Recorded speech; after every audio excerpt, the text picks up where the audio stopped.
horrible, hard to understand disaster that demands answers.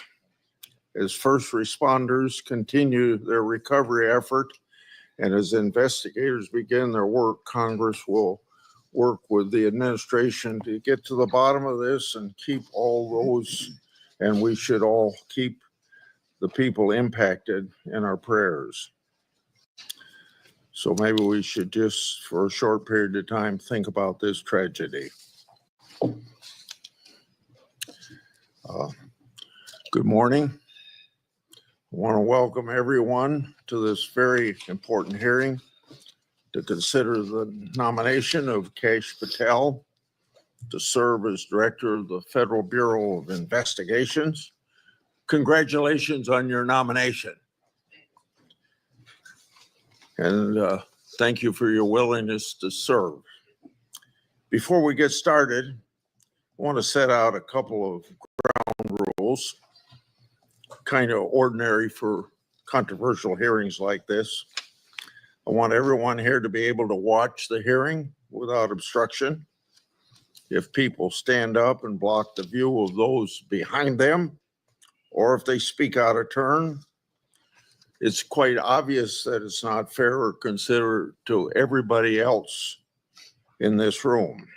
So officers would immediately remove those individuals. Now I will explain how we're going to proceed. I'll give my opening remarks and then invite Ranking Member Durbin to give opening remarks. Then Senator Tillis will introduce the nominee. After that, Mr. Patel will have a chance to give his opening statements after we swear him. Following Mr. Patel's statement, we'll begin the first rounds of questioning. Each senator will have an initial 7-minute round of questions. After the first round, we'll do a second 3-minute round of questions. I ask members to do their best to adhere to these limits so that we can proceed efficiently. And I thank each of the members of this committee, because when we had Attorney General Nominee Bondi here, everybody stayed within their time. I expect Mr. Patel to be treated fairly by my colleagues. We're here today to consider the nomination of Kash Patel to serve as Director of the FBI. You're nominated, Mr. Patel, to one of the most important offices in our government. And to get here this far along in the process of your nomination, you gave us much information. You submitted over 1,000 pages of records to the committee, over 1,000 individual interviews, and many hundreds of hours of media. Thank you. I thank your family for coming. I know some of them had traveled to get here, and I know they're very proud of you, and I determined that by looking them in the face. Public trust in the FBI is low. Only 41% of the American people think the FBI is doing a good job. This is the lowest rating in a century. It's no surprise that public trust has declined in an institution that has been plagued by abuse, lack of transparency, and weaponization of law enforcement. Nevertheless, the FBI remains an important, even indispensable institution for law and order in our country. It's the people on the top floor of the J. Edgar Hoover building, not your local FBI agents, that have caused the low approval rating. Mr. Patel, I know you know this, but it's your job to restore the public trust and return the FBI to its core mission of fighting crime. Your extensive background gives you a unique position to make this happen. Mr. Patel's career has been a study in fighting unpopular, but righteous causes, exposing corruption, and putting America first. For almost a decade, Mr. Patel served as a public defender, defending the constitutional rights of some of the least popular people in this country. After serving as a public defender, Mr. Patel joined the Department of Justice under President Obama as a counterterrorism prosecutor in the National Security Division. In this role, he investigated and he prosecuted many important cases, including the World Cup bombing in Uganda in 2010, for which he received an award of excellence. In 2017, Representative Devin Nunes asked Mr. Patel to join the House Permanent Select Committee on Intelligence to uncover the truth about Russiagate. And Mr. Patel did uncover the truth. It was during this period of time that, if you remember, I first met you, Mr. Patel. Through tireless works, Mr. Patel showed that Crossfire Hurricane was based upon fraudulent, discredited information paid for by the Democratic National Committee and the Clinton campaign. As reward for his efforts to uncover the truth, mainstream media, can you believe this, personally attacked Mr. Patel, and the FBI secretly subpoenaed his records. Now, I know what that is because my staff received similar treating during my investigation. The attacks Mr. Patel faced during his work in the House of Representatives are similar to the ones that he faces today. I expect many of these underhanded attacks will be repeated today. Mr. Patel has been accused of having, quote unquote, an enemies list. This is not a fair characterization, as he stated, quote, "There is no revenge list," end of quote. Mr. Patel has identified those he believes have put politics and personal ambition over service to the country. He's called out those who've used the institutions like the FBI to achieve their own personal gain. Mr. Patel has said he believes that people who do this should be named and that Americans deserve transparency so that they can make their own judgment, as they did in this last election. Other attacks against Mr. Patel are similarly unfounded. To take just one example, he's been accused of jeopardizing hostage rescues. In fact, those allegations have been repeatedly shown to be false smears. As numerous national security officials have said publicly and on the record, Mr. Patel played a critical role in returning Americans safely home and has done so through hard work and personal cost to him. Mr. Patel has been accused of being unqualified to be FBI director. This suggestion ignores his impressive career at the highest levels of government service. After exposing Russiagate scandal in the Congress, Mr. Patel served in roles such as Senior Director, Counterterrorism at the National Security Council, Deputy Director of National Intelligence, and Chief of Staff to the Acting Secretary of Defense. Mr. Patel managed large intelligence and defense bureaucracies, identified and countered national security threats, prosecuted and defended criminals. He's done this while fighting for transparency and accountability in the government. Mr. Patel has precisely the qualifications we need at this time when the FBI is not being respected by our public. Mr. Patel, should you be confirmed you'll take charge of an FBI that is in crisis. Recently, my oversight exposed that a special agent in charge of the FBI New Orleans field office was on vacation during New Year's Eve and New Year's Day. Of course, that was also included the Sugar Bowl. Senior personnel should be at their posts, not on vacation, during critical security events. And we all remember what happened at that time in New Orleans. But of course, this FBI agent would find it acceptable to do what he did. In August 2022, an FBI oversight hearing of this committee, Director Wray decided to leave early.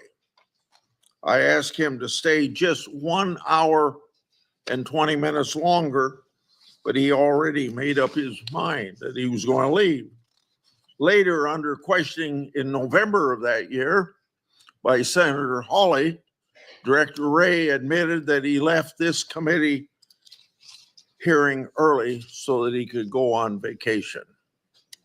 These two incidents, among others, are examples of the blatant disrespect that the FBI leadership has shown to this committee and indirectly to the American people.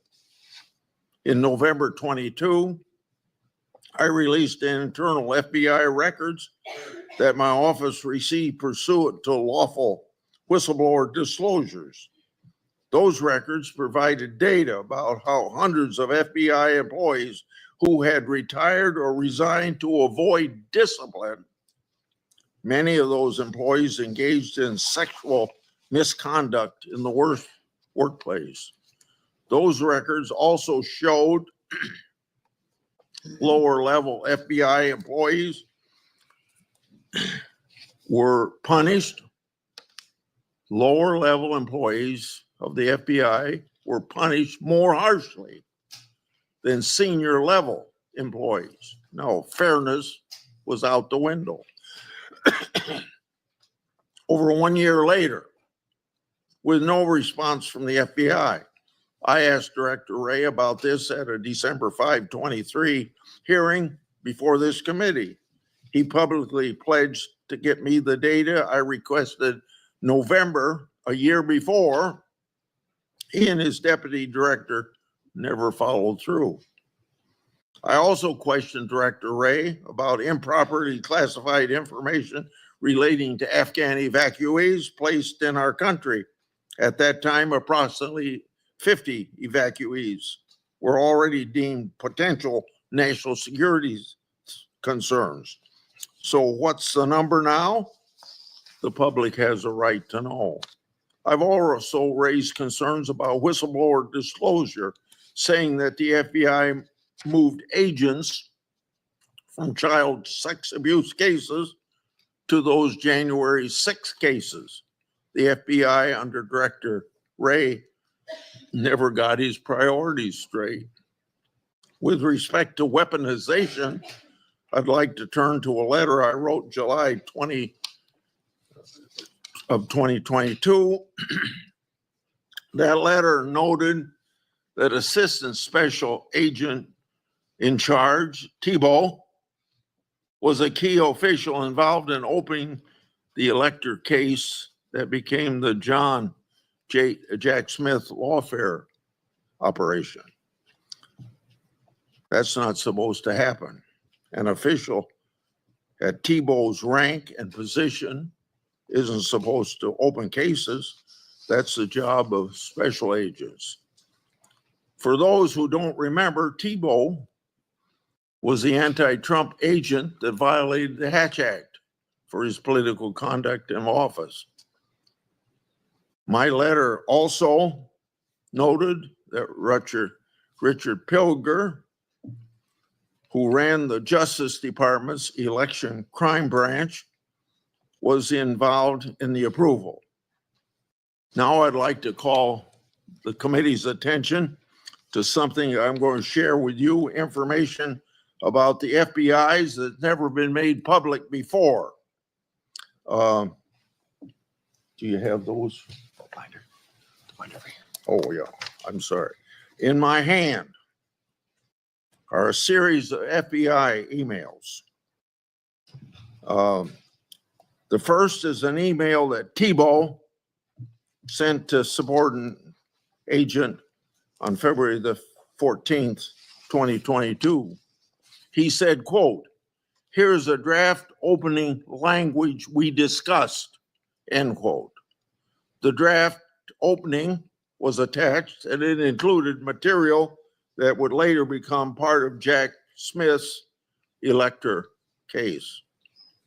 The second email, February 24th, 2022, email from Tebow to John Crabb, a prosecutor in the U.S. Attorney's Office for the District of Columbia, saying, quote, "I had a discussion with the case team and we believe there is predication to include former President of the United States, Donald J. Trump, as a predicated subject," end quote. This FBI case would later be codenamed Arctic Frost. The third email, February 24th, 2022, email from Tebow to John Crabb, noting that the Attorney General and the FBI approval will be sought to open the case.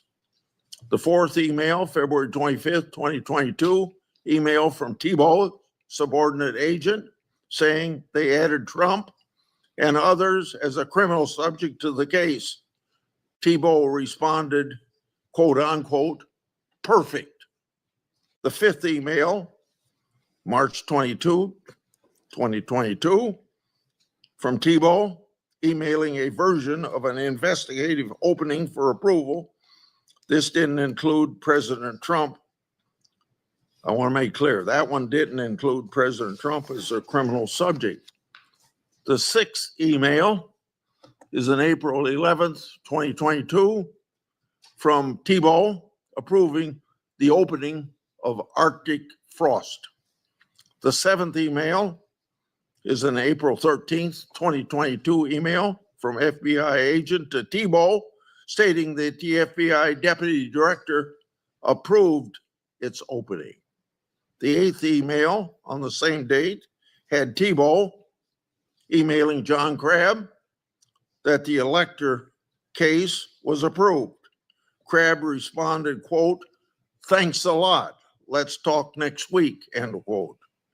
Between March 22nd and April 13th, other versions of the document opening the investigation existed because a ninth email shows that the FBI General Counsel Office made edits on March 25th. Was Trump still removed as an investigative subject? If so, which Justice Department FBI officials other than Jack Smith later added him for prosecution? I expect the production of all records on this matter to better understand the full fact pattern and whether other records exist. Notably, approval of these documents was also given by Richard Pilger. This committee has written about Pilger undermining the Justice Department's efforts during the 2020 election for partisan purposes. These emails and documents substantiate my July 2022 letter, which the FBI ignored. And I hope you, when you get there, won't ignore my letters. Partisan FBI agents and DOJ officials tried and ultimately succeeded in launching a full field criminal investigation and prosecution of the President of the United States. Justice Department and FBI leadership acted in concert to further a political scheme to take down Trump, just like they did with Crossfire Hurricane. They have yet to learn a lesson, and I hope you'll learn that lesson for them or teach that lesson. And their conduct, yet again, seriously eroded integrity of this once storied institution. As I've said before, If a politically charged investigation is to be open, it must be done the right way. And that didn't happen here. Mr. Patel, in my time, I've never seen our law enforcement intelligence community institution so badly infected with political decision-making. And I say intelligence community because you know what happened when 55 people, former or present intelligence agencies, signed a letter in 2020 that the laptop was a Russian hoax, as an example. So all of this is these institutions breaking faith with we the people. Mr. Patel, you must be fair, you must be consistent, but you must be aggressive. Your actions must be based on accountability. And transparency brings accountability.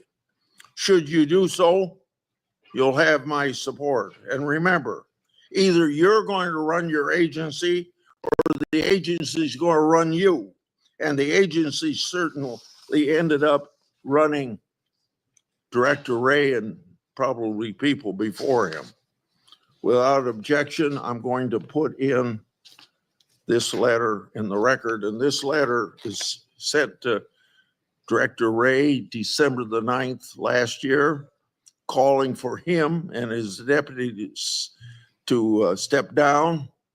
And it's titled, quote unquote, failures. Now I turn to Ranking Member Durbin. Thank you, Mr. Chairman. I appreciate your commitment to the Judiciary Committee's longstanding bipartisan practice of vetting presidential nominees. A little history. The FBI dates back to the start of the last century, 1908, when then Attorney General Charles Bonaparte organized a special agent force. J. Edgar Hoover became director of the FBI in 1924 and led the Bureau for 48 years until his death in 1972. He is credited with professionalizing the Bureau and developing its investigative ability. However, with little or no oversight, Hoover also used the Bureau's investigative powers improperly. He infamously directed the FBI to spy on Dr. Martin Luther King Jr., Thurgood Marshall, and other civil rights leaders of the day. In 1975, the United States Senate created Frank Church's committee, and they disclosed widespread abuses by the FBI and other U.S. intelligence agencies. The Church Committee concluded these agencies had engaged in illegal surveillance, and as a result, quote, groups and individuals have been assaulted, repressed, harassed, and disrupted because of their political views, social beliefs, and their lifestyles. And quote, the intelligence agencies have served the political and personal objectives of presidents and other high officials. The Hoover era of the FBI, the Watergate scandal, and the findings of the Church Committee highlighted the risk of political interference in FBI investigations and led to significant, important reform. In 1976, Congress passed a law that limits the FBI director to a single term of 10 years, which was intended to insulate that position from political influence. And critically, we made the FBI director's appointment subject to the advice and consent of the Senate. That's why we're here today. Since 1935, the motto of the FBI has been fidelity, bravery, integrity. These qualities represent the Bureau's core values and the high standards that are expected of all of its employees, including the director of the FBI. After meeting with Mr. Patel and reviewing his record, I do not believe you meet this standard. Mr. Patel has neither the experience, the temperament, nor the judgment to lead an agency of 38,000 agencies and 400 field offices around the globe. During the time I've served on this committee, I've had the opportunity to consider 4 FBI director nominations. Each one was a Republican, and I voted for all of them. My concerns about the director of the FBI are not partisan. As much as Republicans claim that President Biden and former Attorney General Garland weaponized the FBI, Let's look at the record. President Biden kept the FBI director, a lifelong Republican who had been appointed by President Trump. Contrast that with President Trump. Fired his first FBI director, James Comey, forced out his second FBI director, Chris Wray, for being insufficiently loyal. With Mr. Patel, however, obviously the president has found a loyalist. Mr. Patel's loyalty includes touting conspiracy theories that threaten and theories and threatened efforts at President Trump's enemies. How do we know Mr. Patel's theories, his beliefs, what motivates him, what he really believes? He wrote it in a book. This book, Government Gangsters, I urge all of you to read before you cast a vote for this gentleman.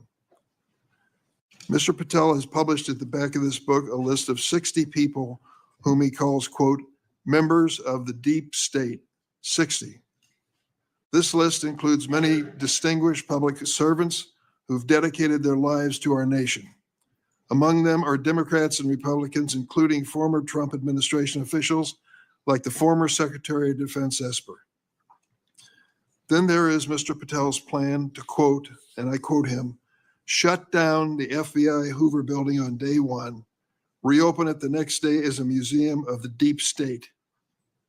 And he has said, quote, we're going to come after people in the media. We're going to come after you, whether it's criminally or civilly, we're putting you all on notice. Does this sound like the kind of nonpartisan law enforcement professional who should lead the FBI?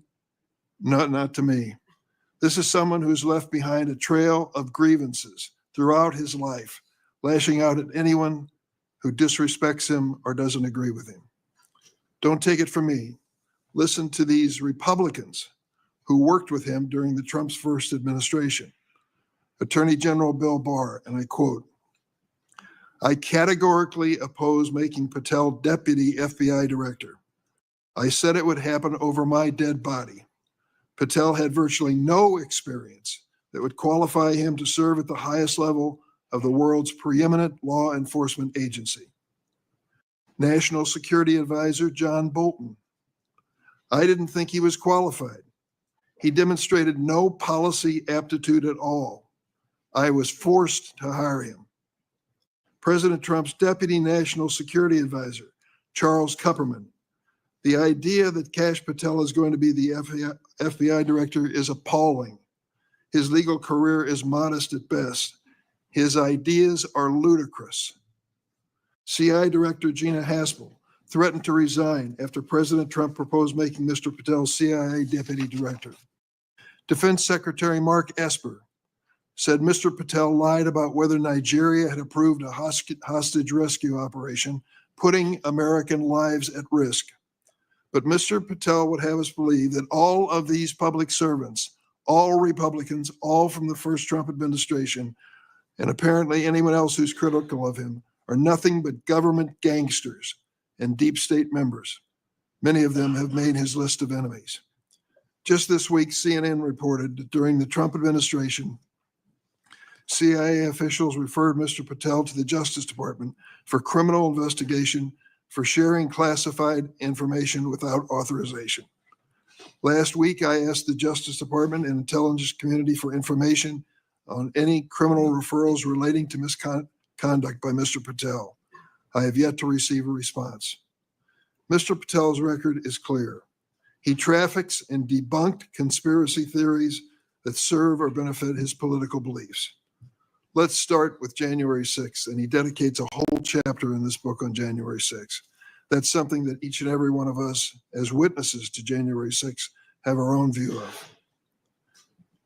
I'll be grateful always to the Capitol Hill police officers who risked their lives defending me, members of Congress, and visitors to the United States Capitol on that day. Mr. Patel posted on social media, quote, January 6th, never an insurrection.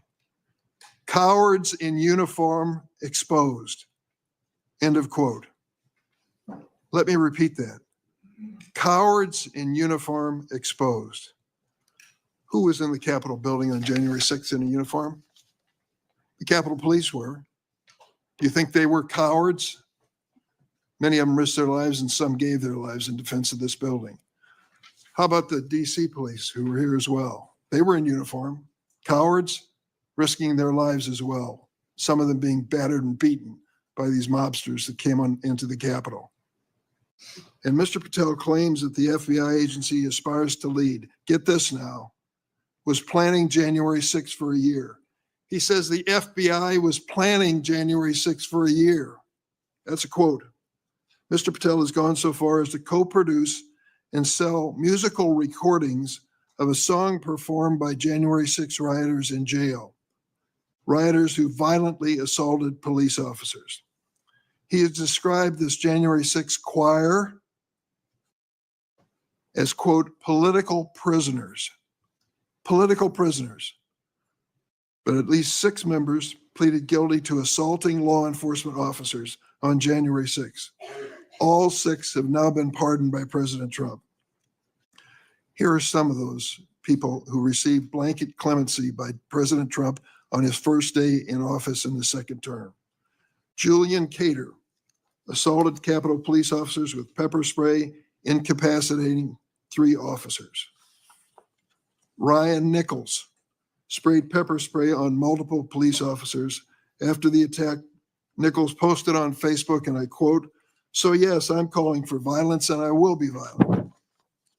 Jordan Mink struck officers, quote, aggressively with a long pole. He spat at officers and threw large items at them. Armed with a knife, Ronald Sandlin shouted at officers, quote, "You're going to die, get out of the way." Sandlin shoved officers when they tried to lock the doors to the Senate gallery. After breaching the Capitol, James McGrew struck an officer and lunged for his baton. McGrew also threw a wooden handrail with metal brackets at officers. I want to read a sentence from this book on the January 6th experience, just to give you an idea of Mr. Patel's take on what he calls a haphazard riot.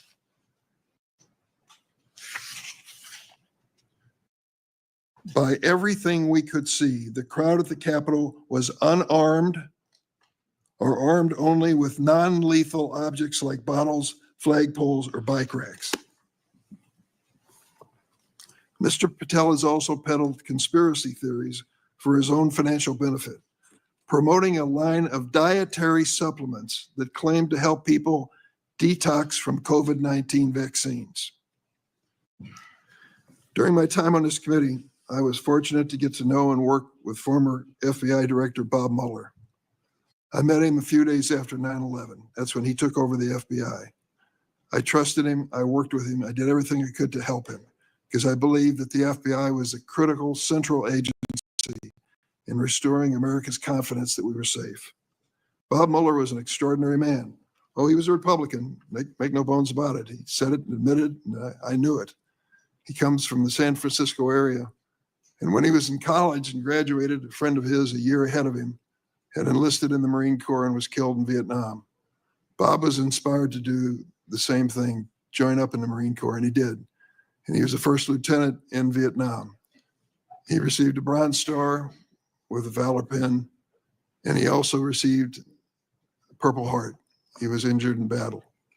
I read about his experience because after he was healed from that wound to his leg, he returned to combat. He was just that kind of fella. Regardless of party, he was a real American. He was a longtime federal prosecutor, a U.S. attorney, the head of the DOJ's criminal division, and acting deputy attorney general before he became head of the FBI. After 9/11, I worked with him, and we had a good relationship, a professional relationship. We didn't always see eye to eye, but I respected him so much for what he had given to this country. In this book, Mr. Patel calls Director Bob Mueller, quote, a swamp creature. With all due respect, Mr. Patel, I've not worn the uniform of this country, and neither have you. To think that you would denigrate Bob Mueller's service to our country and call him a swamp creature is an indication of the depths your political views take you. The FBI plays a critical role in keeping America safe from terrorism, violent crime, and other threats. Our nation needs an FBI director who understands the gravity of this mission and is ready on day one not someone who is consumed by his own personal political grievances. The American people deserve an FBI director focused on keeping our families safe from terrorism, drug trafficking, and violent crime, not this checklist of grievances we find in this book. Mr. Patel, your record makes it clear you're not that person. I yield. Thank you, Senator Durbin. Before I call on Senator Tellis, I want to clear up something the way I see it, and I think I'm going to invite everybody that it can be cleared up. This business about what Mr. Patel said about cowards in uniform, it's a mischaracterization of what he actually said. So I'm going to invite you to listen to the interview Mr. Patel gave that linked to his post to hear what he actually said. When he said cowards in uniform, he was talking about senior Pentagon leadership failing to mobilize the National Guard to protect the Capitol. His comments had nothing to do with police. Mr. Patel made his comments while discussing an article in the New York Times exposing grave miscommunication between the Department of Defense and the DC National Guard. So I would encourage people to follow up on that. Senator Tellis. Thank you, Mr. Chairman, ranking member, colleagues on the Senate Judiciary Committee. It's my honor to introduce Kash Patel, President Trump's nominee to be FBI Director. I've completed due diligence on his life and career, and I'm convinced that Kash possesses significant expertise and ironclad commitment to justice, and he's an outstanding choice to lead the FBI. Kash's parents are Indian immigrants of Gujarati ancestry. They're up here in the front row.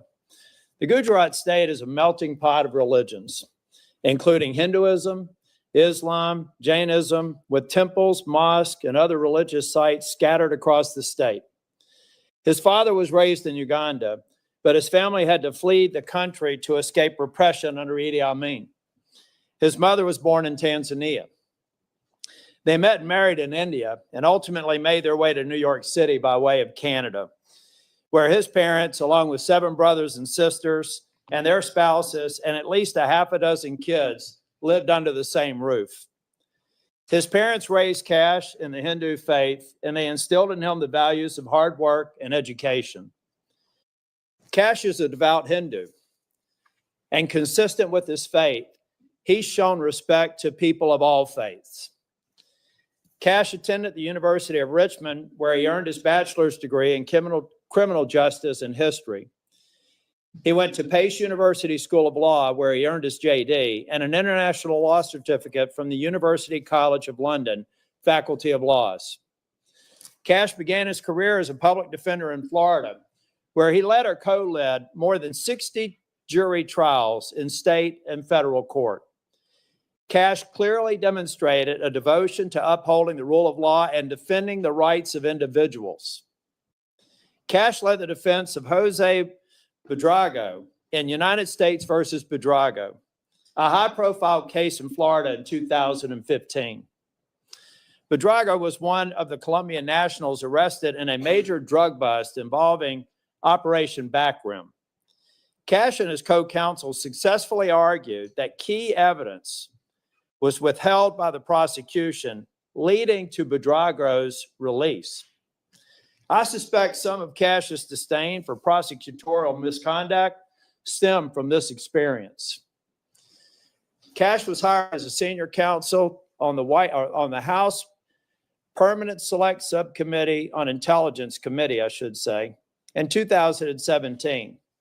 He told me he distinctly remembers my friend Trey Gowdy comment shortly after they were introduced. He said in Trey's dialect, "Kash, Congress is where righteous investigations go to die. I hope you're ready." I think Kash was ready, and he went on to establish a solid reputation for pursuing the facts, and from there, he held senior posts at the NSC, the Department of Defense, and the DNI. Since leaving the administration in 2020, Kash has written articles and books on national security, law, and governance. Through his work as an author, Kash continues to advocate for justice and transparency, and to be ever vigilant in defending our great democracy and the rule of law.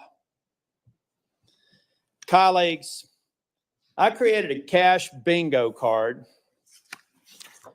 that I have available to any of my colleagues who would like it on the other side of the aisle. Some may view this as an unserious caricature and not appropriate for this committee. Sadly, I consider it a serious caricature of what I expect to be witnessed today. I think we'll have words like enemies list and deep state. I've already X'd out 4 boxes in the opening statements alone. The fact of the matter is, some people will be here to simply substantiate a false narrative. At worst, they may be just going through an unfounded litany of quotes and half-truths, some of which have already been dispelled by the chairman after the opening statements.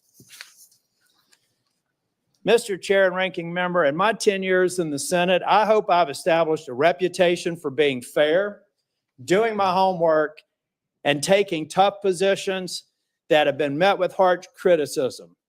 Heck, I've even been censured by my entire state and 30 counties for taking tough positions. And I stand by those decisions today and my decision to support Kash Patel. When President Trump announced his intent to nominate Kash, I contacted Trey Gowdy and others who worked with Kash, and they gave me glowing recommendations. So I called Kash on December the 2nd, and I offered to help him with his nomination.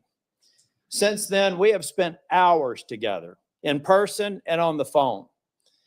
I've asked him difficult questions, and I've urged him to reach out to members across the aisle. In fact, Kash Patel has met with 60 members of the U.S. Senate. Every member except the last 3 who were sworn in, and the majority of the members on the other side of the dais in this committee and members off the committee. Chair Grassley, Ranking Member Durbin, friends and colleagues on the committee, I've completed my due diligence of Kash Patel, and I am honored to provide my strongest recommendation for his confirmation. Thank you, Mr. Chair. Thank you for that introduction. Before I swear you, I want to make clear that before you give your statement, if you want to introduce family and friends in the audience, you're welcome to do that. Would you please stand? Raise your hand. Do you swear or affirm that the testimony you're about to give to the committee will be the truth, the whole truth, and nothing but the truth? So help you God. I do, Mr. Chair. Okay. You may proceed.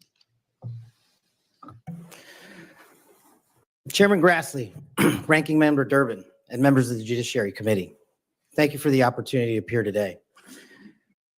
I must start with a word of prayer for the tragic accident that befell our nation last night, where we lost civilians and service members. I pray for their families. I pray for law enforcement and military personnel, and I pray for their souls, and hopefully God will find them peace in the near future. I'd like to welcome my father, Pramod, and my mother, Anjana, who are sitting here today. They traveled here to get here from India. My sister's also here, Nisha. She also traversed the oceans just to be with me here today. It means the world that you guys are here. Jesse Krishna. I wouldn't be here today without their guidance, their unwavering support, and their relentless love.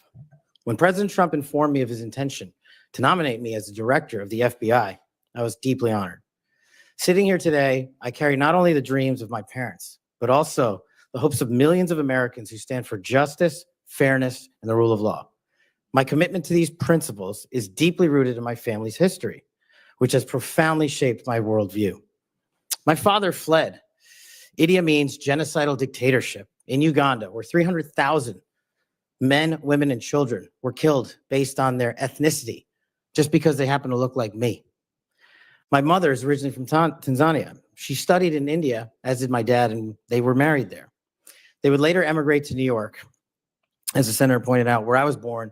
And we were raised in a household of my father's 7 siblings, their spouses, and at least half a dozen children. That's the only way we knew how to do things at the time in the 70s and 80s, the Indian way. But we would soon learn the American way. These values have shaped and been the driving force of my career in 16 years of government service. Protecting the rights of the Constitution is of the utmost importance to me and has been every single time I've taken that oath of office. The recent terrorist attacks in New Orleans tragically claimed the lives of 14 innocent Americans and serve as a stark reminder that our national security is at threat, both internally and externally. The FBI, the Federal Bureau of Investigation, and the Department of Justice, where I served, play a pivotal role in securing our freedoms and our safeties for American citizens. If confirmed as the next FBI director, I will remain focused on the FBI's core mission.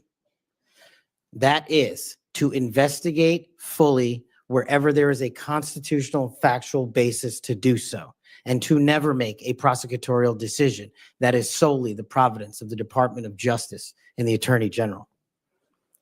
For the first 8 years after law school, I served as a public defender, first for Miami-Dade County and later for the Southern District of Florida.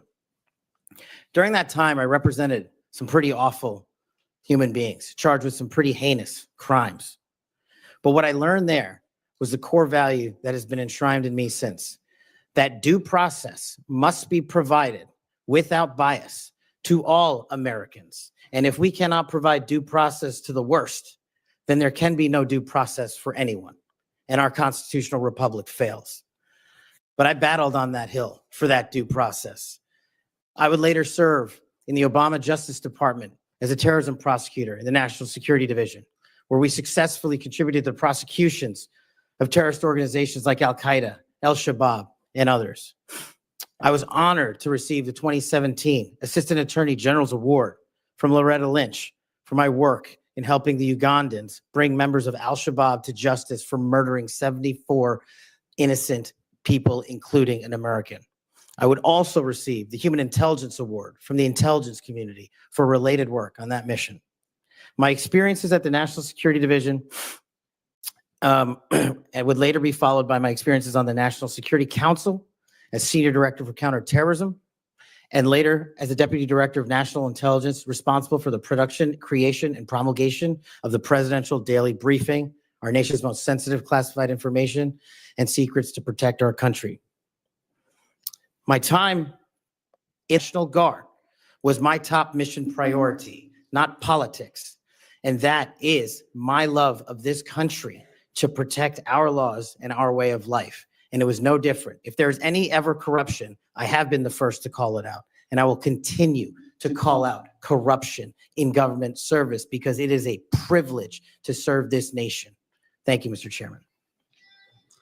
Outside of this committee, and some people on this committee have accused you of promoting the QAnon movement.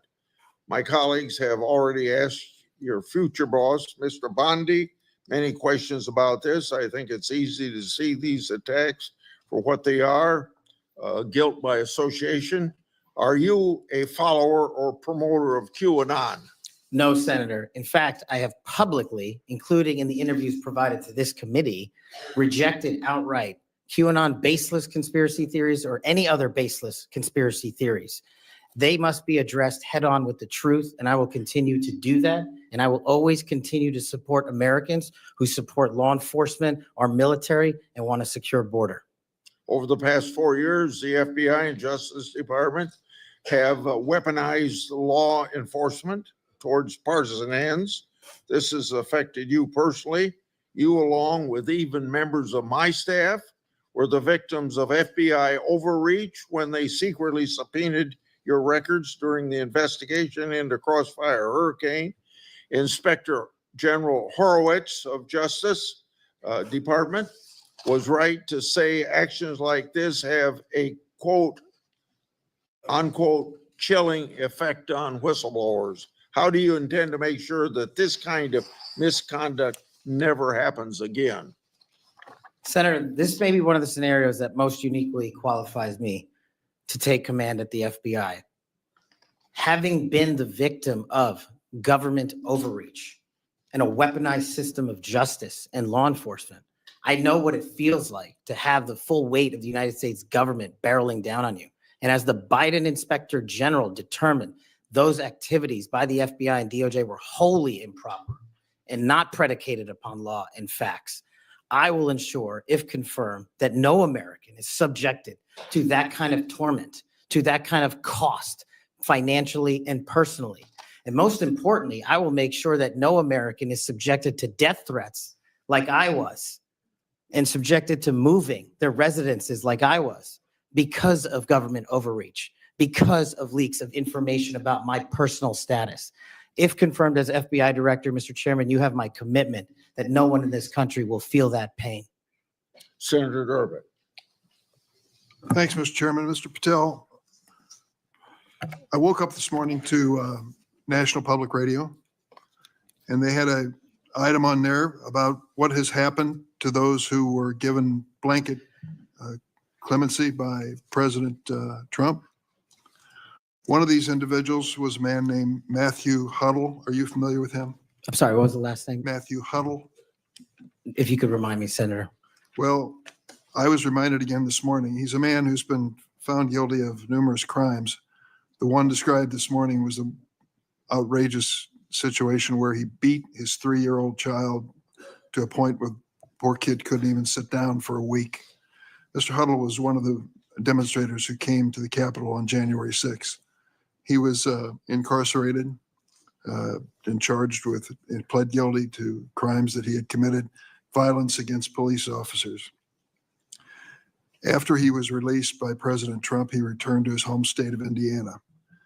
A few days later, he was stopped on the road, pulled a gun on a policeman.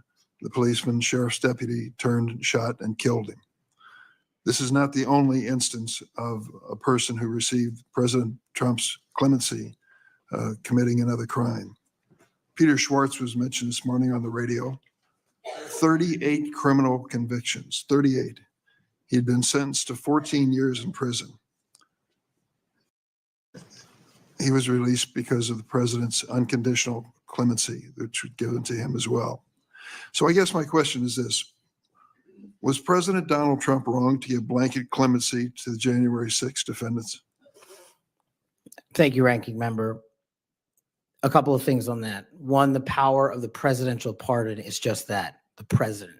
Well, I concede he has the authority. I'm asking, was he wrong to do it? And as we discussed in our private meeting, Senator, I have always rejected any violence against law enforcement, and I have, including in that group, is specifically addressed any violence against law enforcement on January 6th. And I do not agree with the commutation of any sentence of any individual who committed violence against law enforcement. So do you think that America is safer because these 1,600 people have been given an opportunity to come out of serving their sentences and live in our communities again? Senator, I have not looked at all 1,600 individual cases. I have always advocated for imprisoning those that cause harm to our law enforcement and civilian communities. I also believe America is not safer because President Biden's commutation of a man who murdered 2 FBI agents, Agent Kohler's and Williams' family, deserve better than to have the man that point blank range fired a shotgun into their heads and murdered them released from prison. So it goes both ways. Leonard Pelletier was in prison for 45 years. He's 80 years old and he was sentenced to home confinement. So he's not free, as you might have just suggested. He killed 2 FBI agents. That's true, he did. And he went to prison for it and should have.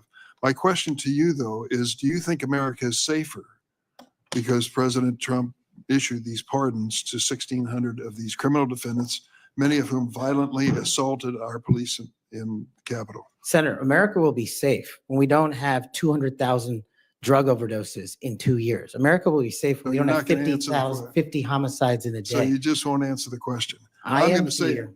I don't think we're safer. Matthew Huddle was sent back to Indiana. I don't think we're safer with Peter Schwartz. I could go through a long list of individuals, some of who were wanted in states, members of this committee. Let me move to another topic if I can. Tell me about your J6 choir. What is that? Well, it's not my choir. It's simply a recording that was utilized to raise funds for families in need of nonviolent offenders. Who sings on this recording? I don't know, Senator. What did you have to do with it? Simply to raise funds to assist families of nonviolent offenders whose kids needed college education payments and whose rent needed being paid. My understanding is that the performers on this J6 choir were the rioters who are in prison. I'm not aware of that, sir. I didn't have anything to do with the recording. You weren't aware of who made the recording? No, Senator. That's interesting.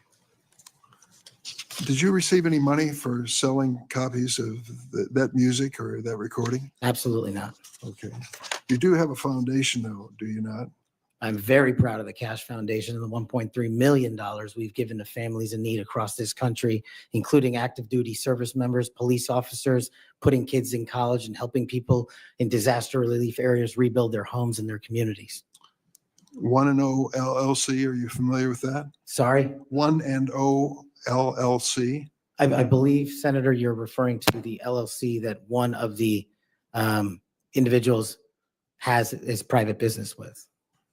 Is it part of the Cash Foundation in any way? Only in that one of the members of the board has that LLC for his outside business. Andrew Allis? I believe that's his name, yes. Yes. Do you know how much was paid to him from your charitable work? Yes, like any other charity, we had to go out and fundraise, something I'm sure every member of this committee is familiar with. And we use digital marketing campaigns. And I believe we paid a digital marketing company through 1&0 $250,000 to raise $500,000, which we gave away to families in need, like when hurricanes struck Florida, Texas, and North Carolina. We will be going through the details of your foundation and the expenditures with the questions for record that the chairman has mentioned. I look You'll forward have a to it. chance to answer those under oath. Mr. Patel, you frequently associated with and sometimes praised extremist figures with well-documented histories of racism, anti-Semitism, conspiracies, and the like. In September of 2023, you appeared with Laura Loomer at an event promoting your book, this one here. You shared a photo of yourself and Loomer in which you held her book and she held yours. Just a few months before this event, Ms. Loomer posted on X that the September 11 terrorist attacks were, quote, an inside job. Around that time, she accused Florida's First Lady, Casey DeSantis, of exaggerating her cancer diagnosis to gain voter sympathy. A number of my Republican colleagues on this committee have criticized Ms. Loomer's extremism. One of my colleagues described her as a, quote, crazy conspiracy theorist who regularly utters disgusting garbage. Another called her really toxic. Given all of this, why did you associate with Ms. Loomer? Senator, as you can see, I took a photograph with an individual who showed up at a book event. I don't believe I'm guilty by association, and I certainly don't believe that an individual who is the first minority to serve as the Deputy Director of National Intelligence for this country is a racist in any way, and I detest any conjecture to the contrary. You familiar with the Stu Peters? Does that name ring a bell? I'm sorry, what? Are you familiar with Mr. Stu Peters? Not off the top of my head. He made 8 separate appearances on his podcast. He promoted outrageous conspiracy theories and worked with I will always continue to fight for, Senator. Senator Graham. Thank you. We'll eventually talk about the FBI. That's the job you're up here for, right? Have you ever been subject to racism as an individual? Unfortunately, Senator, yes. I want to get into those details with my family here. Let's get into a few of them. Tell me about it. Well, if you look at the record from January 6th, where I testified before that committee, because of my personal information being released by Congress, I was subjected to a direct and significant threat on my life. And I put that information in the record. I had to move. In that threat, Go ahead. I was called a detestable, and I'll apologize if I don't get it all right, but it's in the record, a detestable sand nigger who had no right being in this country. You should go back to where you came from. You belong with your terrorist home friends. That's what was sent to me. That's just a piece of it. But that's nothing compared to what the men and women in law enforcement face every day. And that's why they have my support. Okay. Growing up, were you subject to racism? Yes, sir. Okay. Now, I think the reason you're here has a lot to do with your work on Crossfire Hurricane. Are you familiar with that FBI operation? I am, Senator. So Senator Durbin mentioned the church report and the history of abuse, but he failed to mention Crossfire Hurricane. He failed to mention the Horowitz report. Wonder why? If you're waiting for these guys over here to figure that out, you're going to die waiting. So this is the Nunes memo. You work for Mr. Nunes over on the Sorry? House side? David Nunes? Sorry?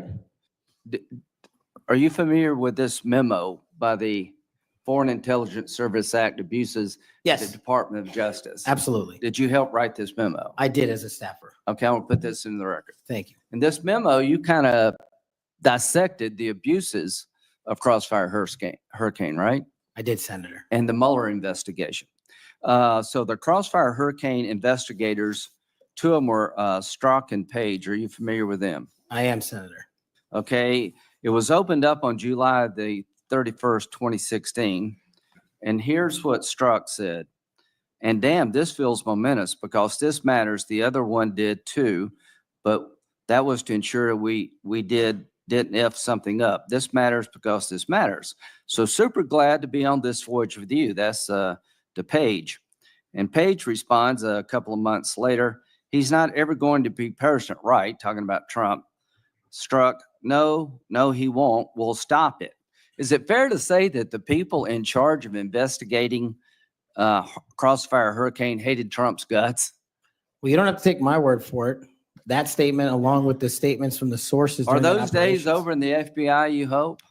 Well, if they're not, they will be. Okay, good. You know who Carter Page was? I do, Senator. Do you know that the FBI secured warrants against him on 4 different occasions? Yes, Senator. Do you know that the information that they relied upon came from the Steele dossier? I do. Was it you that were able to find out that the Steele dossier was a bunch of crap? Yes, Senator, we followed the money and we exposed the fraud that was the Steele dossier.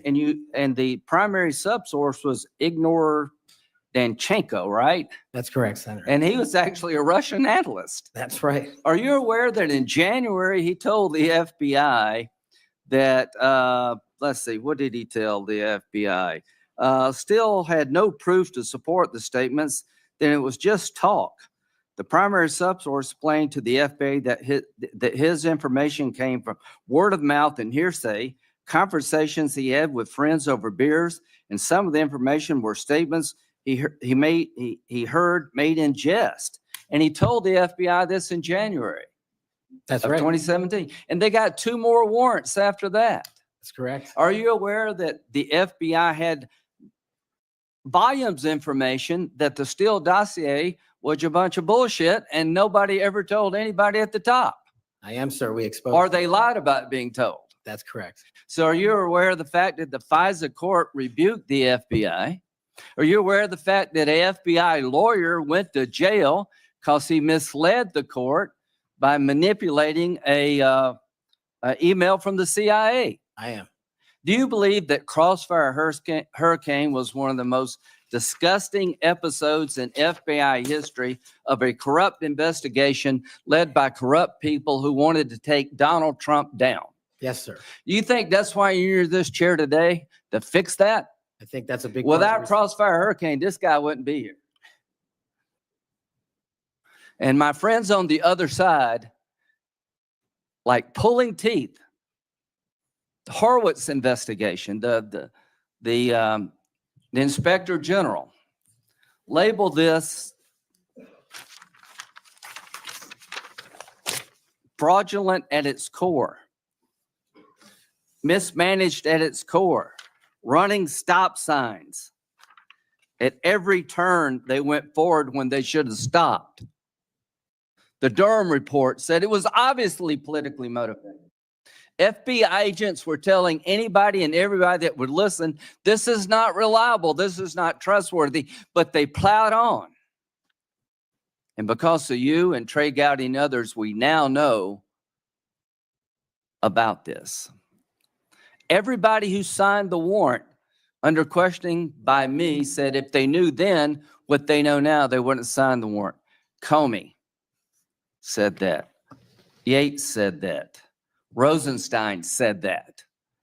The reason you're here is because most of the public, almost every Republican believes that the FBI has been used continuously in a political fashion, ignoring evidence, making up evidence, lying to get Donald Trump. And when it came to the Hunter Biden laptop, they told every social media outlet in October 2020, oh, that's Russian disinformation. That was BS too. Right before the election, the FBI intervened to shut reporting on the Hunter laptop down as being Russian misinformation, according to Zuckerberg. Do you promise all of us those days are over at the FBI? Yes, Senator, they are. Are you proud of what you did to find all that? Absolutely.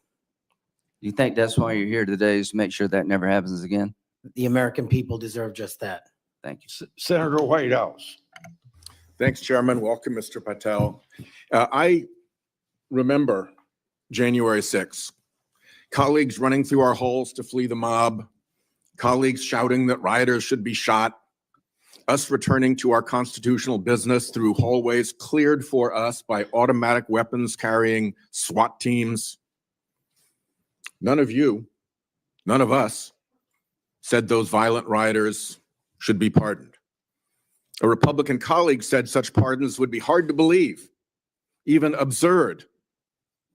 Your former colleague, J.D. Vance, said the violent rioters should not be pardoned.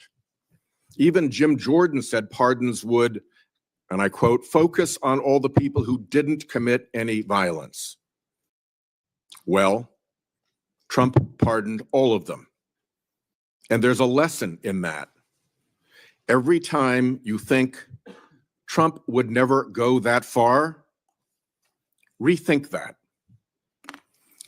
We all seem to agree that violence against police is unacceptable, yet more than 600 people who physically attacked Capitol Police officers were just put back on the street, part of a 1,500-person personal Trump army, now out there with people who have proven themselves willing to do violence on Trump's call. In only 10 days, some are already back committing crimes. We've also tried as a committee together to address the dangers of illicit drug sales over the internet, and I assume we're all against murder for hire. But Trump also just pardoned a dark web operator sentenced to life in prison for trafficking illegal drugs online and accused of soliciting murders for hire. Those pardons, as Mr. Patel has said, are a mistake, but they are also a signal that we are entering a strange and dangerous time. That is the context for today's hearing. Warnings that the FBI could become Trump's enforcer, use the powers of law enforcement to stifle speech and dissent, punish political rivals of either party, and hand out free passes, get out of jail free cards to violent supporters are warnings we should heed.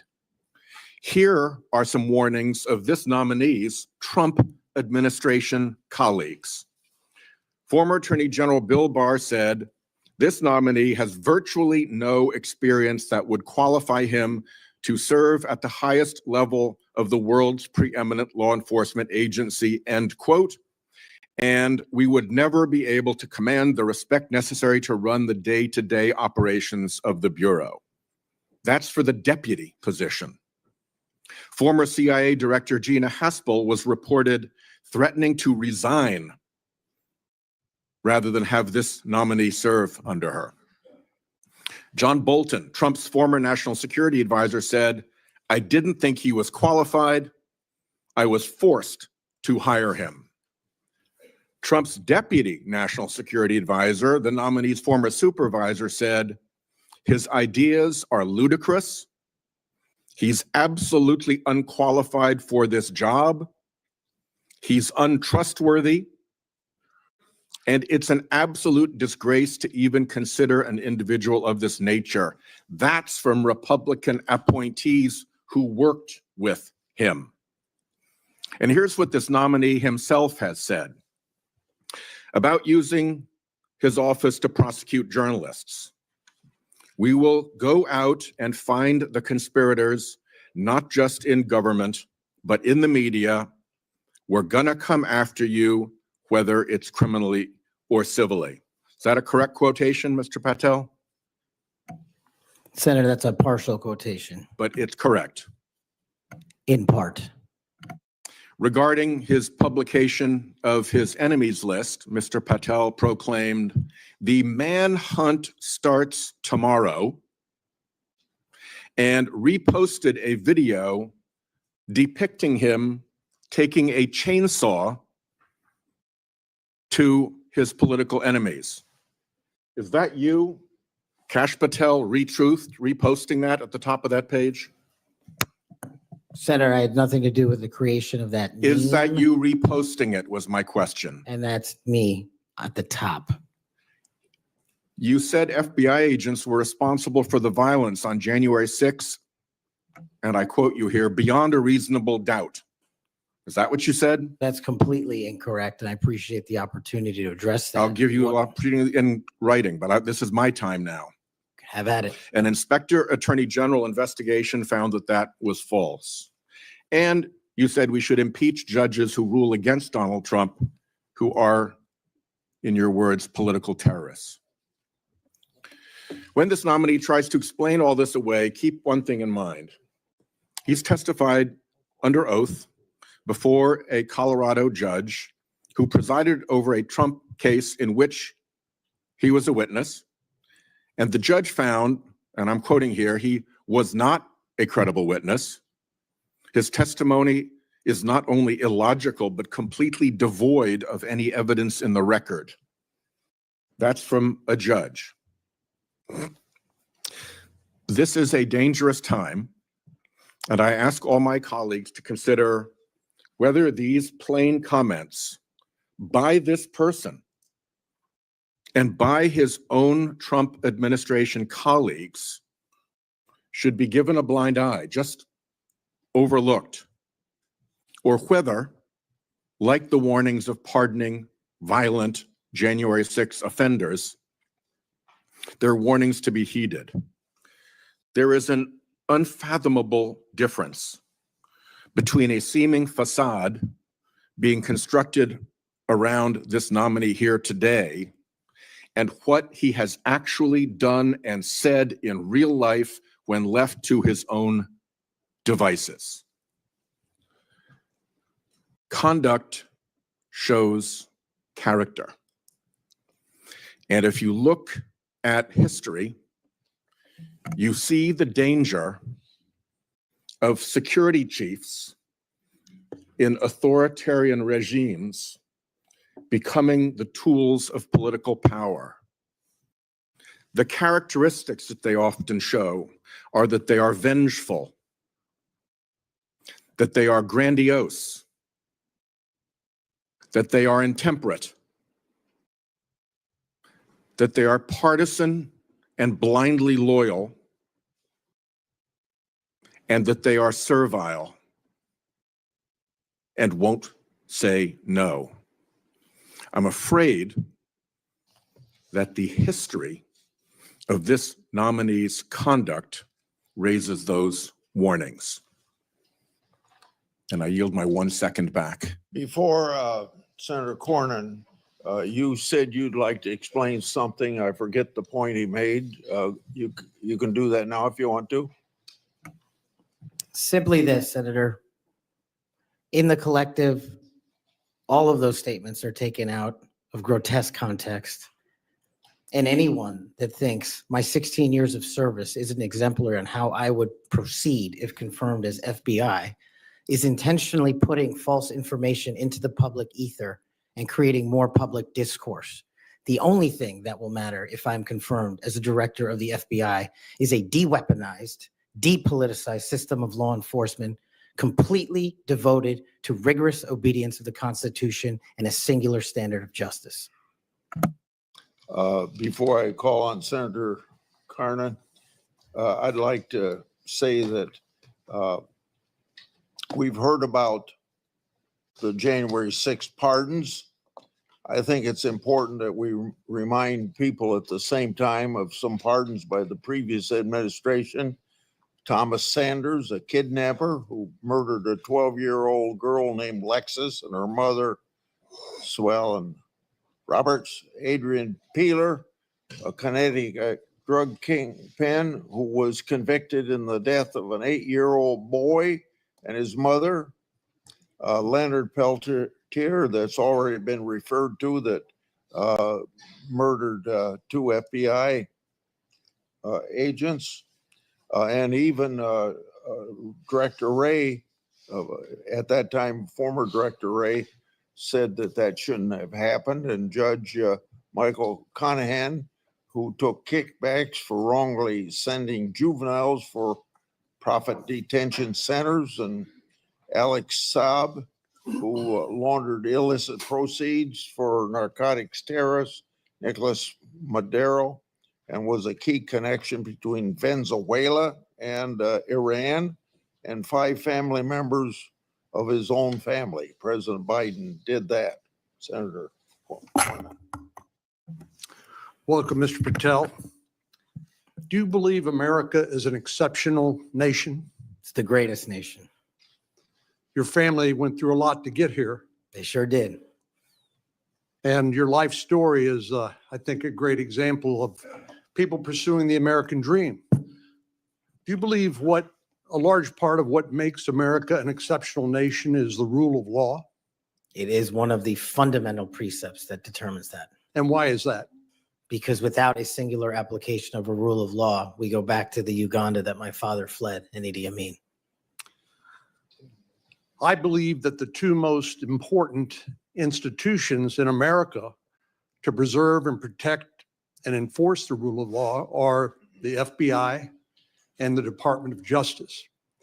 And the sort of politicalization that Senator Graham and others have already talked about during the Crossfire Hurricane investigation or project of James Comey at the FBI, and the abuse of intelligence tools like Title I of Section 702 are a betrayal of American values and adherence to the rule of law.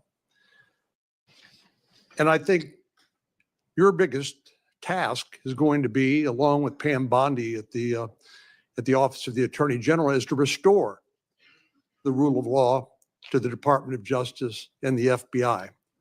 Are you willing to do that? Absolutely, Senator. Without regard to partisan affiliation or politics? Absolutely.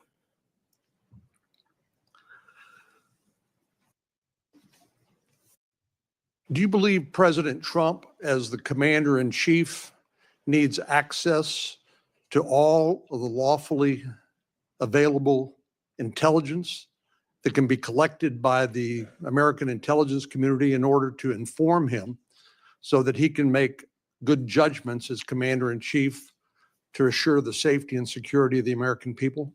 Having been responsible for the collection and predication and promulgation of that intelligence, I firmly believe he and every president must have it.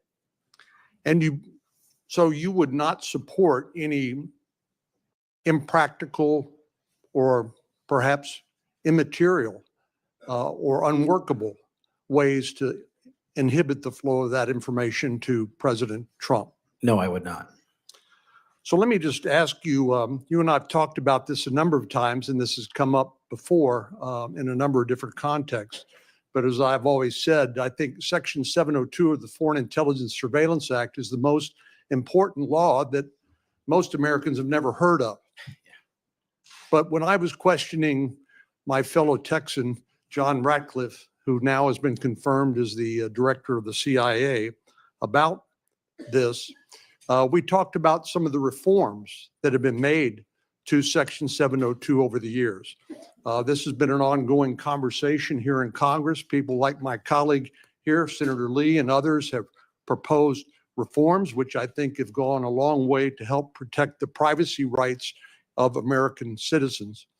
But let me just point out some of the improvements that have been made over the years. This is not the same 702 that was in effect during President Trump's first terms. These are a number of things that we did together on a bipartisan basis to make sure that the balance between the national security interests of the American people and the privacy and constitutional rights of American citizens were protected. Do you agree with that? Yes, Senator, I do. And I think Senator Tillis, with his typical outstanding graphics, has a wonderful handout which lays all of that out. But one of the things that's come up, and we've discussed this, is the idea that in order to query lawfully collected intelligence under Section 702, that somehow if a U.S. person's name is involved, that a warrant would be required. Now, you're a lawyer who's represented defendants in as a public defender. You understand that what probable cause is required, what sort of evidence is required to be produced to a judge in order to get a warrant. Do you believe a warrant requirement is a practical and workable or even a necessary element of 702? If I may just give some context on that, Senator.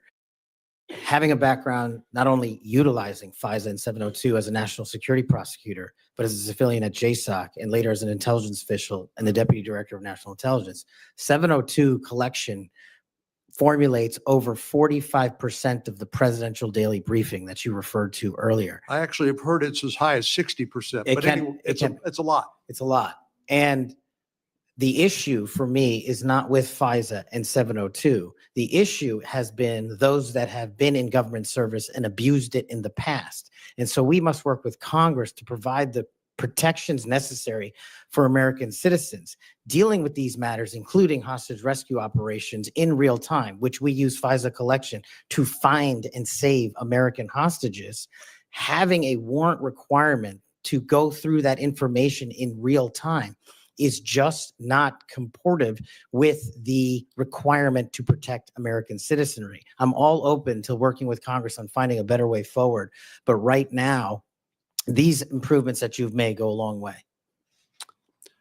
Well, and Director Ratcliffe said that he did not believe that, given the context of 702 collection, whether a foreign target communicates with a U.S. person, that there'd be sufficient evidence to go to the Foreign Intelligence Surveillance Court or any other court to demonstrate probable cause. Do you agree with that? Yeah, just in real time, Senator, excuse me, it's almost impossible to make that function and serve the national no-fail mission. I think you hit the nail on the head when you point out the lack of trust. Any of these tools can be abused by people who are willing to break the law or abuse these tools or violate the public trust. Director Ratcliffe again used, I thought, a helpful analogy. I'll see if you agree with it. He said the knives in your kitchen have a very useful and beneficial purpose, but they too can be misused do you agree with that? Absolutely, Senator. And similarly, do you agree that tools like Section 702 of the Foreign Intelligence Surveillance Act can be used appropriately to protect national security, but they can also be abused by people who are willing to cross a line they should not cross? They're both true, and that's why we need to work together to make sure Americans have trust again in these surveillance measures that we utilize to protect our country. Thank you. Senator Klobuchar. Thank you very much, Mr. Chairman.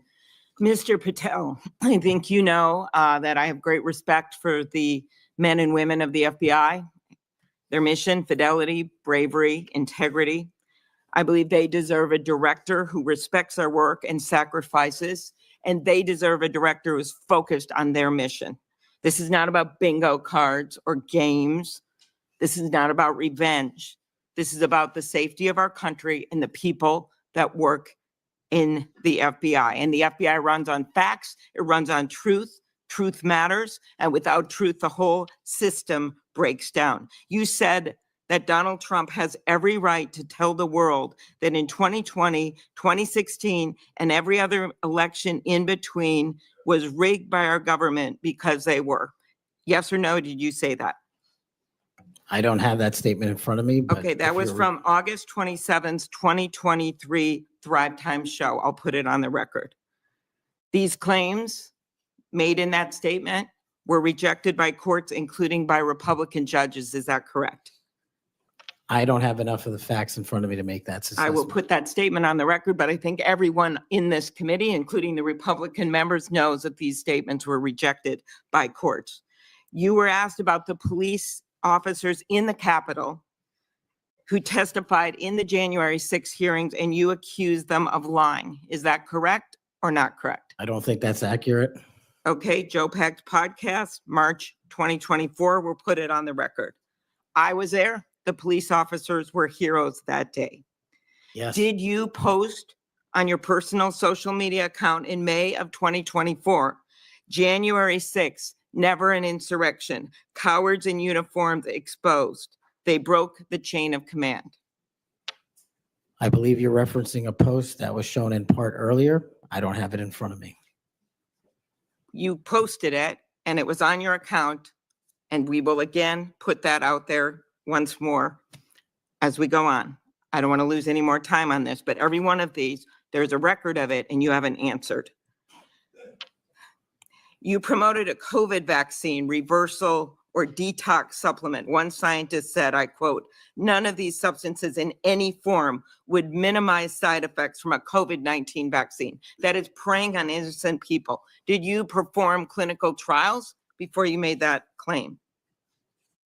I'm not a doctor, so no. But you did promote this supplement and told people that it would reverse or mitigate the side effects from COVID vaccine. Did I give people an opportunity to make an independent choice for what's best for their families? Yes. You did that last year, correct?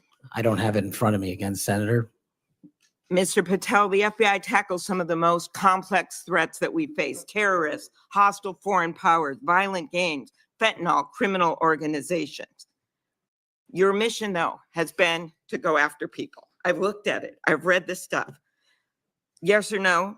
When Trump wins, did you say this? When Trump wins in 2024 and is in power in 2025, we can prosecute them, referring to Justice Department officials for an actual RICO statute violation for criminally organizing the United States government to break the law to rig presidential elections. Did you say that? Yes or no? Again, Senator, you're reading a partial statement, so I'm unable to fully respond. Okay, again, we'll put it on the record. X22 report podcast 20, that is from, I'll get you the date, about a year ago. One of the names on your list was Bill Barr.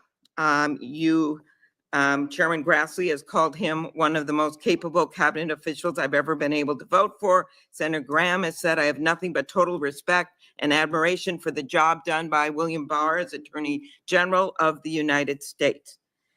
Is Bill Barr on your list of whatever you want to call them, been referred to as an enemies list? You've called them deep state after serving his country as the Attorney General of the United States.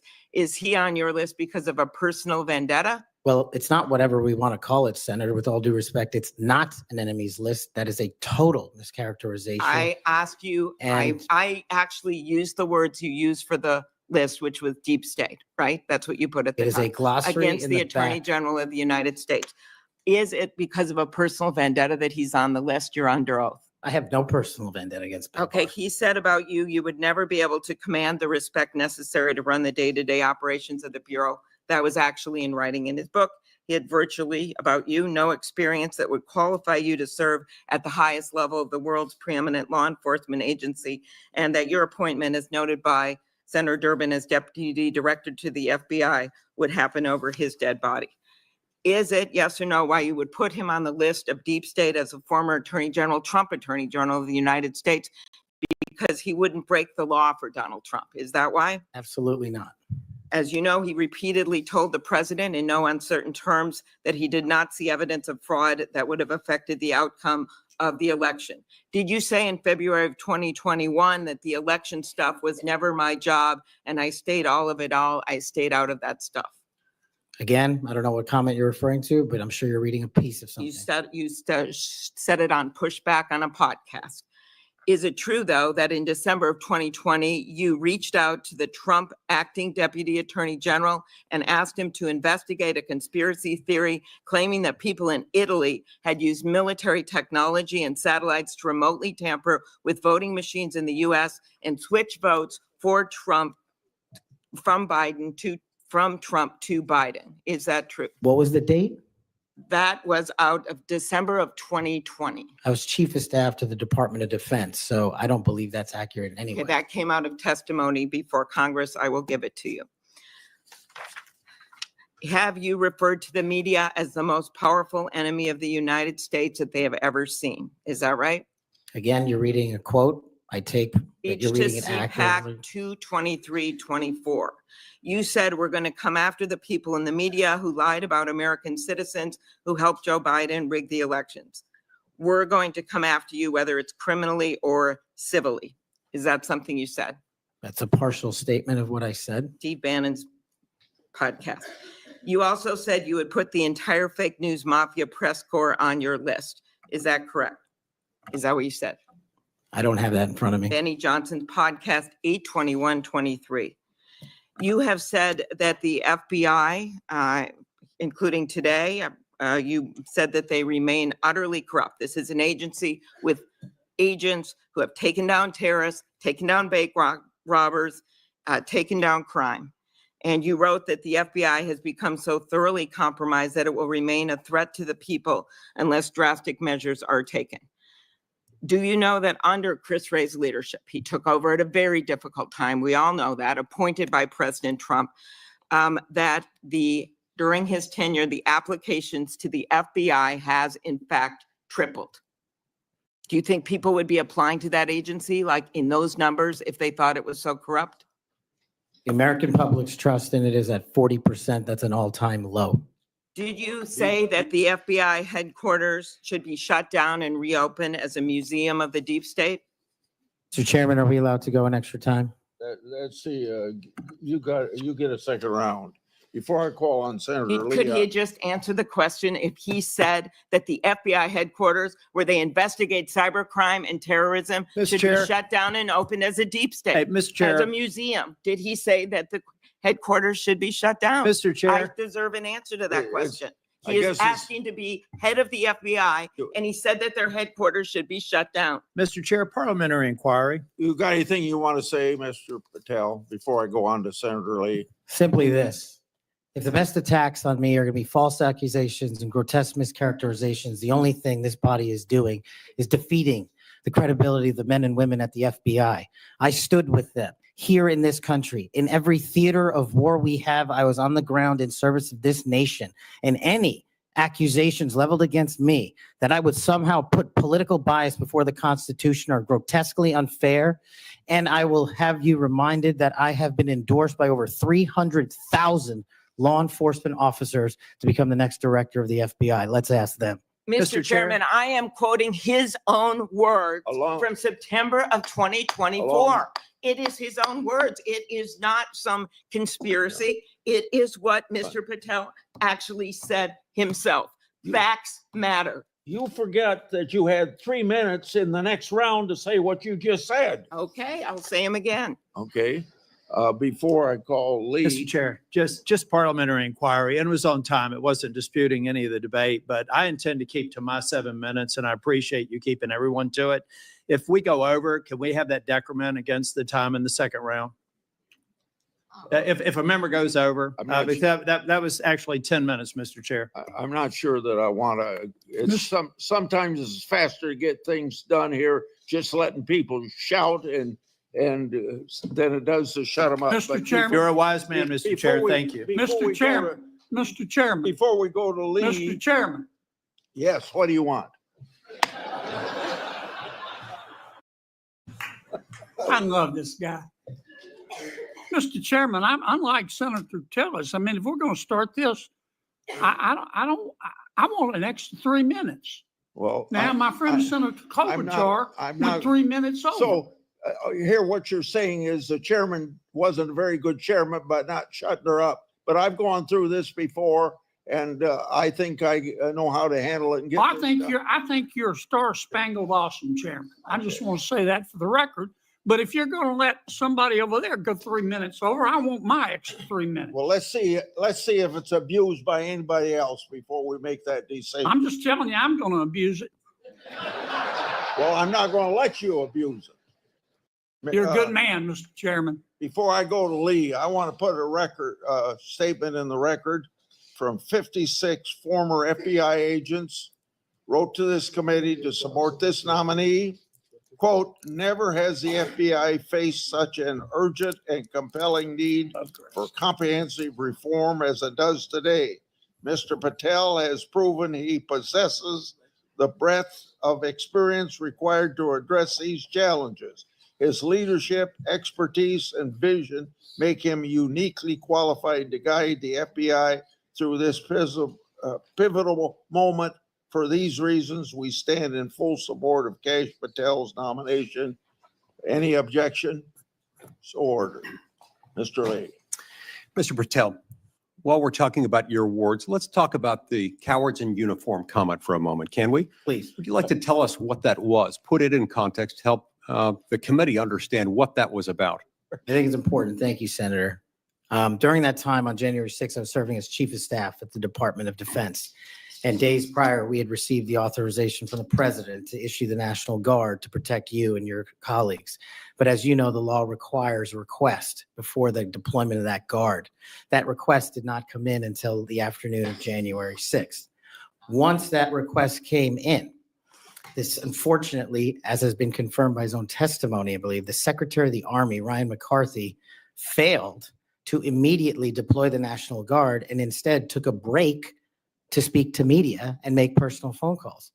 That endangered the safety of you and your colleagues. And if you look at the Biden Inspector General report, we at the Department of Defense authorized the fastest cold start of the National Guard since World War II and the largest occupation since the American Civil War. And the Biden Justice Department said that we, including myself, as Chief of Staff, when it came to the deployment and employment of the National Guard, acted swiftly and without undue delay. So that's what you were talking about. And that's why you had the reference to the UCMJ. Tell us what that means. The Uniform Code of Military Justice is for uniform officers who betray the code of justice and also act inappropriately. And I thought any delay to have the National Guard arrive on scene here must be called out, whether it was a fellow Republican or not, especially someone under my auspices running the Department of Defense. Okay, so moments ago when Senator Durbin displayed a chart with that quote, there was a reference in part of it to the UCMJ. That's what it was referring to. Yes, sir. Those were the cowards in uniform. Those people who didn't do what they were supposed to do, and a lot of people were put in danger as a result. That's correct, Senator. Okay, thank you. That's very good to know. I do find it significant that we've heard all kinds of aspersions cast in your direction by people who do not know you, by people who do not share your worldview, by people who do not share your commitment to the Constitution or your commitment to public service. I find it astounding that they're willing to say this amidst such great ignorance, and I find it equally heartening that the 56 former FBI officials who know you best, who have worked with you, who actually know who you are, who actually share your view of the Constitution, of the view that you ought to be a law enforcement agency and not a weapon of political warfare. These are the people who stand by you. Those who cast aspersions don't share those views. Would I be correct in surmising that? Yes, sir. Let's talk about the Fourth Amendment for a moment. The Fourth Amendment tells us that in order for the government to breach your expectation of privacy relative to your person, your home, your papers, if they want to search that, if they want to seize you, they've got to get a warrant. And that warrant has to describe with particularity the persons or places to be searched or to be seized and to connect them up with a showing of probable cause. Now, in the case of FISA 702, we're dealing with a somewhat different universe. Now, moments ago, we heard some discussion about FISA 702, about suddenly we've got a different FISA 702 than what we had when President Trump was last in office. Is that true? Because by my count, FISA 702 has not changed substantively since President Trump was in office last. That's correct. Okay. And there was also some back and forth discussion about FISA 702 and the use of it and the fact that in real time, it might not work to get a warrant. This, in my view, misses the point. The concern that the American people have with FISA 702 is not about the real-time collection of communications regarding foreign targets. The concern is that once those communications are stored, you have within them what are referred to as incidentally collected communications of Americans, text messages, emails, recorded phone calls, and so forth. If they want to go in and search for someone, let's say you, if someone wants to go into one of those databases after they've been collected, let's see if you're unwittingly communicating with somebody who, unbeknownst to you, happens to be an agent of a foreign power or otherwise under surveillance under FISA 702. If they wanted to search for you, they wanted to enter your name, your phone number, your email address, or some other personal electronic identifier, would they have to get a warrant to do that under current law? Under current law, I believe so, Senator. Under current law, they routinely access that without getting a warrant. In order to access it, they've got their own internal procedures. They're not supposed to use this for light or transient reasons.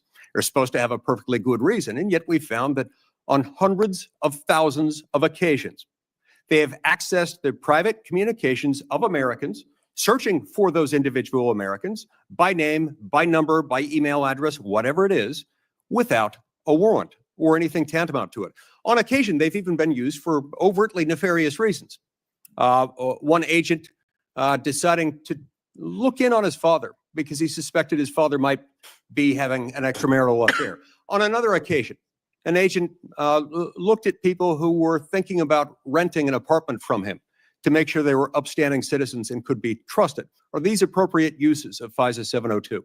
As you alluded to, the FISA court, it's not me deciding it. The FISA court put out a report in 22 or 23 where 255,000 illegal improper queries of American citizens had occurred.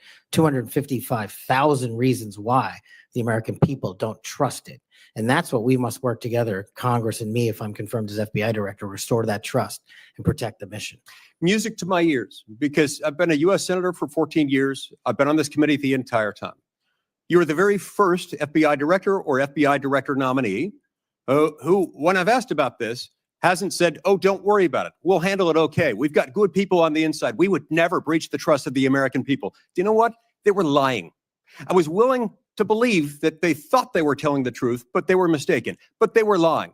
Time has told us that they were lying. You will not lie, and that's why I wholeheartedly support you.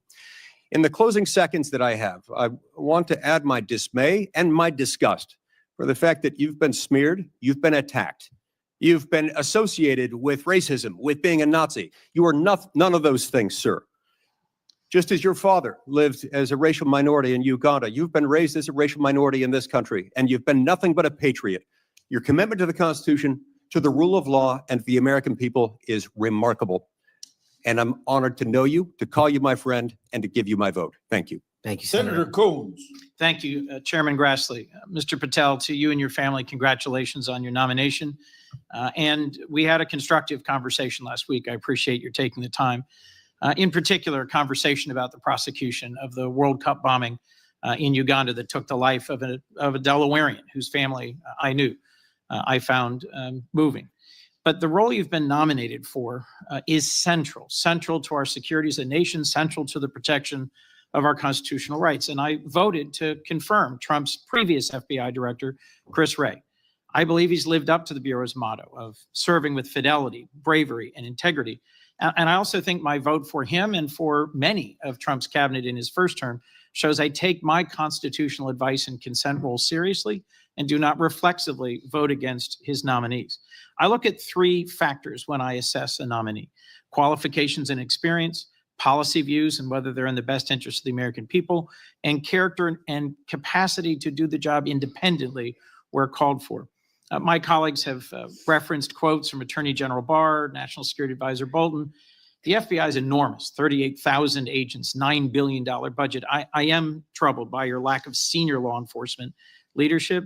We disagree on some important policy views, but the thing that bothers me the most is a whole series of statements you've made in a variety of settings that suggest you would struggle to be independent from White House direction or control, as has long been the modern history of the FBI.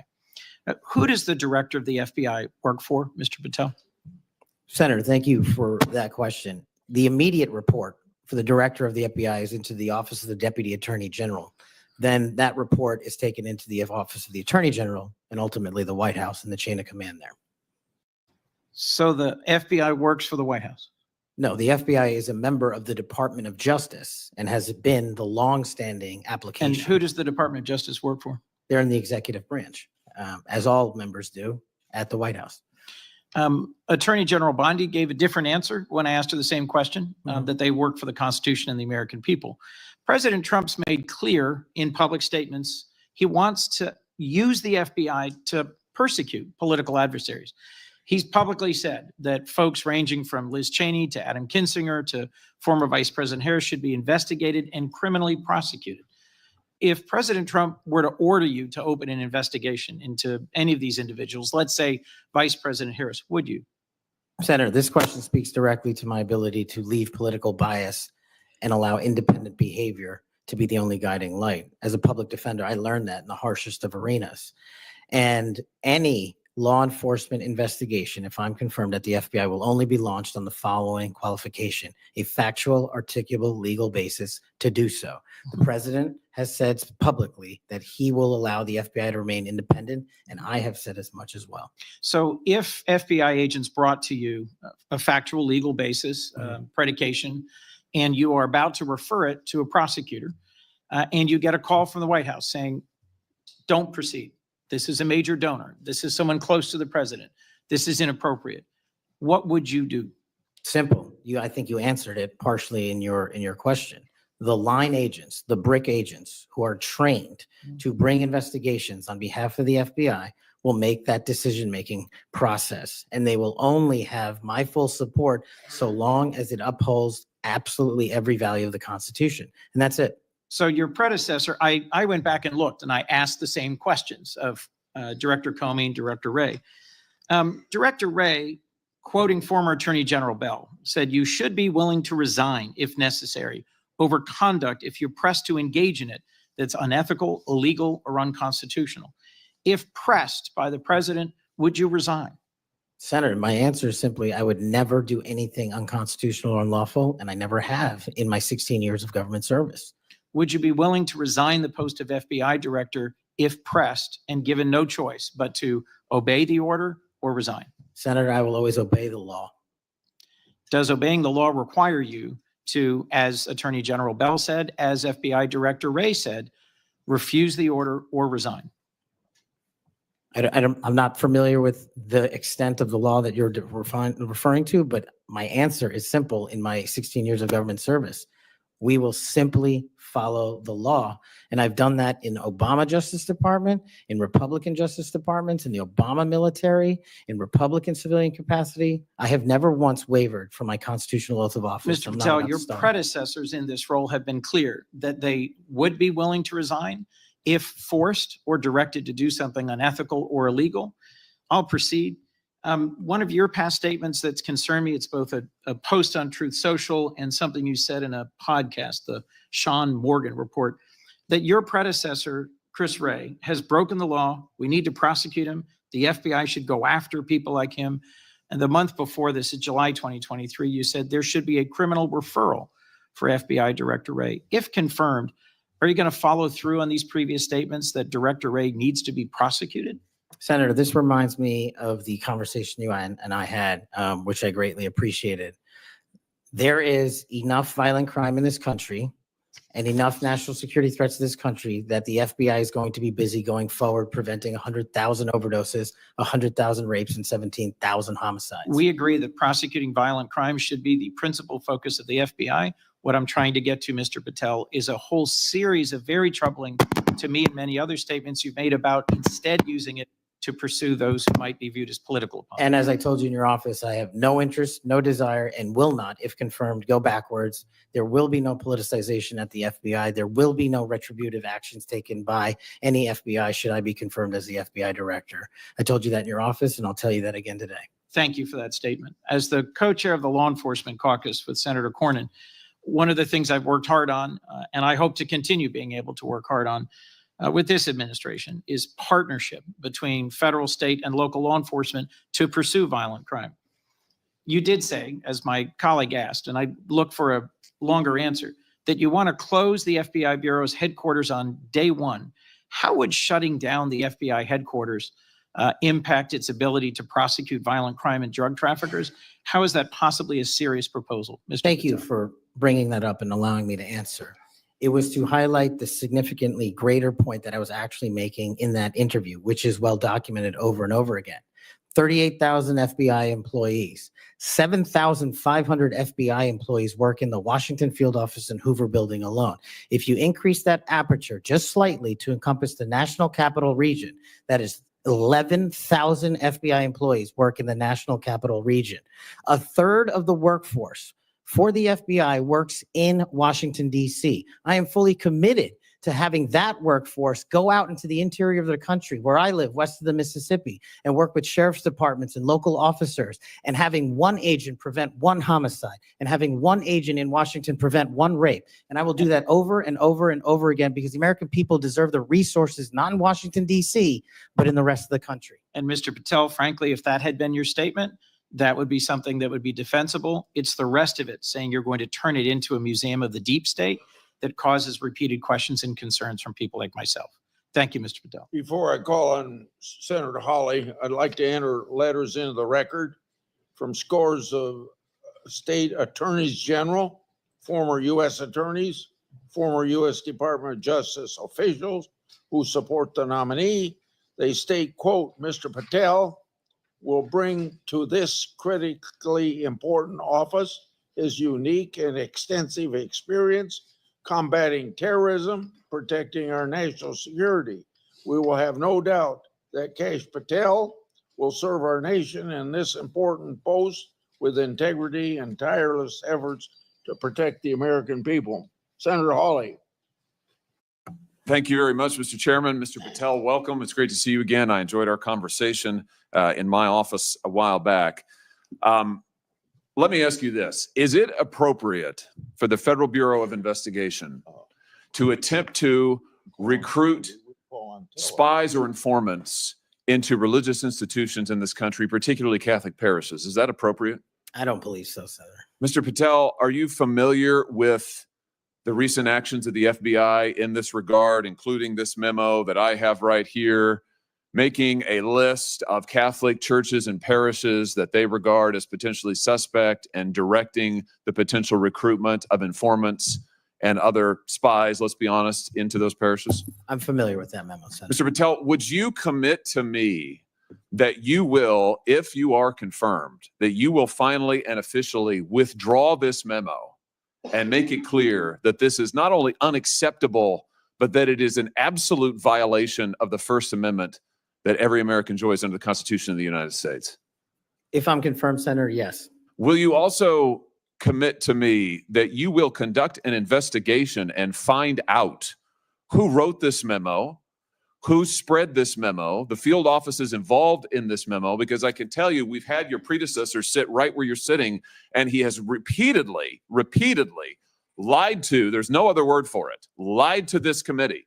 He told us initially that it didn't happen, that the FBI didn't make any lists of churches. That's not true. We have it. A whistleblower brought forward the list for us. He said then that only one field office had worked on it. Turns out we know from another whistleblower, multiple field office worked on it. He said that it was never posted on the internal system. It turns out it was. We believe it's still in effect. Will you find out who was involved in this gross abuse of Americans' First Amendment rights?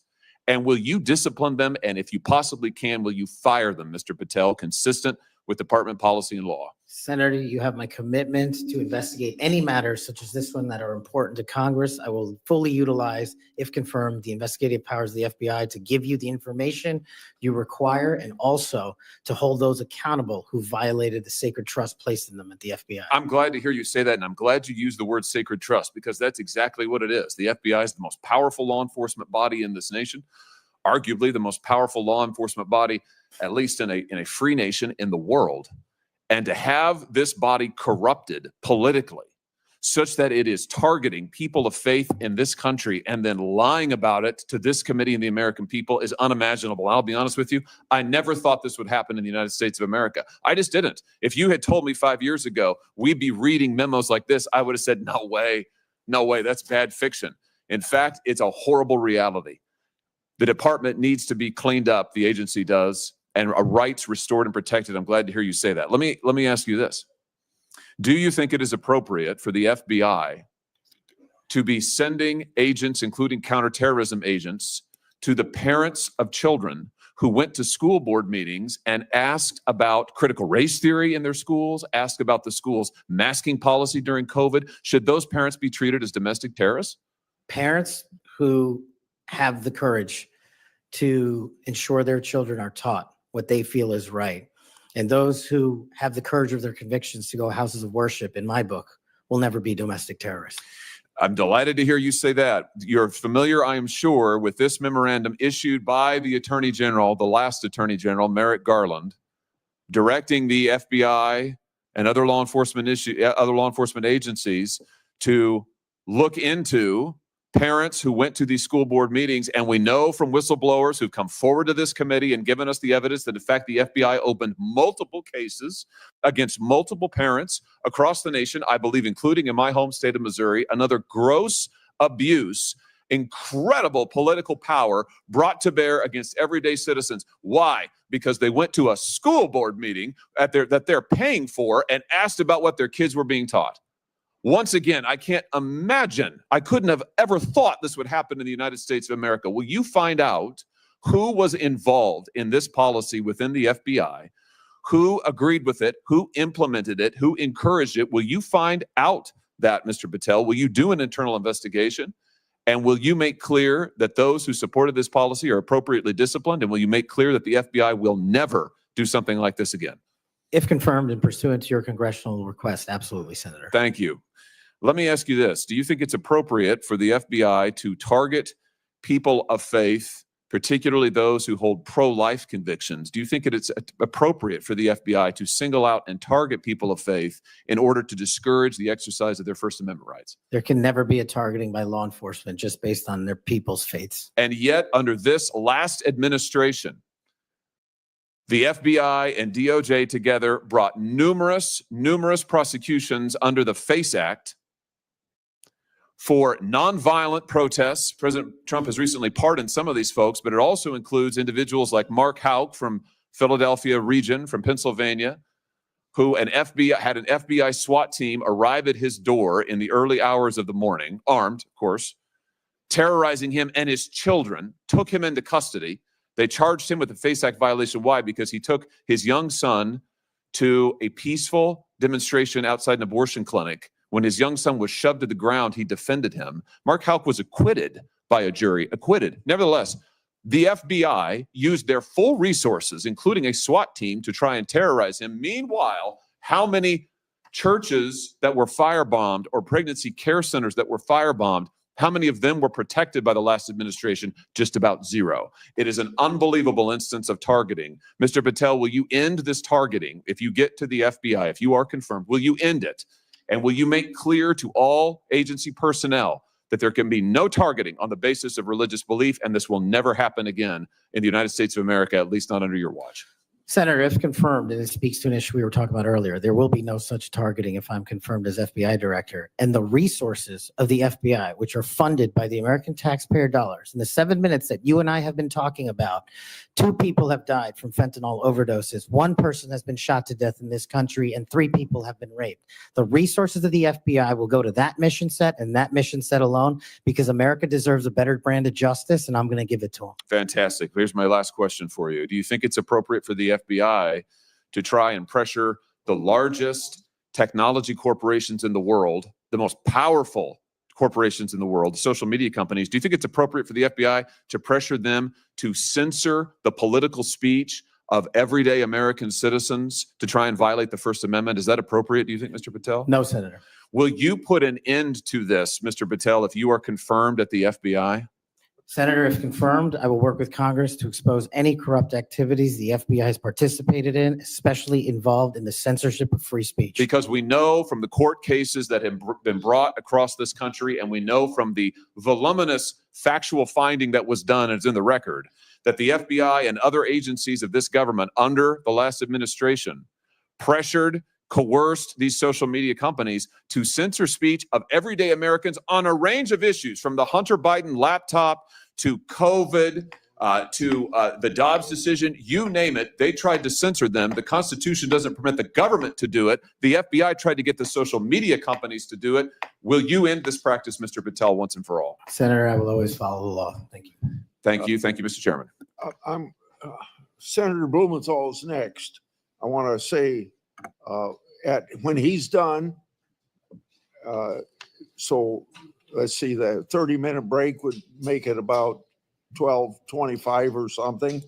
I expect you to be back here on time. And I'm going to have Senator Lee, I'm going to go open the Senate up now. Will you chair for me? Okay, thank you.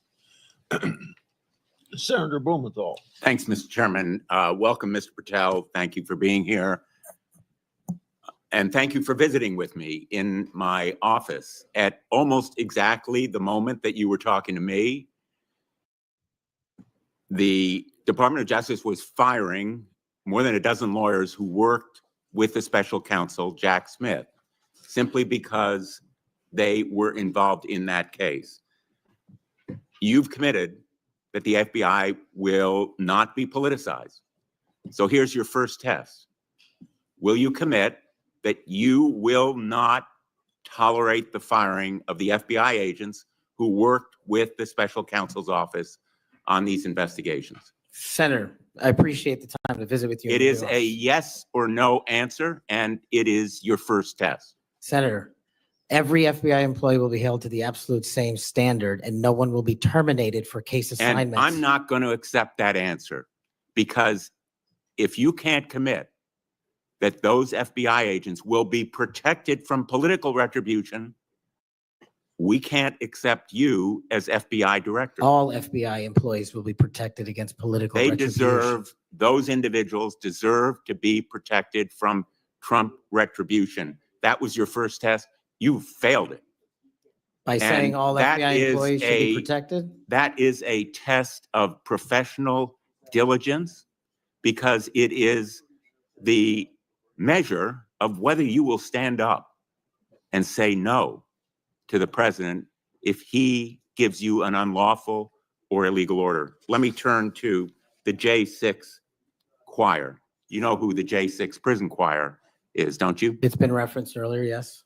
And you know about the song that, in fact, you produced, you promoted, and you used to, as you put it, support, raise awareness and support for the political prisoners still locked in jail. Those J6 choir, were they political prisoners? I don't know everyone in the J6 choir. That's what you said. That's correct? not how I read it, Senator. This is your tweet. That's your whole statement. Well, I'm You reading won't it stand now. behind your own statements made in tweets, countless of them. As a matter of fact, as you put it to Steve Bannon on his show, then we went into a studio and recorded it, mastered it, digitized it, and put it as a song, now releasing it exclusively in the War Room. That was the J6 prison choir song. And all proceeds were given away to charity to help families And you in called need. them political prisoners. Julian Cater, do you know what he did? I don't know who that is, Senator. Well, he's one of the J6 prison choir. You seem to know more about it than I Identified do. in a court filing. And you're saying now you don't know who he is? You glorified him and the rest of that choir? He's the one who sprayed U.S. Capitol Police Officer Brian Sicknick with pepper spray. Officer Sicknick died the next day. Cater admitted his violence. He pleaded guilty to assaulting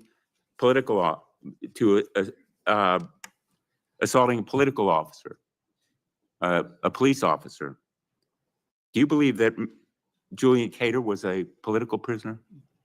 Senator, I'm not familiar with his case. You seem to know a lot more about it than I do. And as I said repeatedly, I will always utilize my resources to help Americans in need, which is what I was trying to do here. And I have never once advocated for political violence or violence against law enforcement. Ryan Nichols. Ryan Nichols also pleaded guilty to assaulting a police officer. He was one of the J6 choir. He pushed the crowd against officers, defending a door to the Capitol, and sprayed officers with pepper spray. Was Ryan Nichols a political prisoner? Same answer, Senator.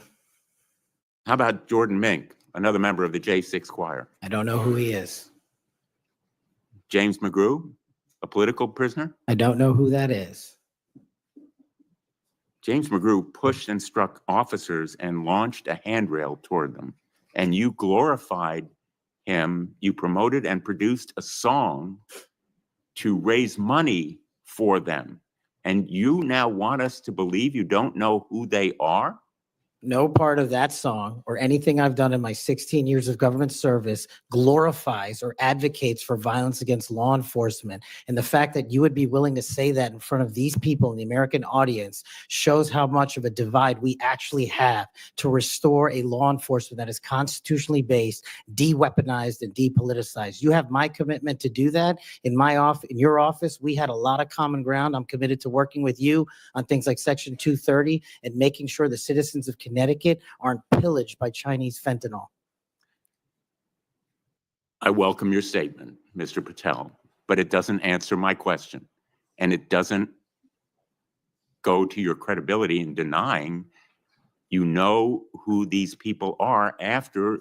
And I have to say, in this tweet and in others, I have a raft of them. I'm going to ask the chairman that they be made a part of the record. If there's no objection.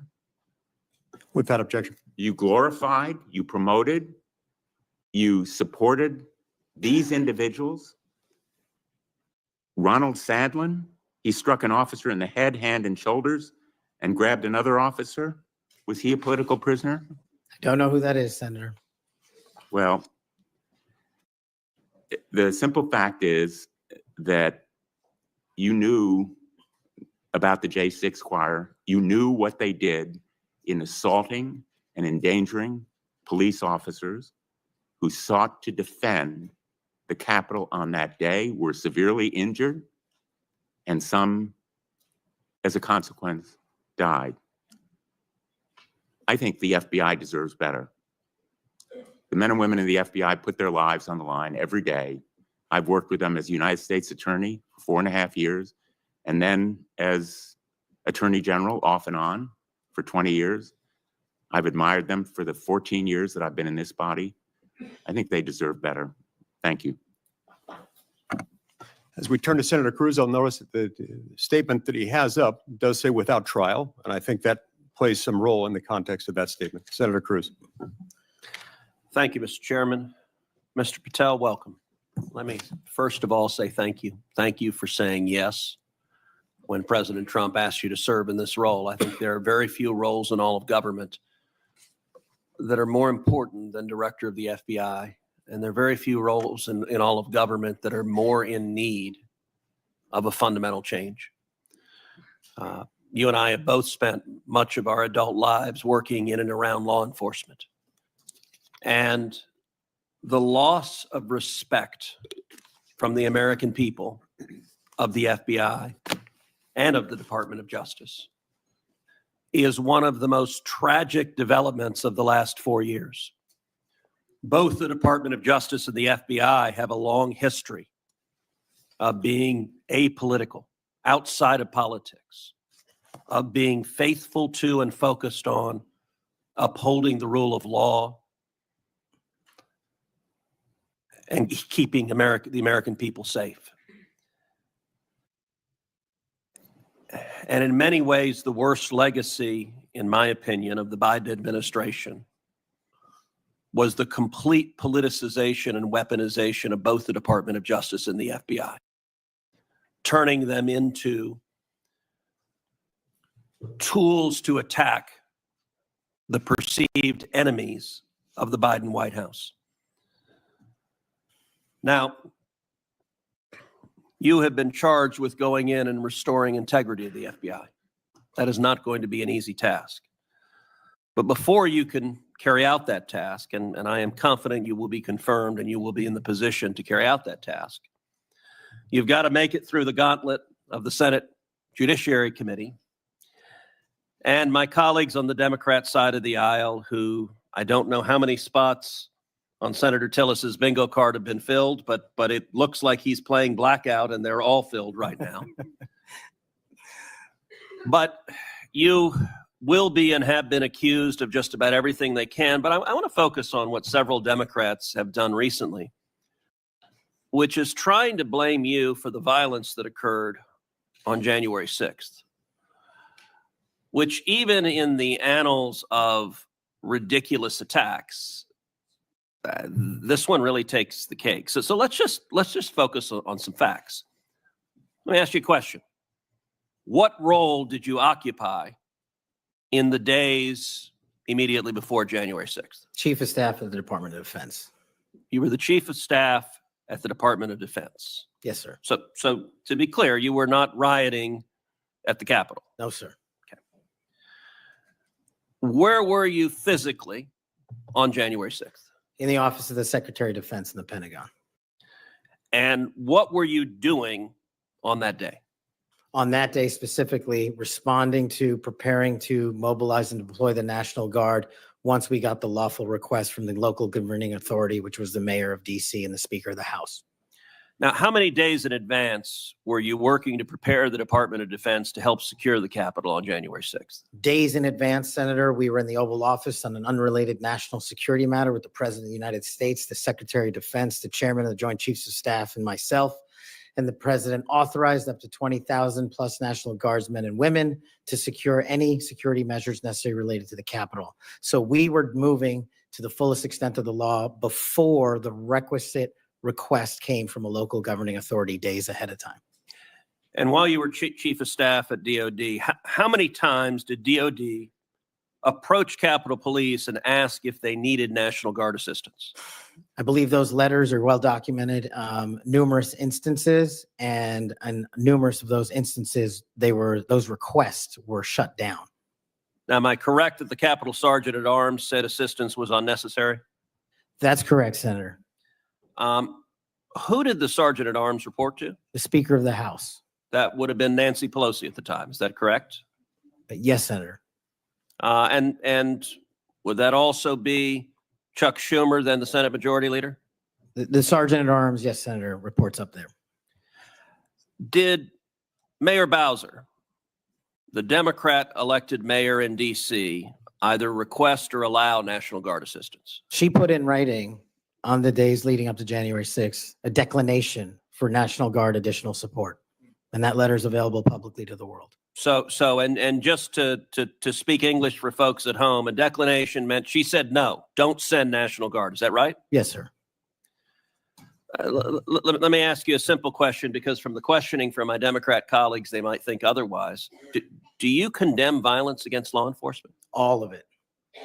And by the way, is that true whether the violence is right wing or left wing or anywhere else? There is no discriminating between types of violence against law enforcement.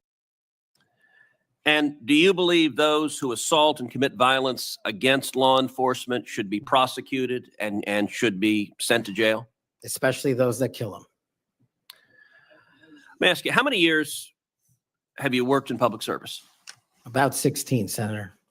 And how many years have you worked in particular in law enforcement and prosecution and national security? Over a decade, Senator.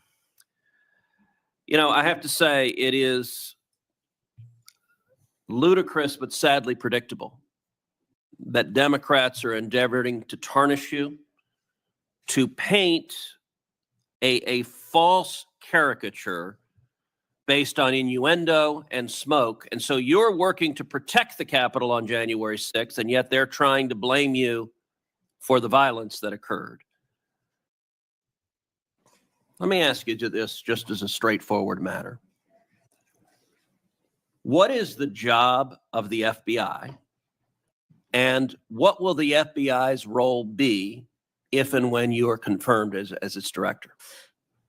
The simple motto on the website of the FBI's homepage is to protect American citizens and uphold the Constitution.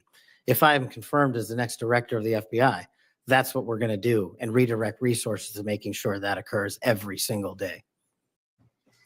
Thank you for your willingness to do so. And this committee will hold you to account on restoring integrity at the FBI. And I thank you also for your commitment to transparency. I think that is incredibly important to bringing back integrity, and I'm grateful for it. Thank you, sir. Senator Hirono. Thank you, Mr. Chairman. Mr. Patel, as part of my responsibility as a member of this committee, I asked the following two initial questions of all nominees before any of my committees. Since you became a legal adult, have you ever made unwanted requests for sexual favors or committed any verbal or physical harassment or assault of a sexual nature? No, Senator, I have not. Have you ever faced discipline or entered into a settlement relating to this kind of conduct? No, Senator, I have not. Mr. Patel, you have been a champion of the January 6th prison choir. You have stated that the choir's members were, quote, incarcerated as a result of their involvement in the January 6, 2021 protest for election integrity, end quote. And one of the choir members is Julian Cater, who pled guilty. He pled guilty to assaulting officers with a deadly weapon. On January 6th, he attacked Capitol Police Officer Brian Sicknick with pepper spray, and the next day, Officer Sicknick suffered from 2 strokes and died. Mr. Patel, was Mr. Cater protesting for election integrity? Yes or no? I don't know who that is. I'm not asking you who that is. I'm asking you whether, having heard the description of what he pled to, whether he was protesting for election integrity, yes or no? I don't know who that is. That and is not statement- responsive to my question. You're not willing to say that, but you were willing to describe this choir as consisting of people who were protesting for election integrity, and yet you testify you don't know them. We have heard already your book includes a list of 60 people who you think make up part of the executive branch deep state. Mr. Patel, if confirmed, do you plan to investigate President Trump's former FBI Director Christopher Wray? Yes or no? I have no plans in going backwards. I have plans in safeguarding. How about this- James Comey? Do you plan to investigate him? Senator, every investigation will be subject to the same Do you legal plan to standard. investigate James Comey, who's on your list? I have no intentions of going backwards. How about and Bill every Barr? intention of using the Constitution. How about Bill Barr? Do you plan to investigate him, who's on your executive branch deep state, and you say you're going to ferret out the deep state? No one Yes or that no? did not break the law will be It investigated. can't, no answers to any of those. Okay. Over 1 million Americans died as a result of COVID-19. The COVID-19 vaccine saved lives. Yet less than a year ago, you promoted unregulated, unproven, unscientific supplements to reverse the effects of the vaccine on Truth Social. You told your followers that these supplements would detox them of the COVID-19 vaccine. Mr. Patel, did you make money by promoting these supplements? Senator, do you know of any individuals who died as a result of complications from the Yeah, again, vaccine? Because I do. Are you unable to answer my question, which is a straightforward, did you make money by promoting these supplements? All of my financial disclosures have been made to this committee. I would like to hear your answer, yes or no. Did you make money? I don't have This those is my third financial and last time I'm going to disclosures ask you in front that of me. question. You have that information. So you refuse to answer the question. I answered Here 1,300 you pages. are, of you questions. are, you, no answer, and yet you spread dangerous misinformation. Mr. Patel, the FBI is the primary agency responsible for investigating election-related crimes, including fraud and the denial of voting rights. So being able to separate fact from conspiracy theories around elections is an important thing for the FBI director. I have a question to see if you can do that. Mr. Patel, did Donald Trump lose the 2020 presidential election? Yes or no? President Biden's election was certified. He was sworn in and he served as the president of the United States. Once again, the people who are 100% loyal to President Trump cannot answer that question. It is alarming that you want to be an FBI director who can answer a simple question, factual question. During a 2023 interview with Steve Bannon, you said, quote, "We will go out and find the conspirators, not just in government, but in the media. Yes, we're going to come after the people in the media who lied about the American citizens, who helped Joe Biden rig presidential elections." There's your quote. Do you still plan to come after the free press? Not unless private citizens have been defamed. That's their right. You said that you would be going after the media. So I want to know whether you plan to do that. Go after the free media. I can't go after the media for other people. That's a decision they have. So I would say that that was a statement that you made that is pretty chilling to the free media. So I didn't hear a no that you would not go after them. You currently serve on the board of directors for the Trump Media Technology Group, which owns the social media platform Truth Social.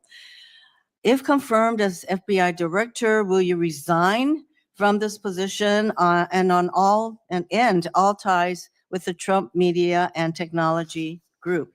Yes, Senator, as I've stated to you in writing. Over the last 2 years, the FBI has dedicated resources to Operation Not Forgotten, which works to address violent crime in Indian country. Mhm. If confirmed as FBI director, would you continue the important work of Operation Not Forgotten? I've made that commitment to many of your colleagues who have tribal issues and tribal crimes plaguing their communities, and I'll make that commitment to you as well, Senator. My time is almost up, but I would like to note that on the many questions asked about the choir, the J6 choir, it included at least 5 men who pled guilty to assaulting police officers. And these are the people whose record this nominee promotes. Thank you. Okay, we'll go to Senator Kennedy next, and then as directed by the chairman, we will take a 30-minute recess at the conclusion of Senator Kennedy's questioning. Thank you, Mr. Chairman. I just want to say for the record that Chairman Grassley is the greatest chairman God ever put breath in. And would somebody please tell Grassley I said that?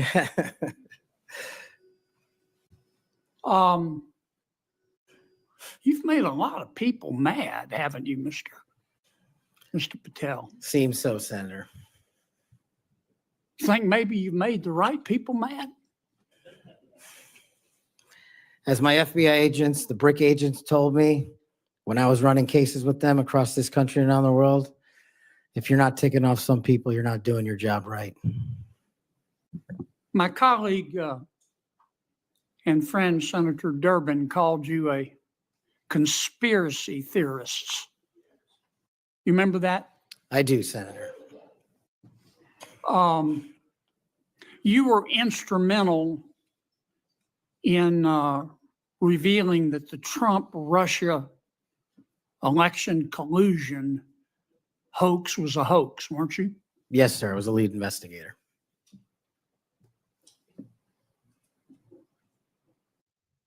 Sounds to me like we need to get some new conspiracy theories because all the old ones turned out to be true. Facts matter, Senator. Yeah. I mean, conspiracy theorists are up something like 37-0.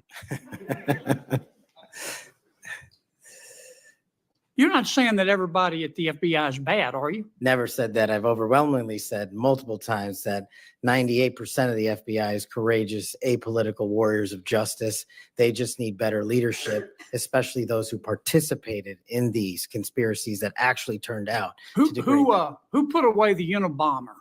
The FBI. Yep.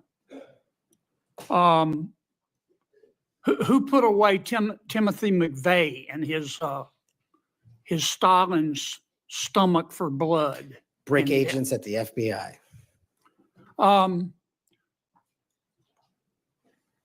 Who helped investigate Jussie Smollett, who, in an effort of self-aggrandizement, set back the fight for minority rights for years?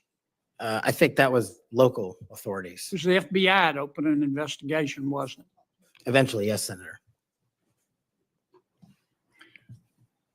There have been or were some bad people at the FBI and the Justice Department, which work hand in glove, weren't there? Unfortunately, yes, Senator. Secretary Clinton's lawyer, a gentleman by the name of Michael Sussman, had a pass to come and go at the FBI building as he wished. Don't you think the American people have a right to know about the details of that? Not just that, but what a political party was doing with the secure compartmented information facility with direct access to the Federal Bureau of Investigation. Mr. Hunter Biden cheated on his income taxes. Didn't pay $1.4 million in income taxes over 4 years. And he filed fraudulent returns. He tried to deduct his hookers as a business expense, for God's sakes. And they hit him with 2 misdemeanors before there was a public outcry. Don't you think the American people are entitled to know the details of that? The American people are entitled to a singular form of justice and the details to every public corruption investigation. You remember Peter Strzok, I sure do. one of the lead investigators for Mr. Mueller's Russian collusion hoax? Yes, Senator.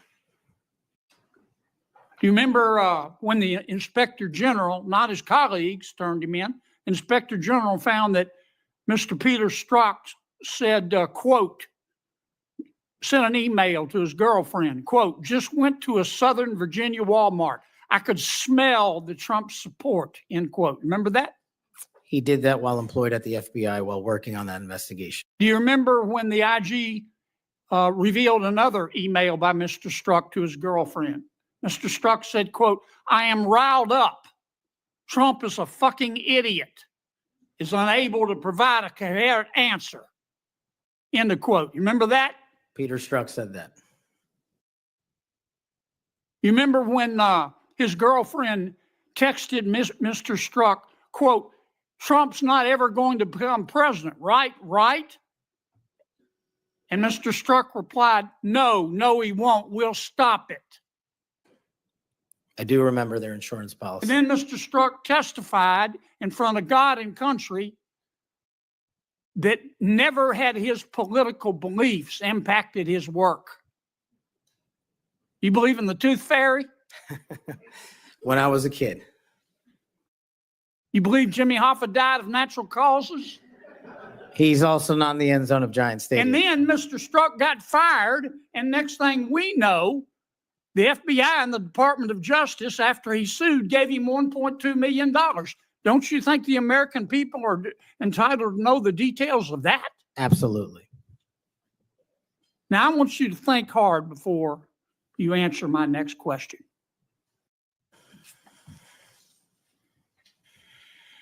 Do you believe in the adage that 2 wrongs don't make a right, but they do make it even? Senator, I think if anyone commits a wrong in government service, the American public deserve to know the absolute secular detail of that corrupt activity. When reforming the FBI and the Justice Department, 2 wrongs don't make a right, but they do make it even, is the wrong approach, isn't it? That's correct. And we're going to hold you accountable for that. I hope you do. Now, there's some good people at the FBI. Lots. And there have been and may still be some bad people there. And you've got to find out who the bad people are and get rid of them in accordance with due process and the rule of law. And then you've got to lift up the good people. Don't go over there and burn that place down. Go over there and make it better. Do you commit to us today that you will do that? I commit to you, if confirmed, Senator, every single day, 24/7, 365, the FBI will be the premier law enforcement agency in the world. Thank you, Mr. Chairman. We'll now recess for a 30-minute lunch break. We'll return at approximately 12:40, and we will resume with Senator Booker's questions.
Senator Booker.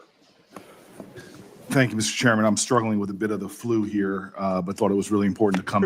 Everybody's got flu. Yeah, it's been pretty rough, but I appreciate the time. And Mr. Patel, if I can jump right in, 12 prosecutors, career prosecutors, were involved in an investigation and prosecuting the cases against President Trump and were recently fired.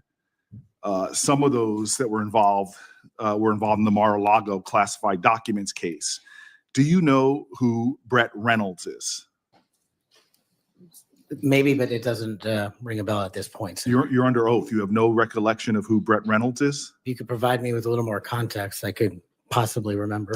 Are you aware of any plans or discussions to punish in any way, including termination, FBI agents or personnel associated with Trump investigations?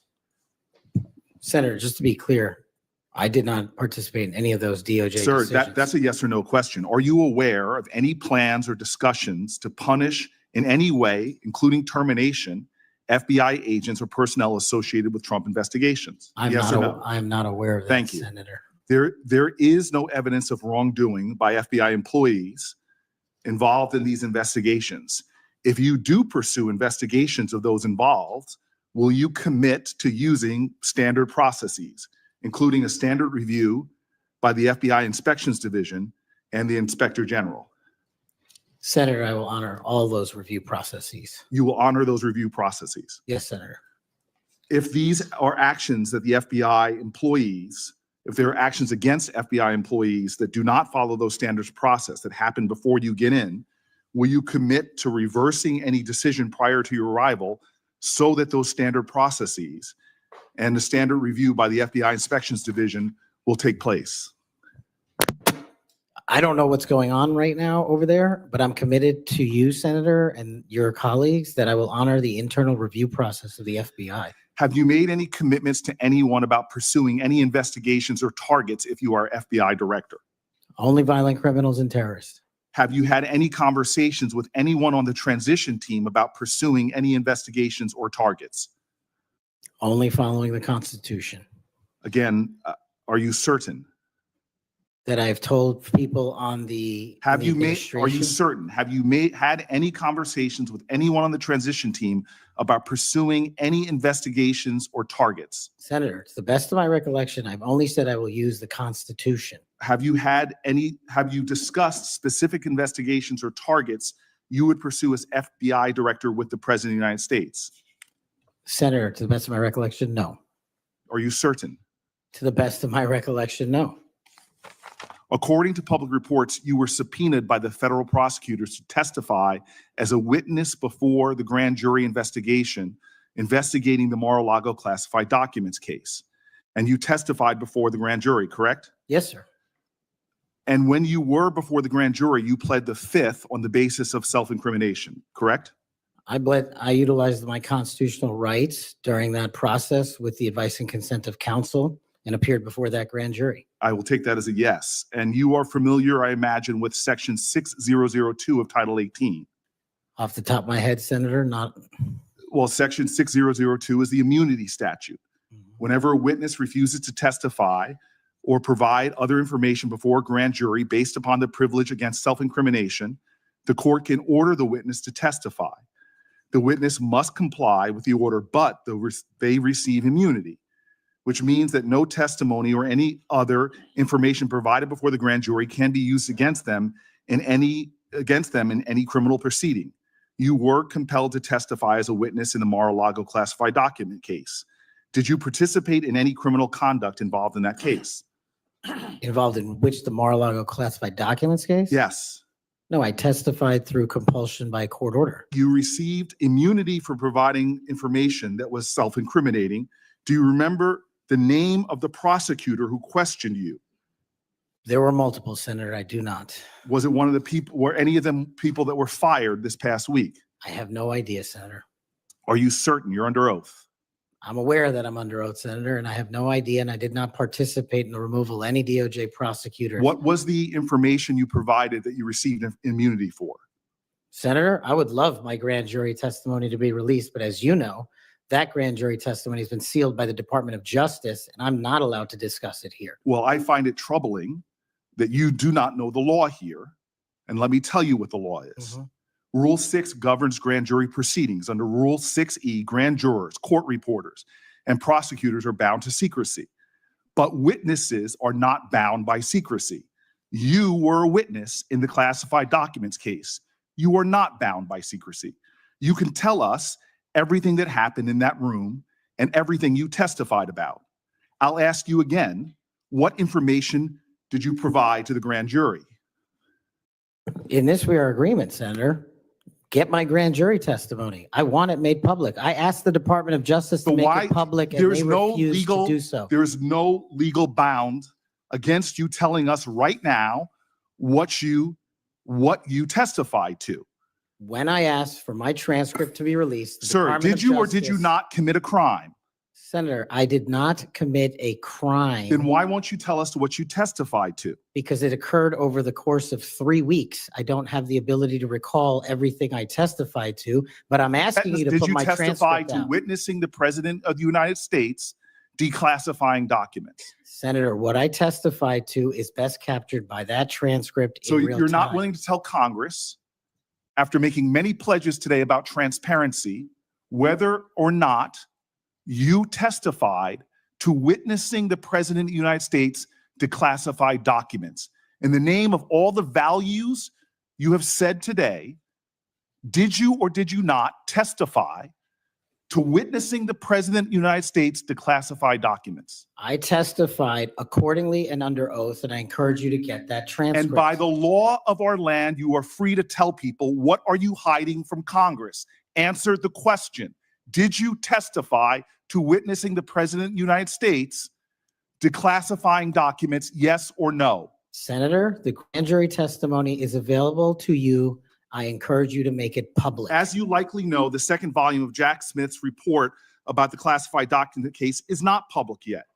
To fulfill our constitutional duty of advice and consent, the President, on nominations, members of this committee have asked the DOJ to review the report. Do you agree that Congress should thoroughly review its nominees? Yes or no? Yes. Okay. Now, last question and I'll be done. When you and I met, you told me that you wanted to remove 11,000 FBI personnel or move many of them, and you said that again today. You have looked at an org chart to understand what offices and functions that you'll be pulling from. I don't think you've done a serious analysis, but I do think you have an assignment from Donald Trump to gut the FBI. You said yourself, I'll shut down the FBI Hoover building. There are people specifically that you are targeting, I believe. And do you agree that you have already prepared plans to remove certain individuals from their offices? For example, individuals that will be replaced by political personnel. The political personnel that are being put in an institution that you and I discussed that has no political appointees but one, the political personnel involve these names: Erica Knight, Tom Ferguson, Greg Bitzner. You stated your question. Would you answer? Or don't you want to? Okay. We can move on. Senator Blackburn. Thank you, Mr. Chairman. And Mr. Patel, there is absolutely no doubt that you have the experience and the expertise to lead the FBI, and we welcome you here today. We are pleased that you are here. I've been listening to my colleagues across the dais and listening to their questions, and it has led me to one thing. Why are the Democrats so afraid of you? I don't know, Senator. You'd have to ask them.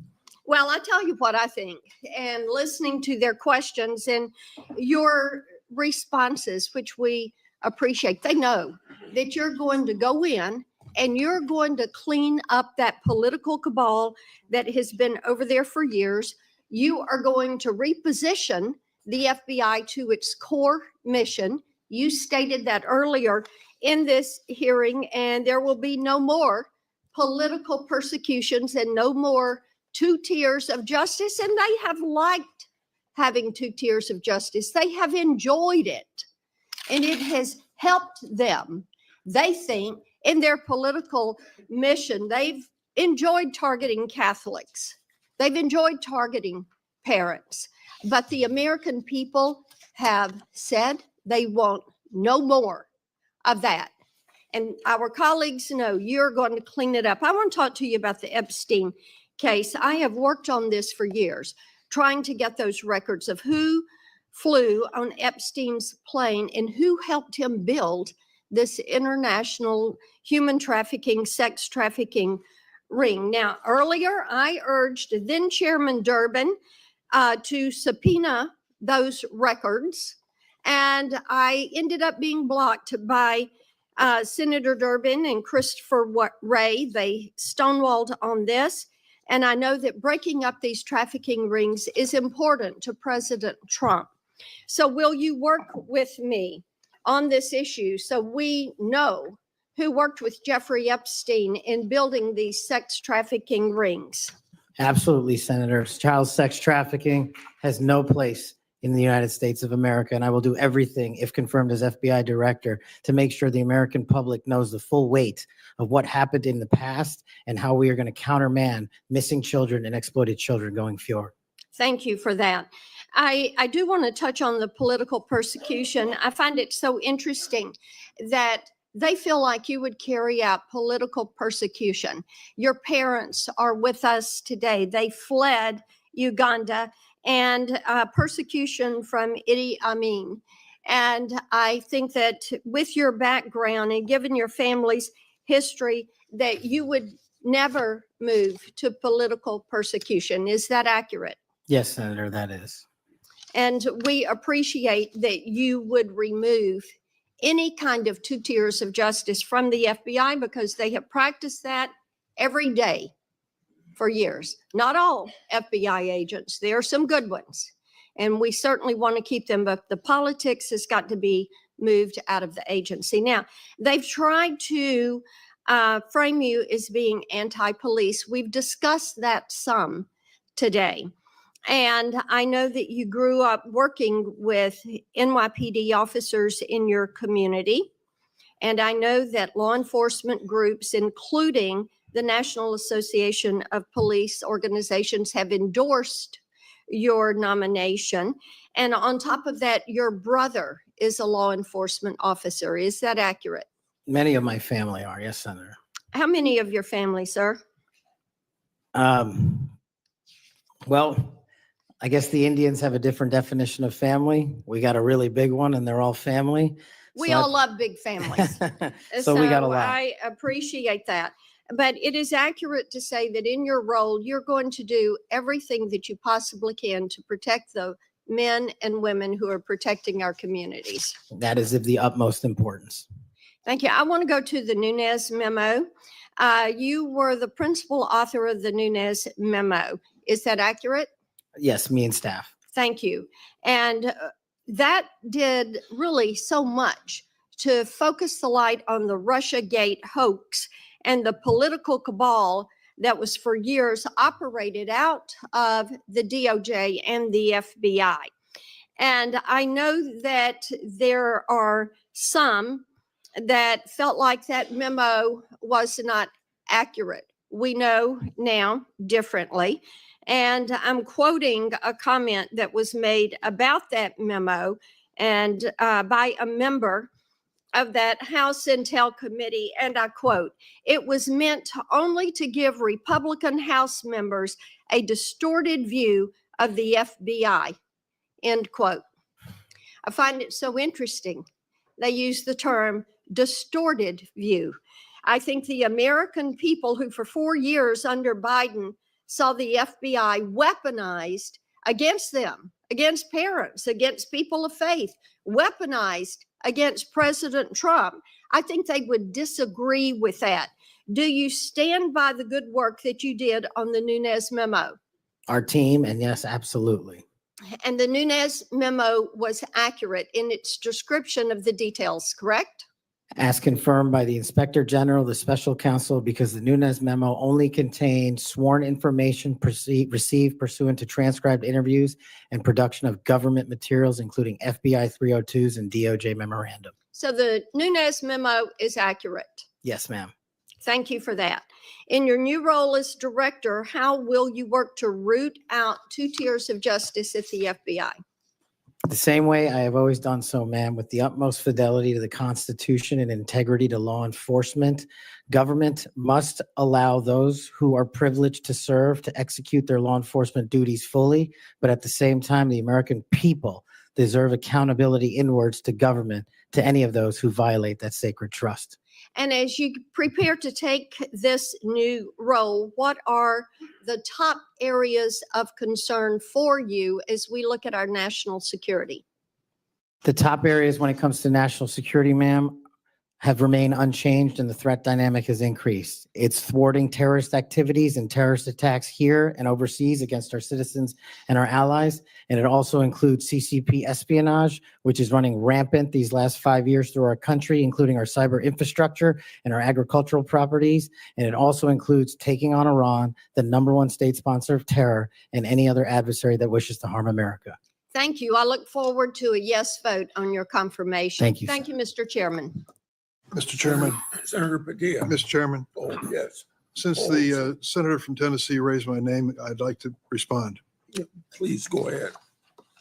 Mr. Chairman, while I was chair of the committee, protecting children from sexual exploitation was one of our highest priorities. We chaired hearings on kids' online safety, and we decided on a bipartisan basis to call the big tech CEOs in for an important, maybe historic meeting of this committee. Last year, the committee reported 6 bipartisan bills to help protect child safety online, including one of my own, Stop CSAM, and Senator Blackburn's Report Act.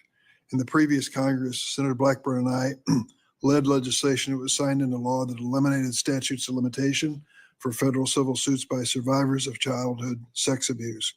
I've worked to ensure the DOJ's unethical non-prosecution agreement with Jeffrey Epstein is investigated. As I've argued in this committee, my Inspector General Access Act would allow the Inspector General to investigate that.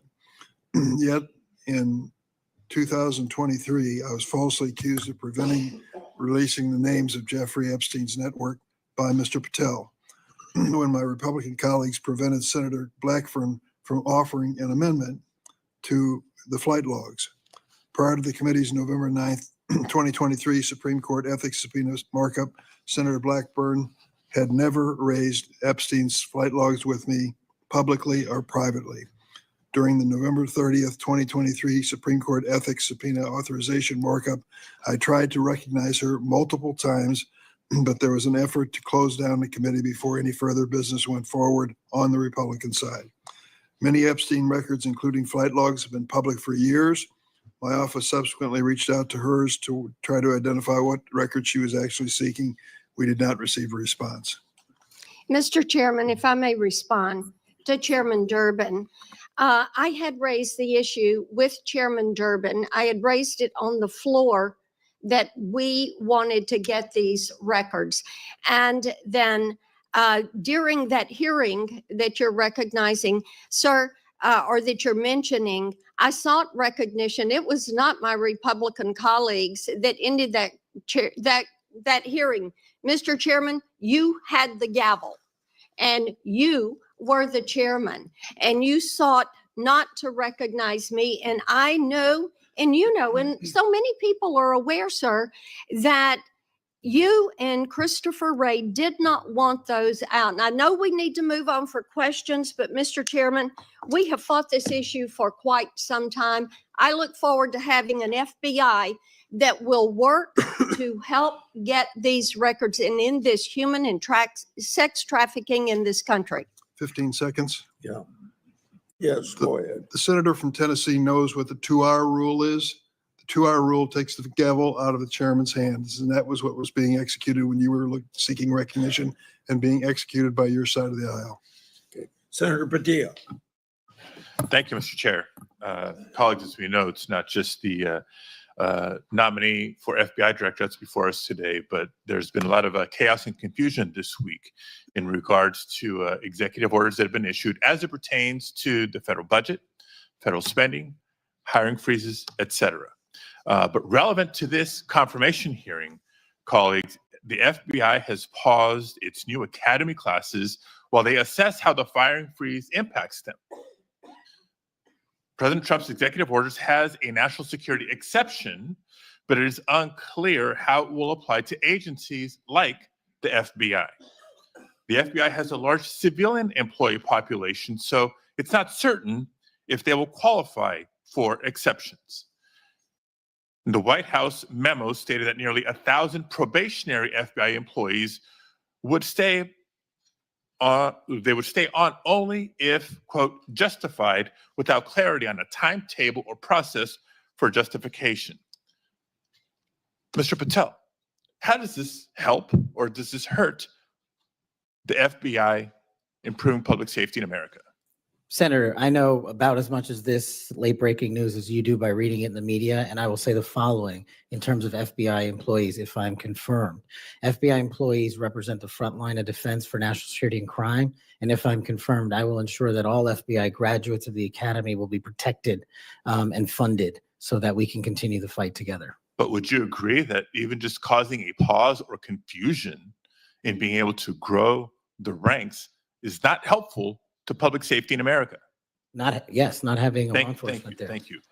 7 minutes goes by fast, so I want to get to as many topics as I can. As you know, the FBI plays a critical role in national security and public safety, yet the reports are that the hiring freezes is damaging. I want to submit for the record, Mr. Chairman, a New York Times article outlining the questions and concerns I just stated. Now, on to the next topic. FBI agents rely on their leadership to ensure their safety and success of operations. As Senior Director for Counterterrorism at the National Security Council, you were involved in a SEAL team rescue mission to recover a 27-year-old American hostage in Nigeria. According to former Secretary of Defense Mark Esper, you falsely informed senior leadership that the United States had secured permission to fly over other nations' airspace en route to Nigeria. This misinformation forced the aircraft to circle the border for an additional hour, potentially jeopardizing the mission's success and putting service members at undue risk. Can you explain your decision to falsely claim airspace permissions had been secured for the mission? I greatly appreciate this. This is one that hits home squarely because my guys, my friends were on that operation. They were in that helo. They were in that V-22. And there's never a time in my career that it would jeopardize the safety of the men and women in uniform. And if you ask the National Security Advisor of the President of the United States, who's with me on that day, who has gone on the record publicly, as has General Tony Tata, who's the Undersecretary of Defense, they have both stated with affirmation that I acted appropriately, relayed all information accurately, and never jeopardized the safety of the hostages. And our men were on the ground for 59 seconds and executed 6 sentries and rescued an American hostage named Phil Walton, and he's home today with his family because of it. So your friend's word versus the former Secretary of Defense. That's what we're going to be asked to consider. Next topic. In September of 2024, just a couple of months ago, you stated that Chris Wray was caught illegally using 702 collection against Americans 274,000 times. That's a quote. And you criticized Congress for failing to implement necessary reforms when reauthorizing Section 702.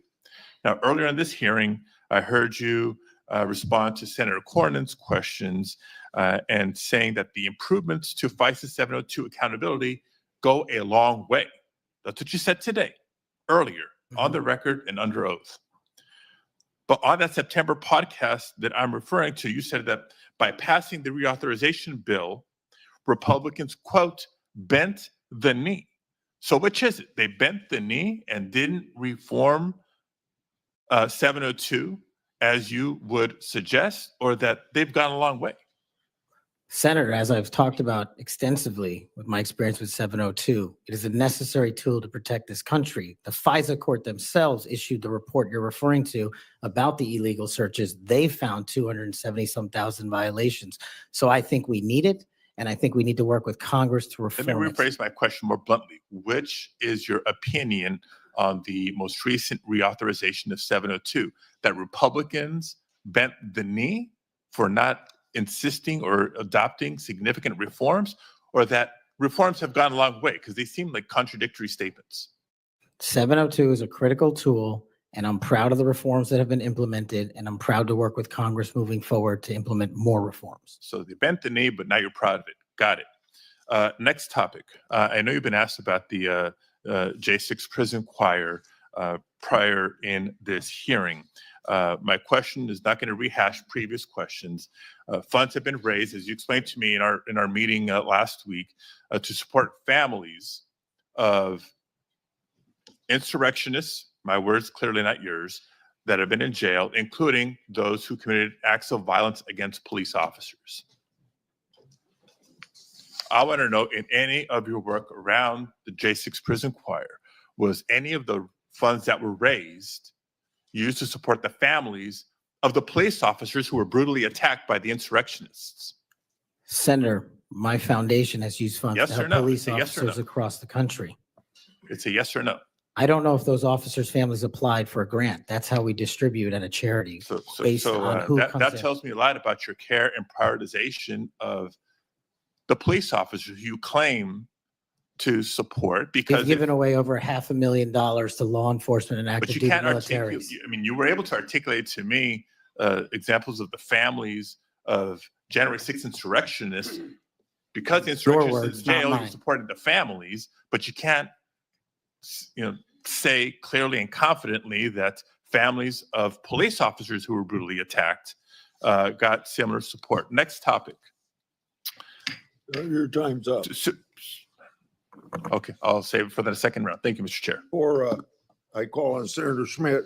I have a letter that I want to put in regard to this Nigerian rescue story. It's from General Tata. What people that bring this up don't tell you is that General Tata has denied the exchange reported in the Atlantic and has forcefully defended Mr. Patel. General Tata said, "I never heard the words that somebody's saying they heard from me. That's not a quote from me," end of quote. General Tata wrote to the committee and said it was, quote, irresponsible, end quote, to say Mr. Patel jeopardized the mission.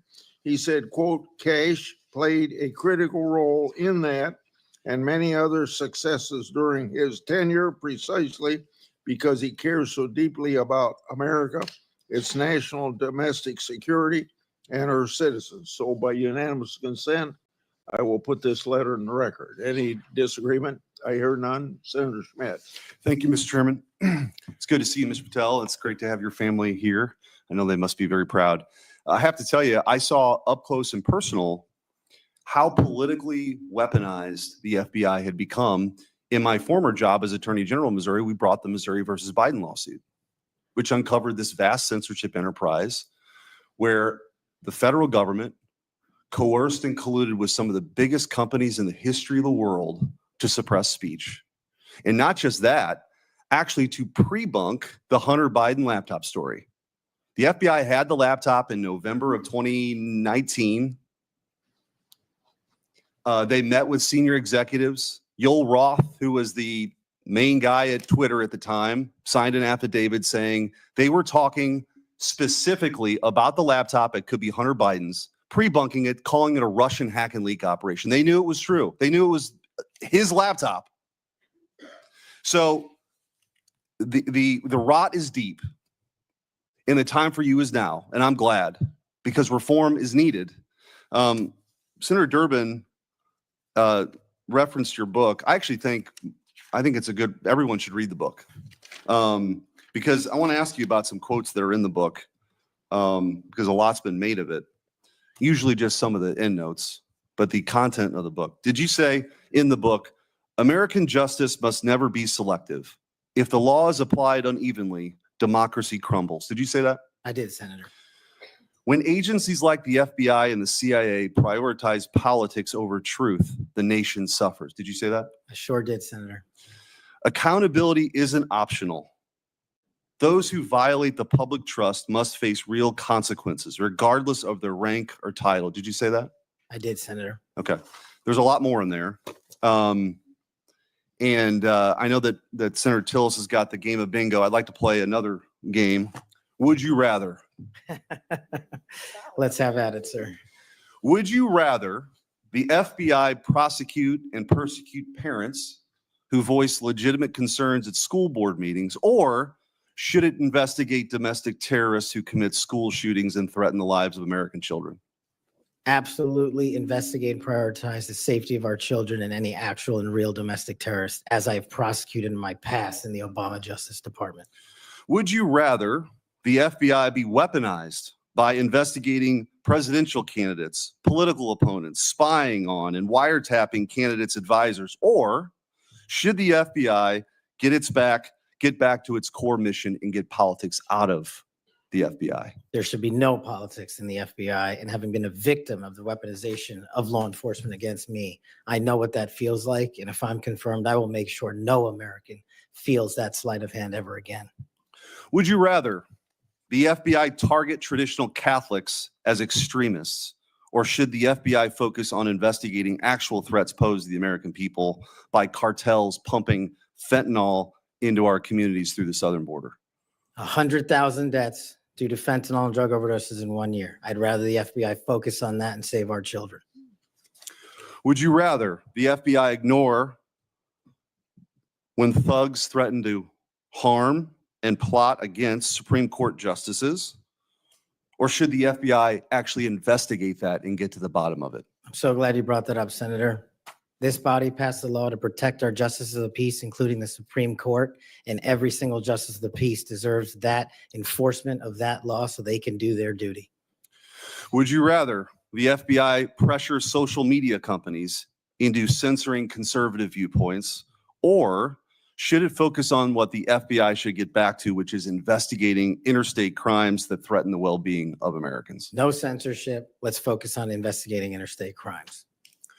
Would you rather the FBI raid the home of a former president and chief political rival, going through the First Lady's personal belongings, spreading out documents on the floor staged, or should it raid the homes of terrorists who seek to harm citizens? Let's let our men and women in law enforcement kick down the doors of terrorists and narco traffickers and pedophiles and put those people in prison where they belong. So, I mean, I could go on and on. But let me tell you what I think's really going on here. What I think's going on here is that the folks on the other side can't actually believe and can't come to grips that they're in this position right now, that they're in the minority and that President Trump is back in office. Because what they did was, after he was out of office, they tried to destroy him. They tried to financially ruin him and his family. They tried to intimidate him. They tried to throw him in jail for the rest of his life. They tried to demonize half the country. Their opening and closing argument for the last 4 years has been that President Trump and Republicans are a threat to democracy. But the American people sat in a jury box and they watched. And they weighed the evidence and they heard all the facts and they rendered their own verdict. And their verdict was for reform. They don't believe that the people who've been doing this in these positions have done a particularly good job before. They think the deck is stacked against them, and they saw how our justice system was turned against political opponents in a Soviet-style justice system, which moniker was, "Show me the man and I'll show you the crime." And by the way, I don't think they can believe you're sitting where you're sitting at right now. But guess what? You are. And you're going to get confirmed, and you're going to lead this agency back to what it always should have been, which is to protect the American people, to fight crime, to put the bad guys in jail, not to execute a political agenda like some banana republic form of justice where you point to the person on the other side that you want taken out and you go do that person's bidding. This country was founded on the idea that people could say what they wanted, they could believe what they want, and that the government wouldn't come after them. The government's job is not to tell you what you should think or what you can say or what you can do or what you believe. In this Justice Department under Christopher Wray and under Joe Biden and Merrick Garland has done just that. And that's why the trust has plummeted. So you got a big job. You got a big, big job. But I have all the faith in the world in you that you're going to restore that trust because you believe in the rule of law. You have an incredible personal story. You're going to get confirmed. And I wish you all the best. And you have my vote. Thank you, Senator. Appreciate that. Senator Welch. Thank you very much. Just responding, you guys won. There was, if you want to call it a jury box, the American people elected you. And you're the majority party in the House and in the Senate. You've got President Trump was duly elected. But let me tell you, the source of my ongoing concern, which I regret, it sometimes does not seem to be a common concern. We had a catastrophe for our democracy on January 6th. And you're asserting that you won, and you did, and I acknowledge it. It troubles me that so many people have difficulty saying that Biden won the election. And I listened to your response, Mr. Patel, and many of the people who congratulated you and your parents on your extraordinary story. I share that, so I want you to know that. But what's so hard about just saying that Biden won the 2020 election? What's hard about that? Senator, as I've said before, that President Biden was certified and sworn in, and he was the president. I don't know how else to say it. Well, the other way to say it is he won. He was the president. The other way to say it is he won. I can say Trump won. I didn't vote for him, but he won. You know, Al Gore said Bush won when they were having that recount in Florida. And we have had a peaceful transfer of power here in very contested elections. And I'll just be very direct with you about why I think this is of consequence. When Donald Trump has never acknowledged that he lost in 2020. And he invited people to come to the Capitol on January 6th to stop the steal. And after that happened, police officers died. People were injured. It created enormous ongoing bitterness within the country. And that's your boss. Do you believe that the 2020 election was stolen, as President Trump says it is? Sir, my opinions on the 2020 election have been expressed in this hearing, and he's entitled to whatever opinions he wants. Do you agree with him that the election was stolen in 2020? Senator, millions of Americans have expressed concern going back to multiple elections over election integrity. You know, you're so skillful. You understand what I'm asking you. Can you say the words, Joe Biden won the 2020 election? Joe Biden was the president of the United States. You understand this? There's a difference. I can say the words, Donald Trump won. I don't like to say it, but I must say it. And you cannot say that Joe Biden won the election. What I can say is the same for both of them, Senator. Both of their elections were certified, and they are both, one was and one now is president. Okay. The reason I have some concerns about that, my colleagues on the Republican side, is that whoever is the FBI director, and I suspect it will be Mr. Patel, has a boss.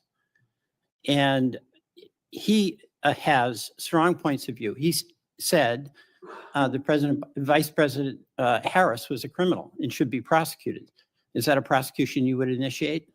There is no prosecution or that the FBI will ever initiate, because the FBI will only do investigations, and those will only be open where there's a factual and constitutional basis to do so. Your boss has said that General Milley, who served us with great distinction, I happen to have great admiration for, should be tried for treason. Do you agree with that? Senator, everybody's entitled to their opinion. The only thing that matters at the FBI is whether the law is followed. Okay, I know everybody's entitled to their opinion. I'm asking you your opinion. should General Milley be tried for treason? Vice President Harris, Kamala Harris, or General Milley or anyone otherwise will not be subjected to an FBI investigation that doesn't meet the rigorous standards of the Constitution. You've talked about your devotion to the men and women in the FBI. I accept that. But as you know, President Trump used the power of the pardon to let people who are cop beaters out of jail, right? He also let a drug dealer out of jail. You're familiar with Ross, or maybe you're not. Ross Ulbricht started the Silk Road, the dark web. He made millions of dollars selling drugs, providing a vehicle by which people could get things that were going to kill him, and people died. He also sought a couple of people to murder on his behalf because he thought his empire was threatened. What is your opinion about Trump pardoning this drug dealer, attempted murderer? My opinion on presidential pardons is that one, I was not consulted. And No. I'm the FBI. I'm asking you your opinion about Mr. Right. Ulbricht. Should the person who created that dark web drug dealer situation, should he be pardoned in your opinion? Senator, it's not appropriate for me to speak on pardons, but I've spoken out against pardons against cop killers and those who do violence to law enforcement, whether it's President Biden or I'm Trump. with you on that. Okay, I'm with the chairman over here, but I'm just trying to find out on Ulbricht. You're gonna, again, bottom line here, you're gonna have a tough job, and you're gonna have a tough boss, because he gets it in his mind he wants to do something, nothing gets in the way, and there's gonna become a time when an FBI director or an attorney general has to make a decision about the Constitution and what's being requested, and can that person at that time, when the important values of the Constitution are at stake, say no to a person who is insisting you take an action? And Senator, that's why I think it's time, for the first time in this country's history, that a public defender be the next director of the FBI, because no one knows more about constitutional due process than PDs. Well, you're appealing to mutual pride here with the public defender, but you know what? I still understand you didn't answer the question. That's the public defender in me, okay? Look, and I say this to my colleagues, we cannot have a weaponized Justice Department or FBI. And what's weaponized is in the eye of the beholder, like the prosecutions of President Trump. And I get that. We cannot have it. But what I think we all have to acknowledge, when we've got a president who's basically saying a political enemy, whether it's Harris, whether it's Liz Cheney, whether it's Adam Schiff, should be prosecuted, that's doing damage to the mutual goal we have of not weaponizing a department. I yield back.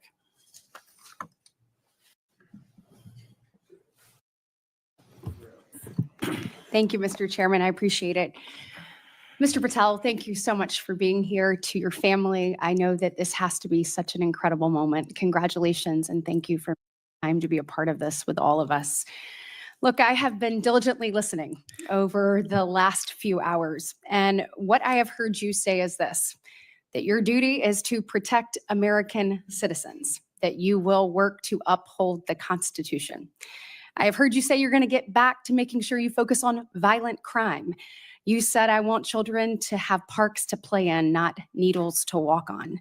You said, I'm going to let cops be cops. You said, we've got to get back to having full transparency. You said all requests will be responded to, and all members of the Judiciary Committee, for that we say thank you. You said you were going to have the backs, as you always have, of law enforcement. You reminded us about being embedded in SEAL Team 6. You said our law enforcement officers deserve the very best. You said you know and you will not allow there to be victims of government overreach because it has happened to you. You talked about having no intention of going backwards. You have talked about making sure that we actually address drug overdoses. You talked about your work with 1.3 million active duty service members, making sure they had resources they needed. You've talked about de-weaponizing and making sure that we don't politicize the department. You said America is the greatest nation. You said you believe that because you believe in the rule of law. You have told me personally, gone will be the days of identifying a person and looking for a crime. You have said everything you do will be factual and constitutionally based. You have said there will be no targeting based on someone's faith. You have said that when these FBI agents are upholding the law, you will always have their back.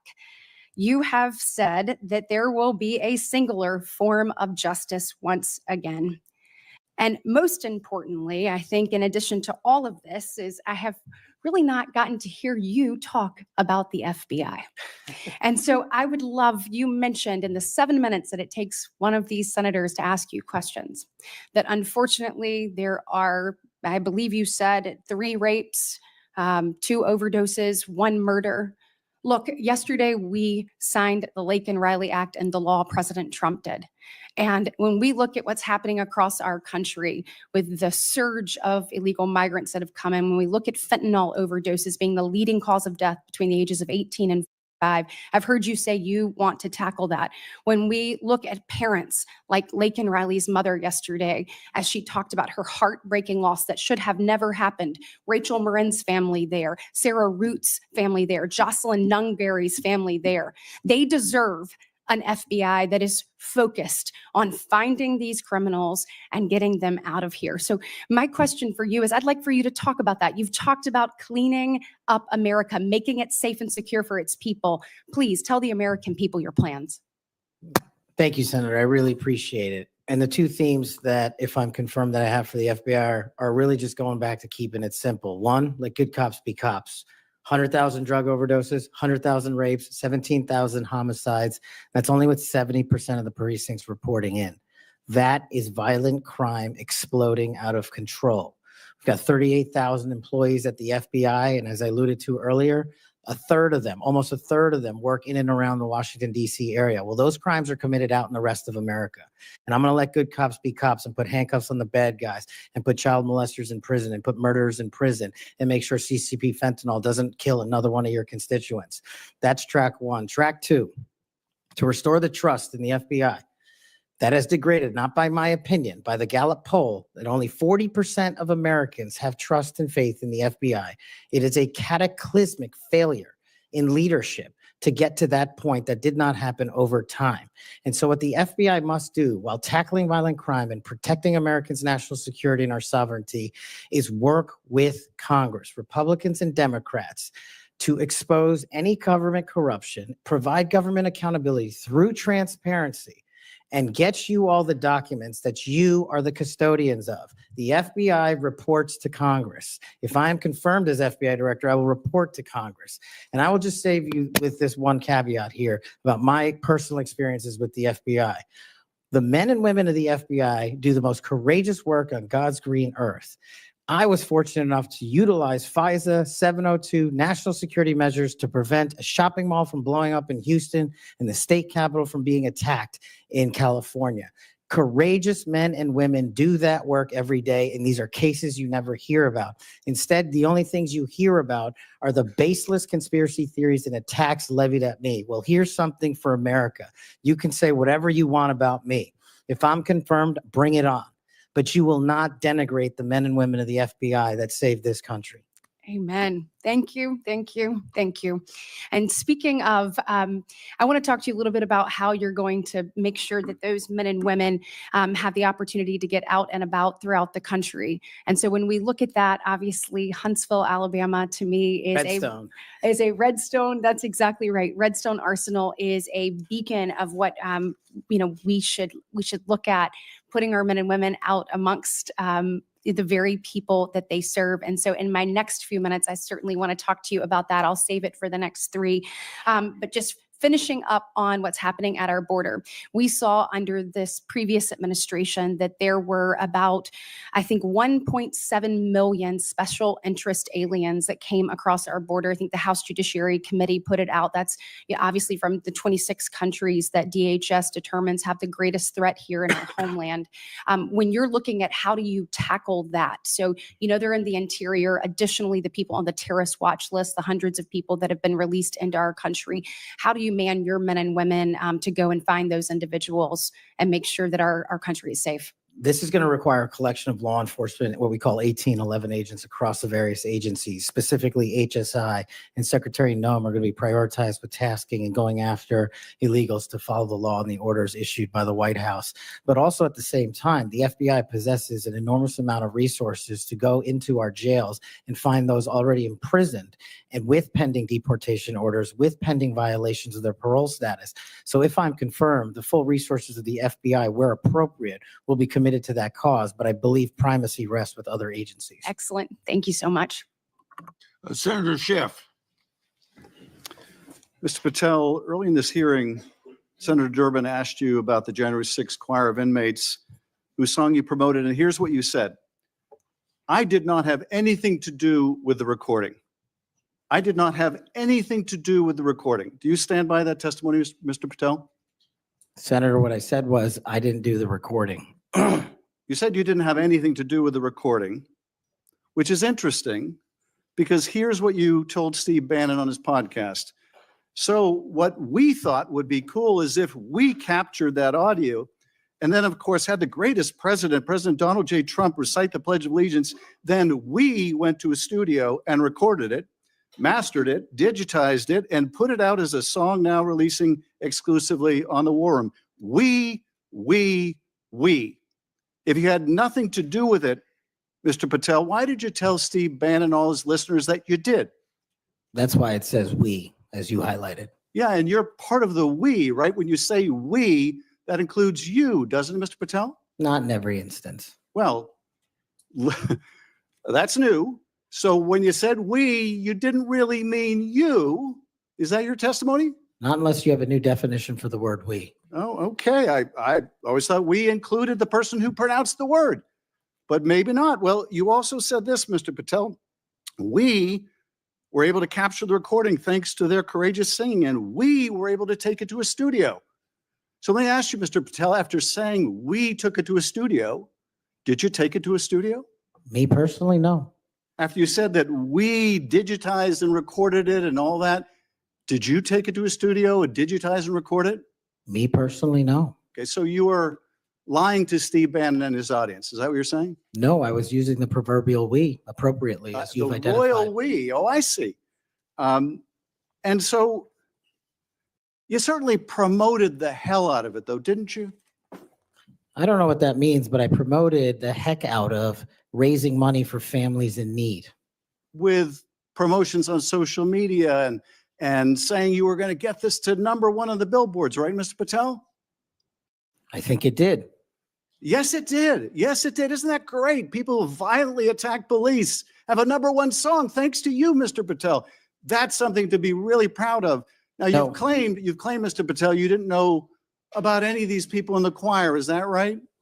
I did not know about the violent offenders, and I did not participate in any of the violence in and tell around me- January Tell 6th. me, Mr. Patel, what due diligence did you do to find out who was in the choir before you promoted their beautiful music?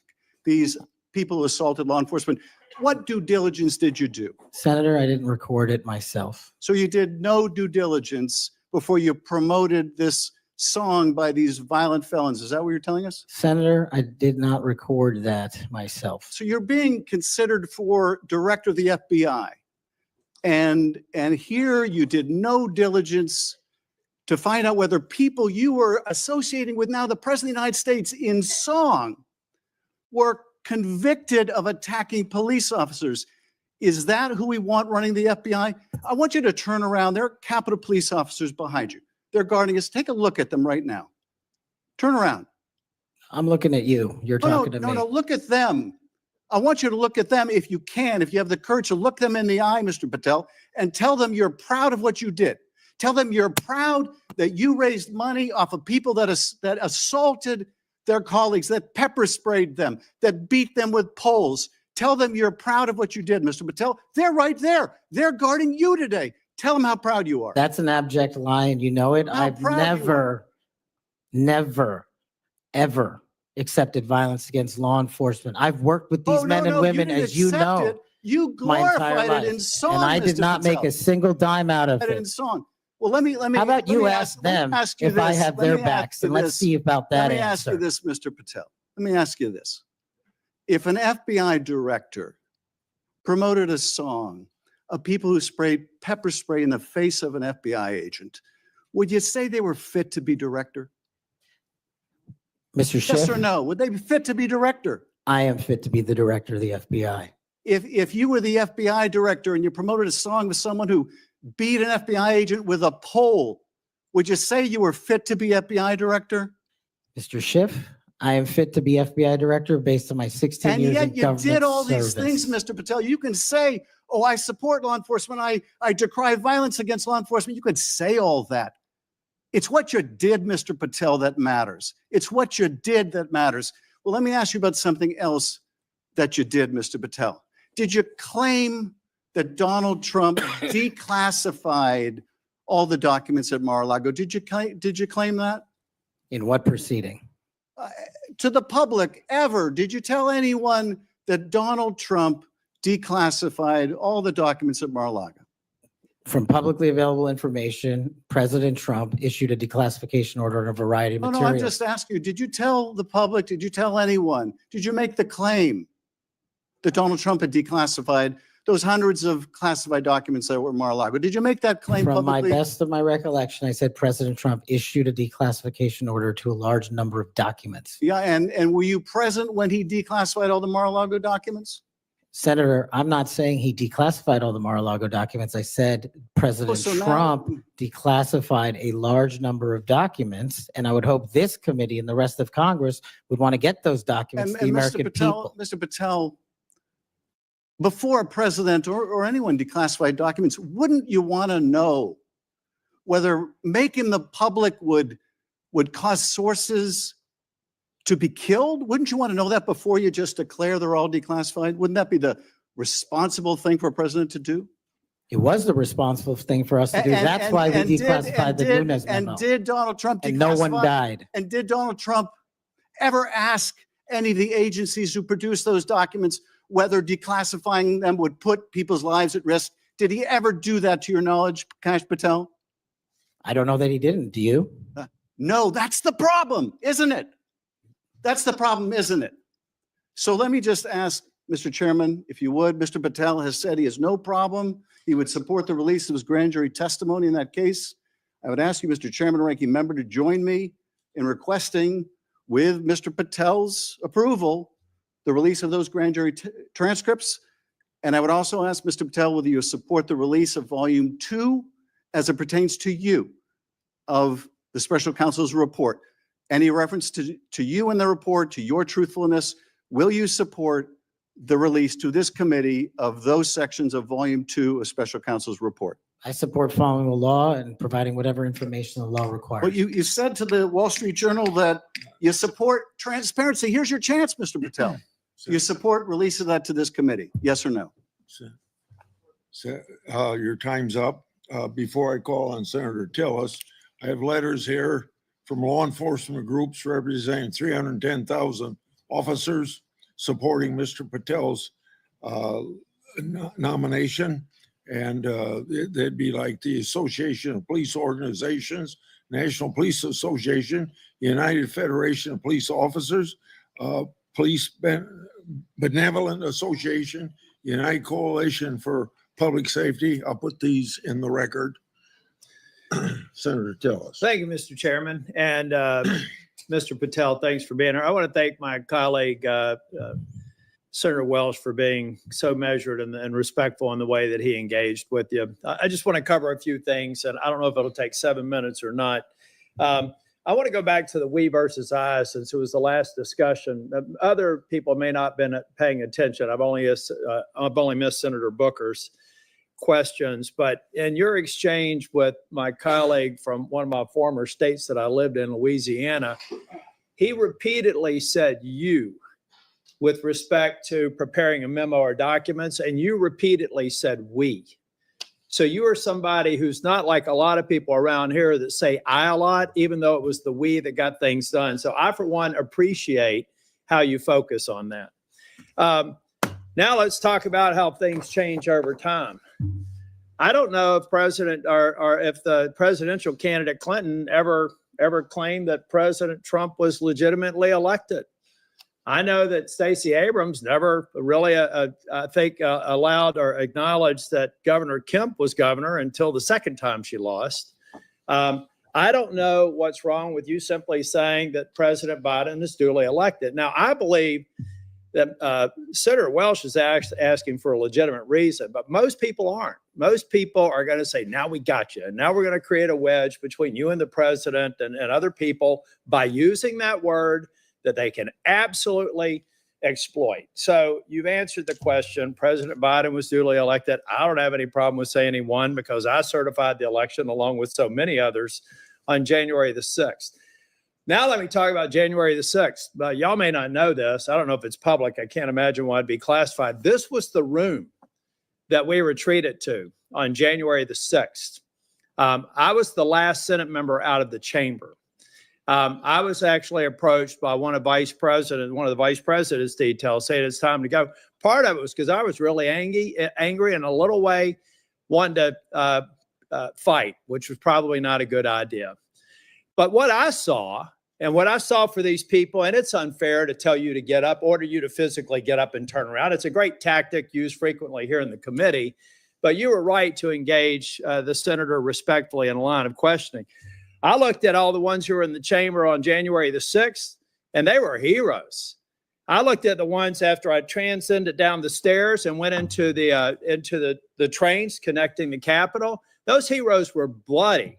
They were bruised, and they were still holding the line, and we saw and heard people 50 yards away. Every one of those people in the Capitol, I've said, were thugs, and I don't apologize for it.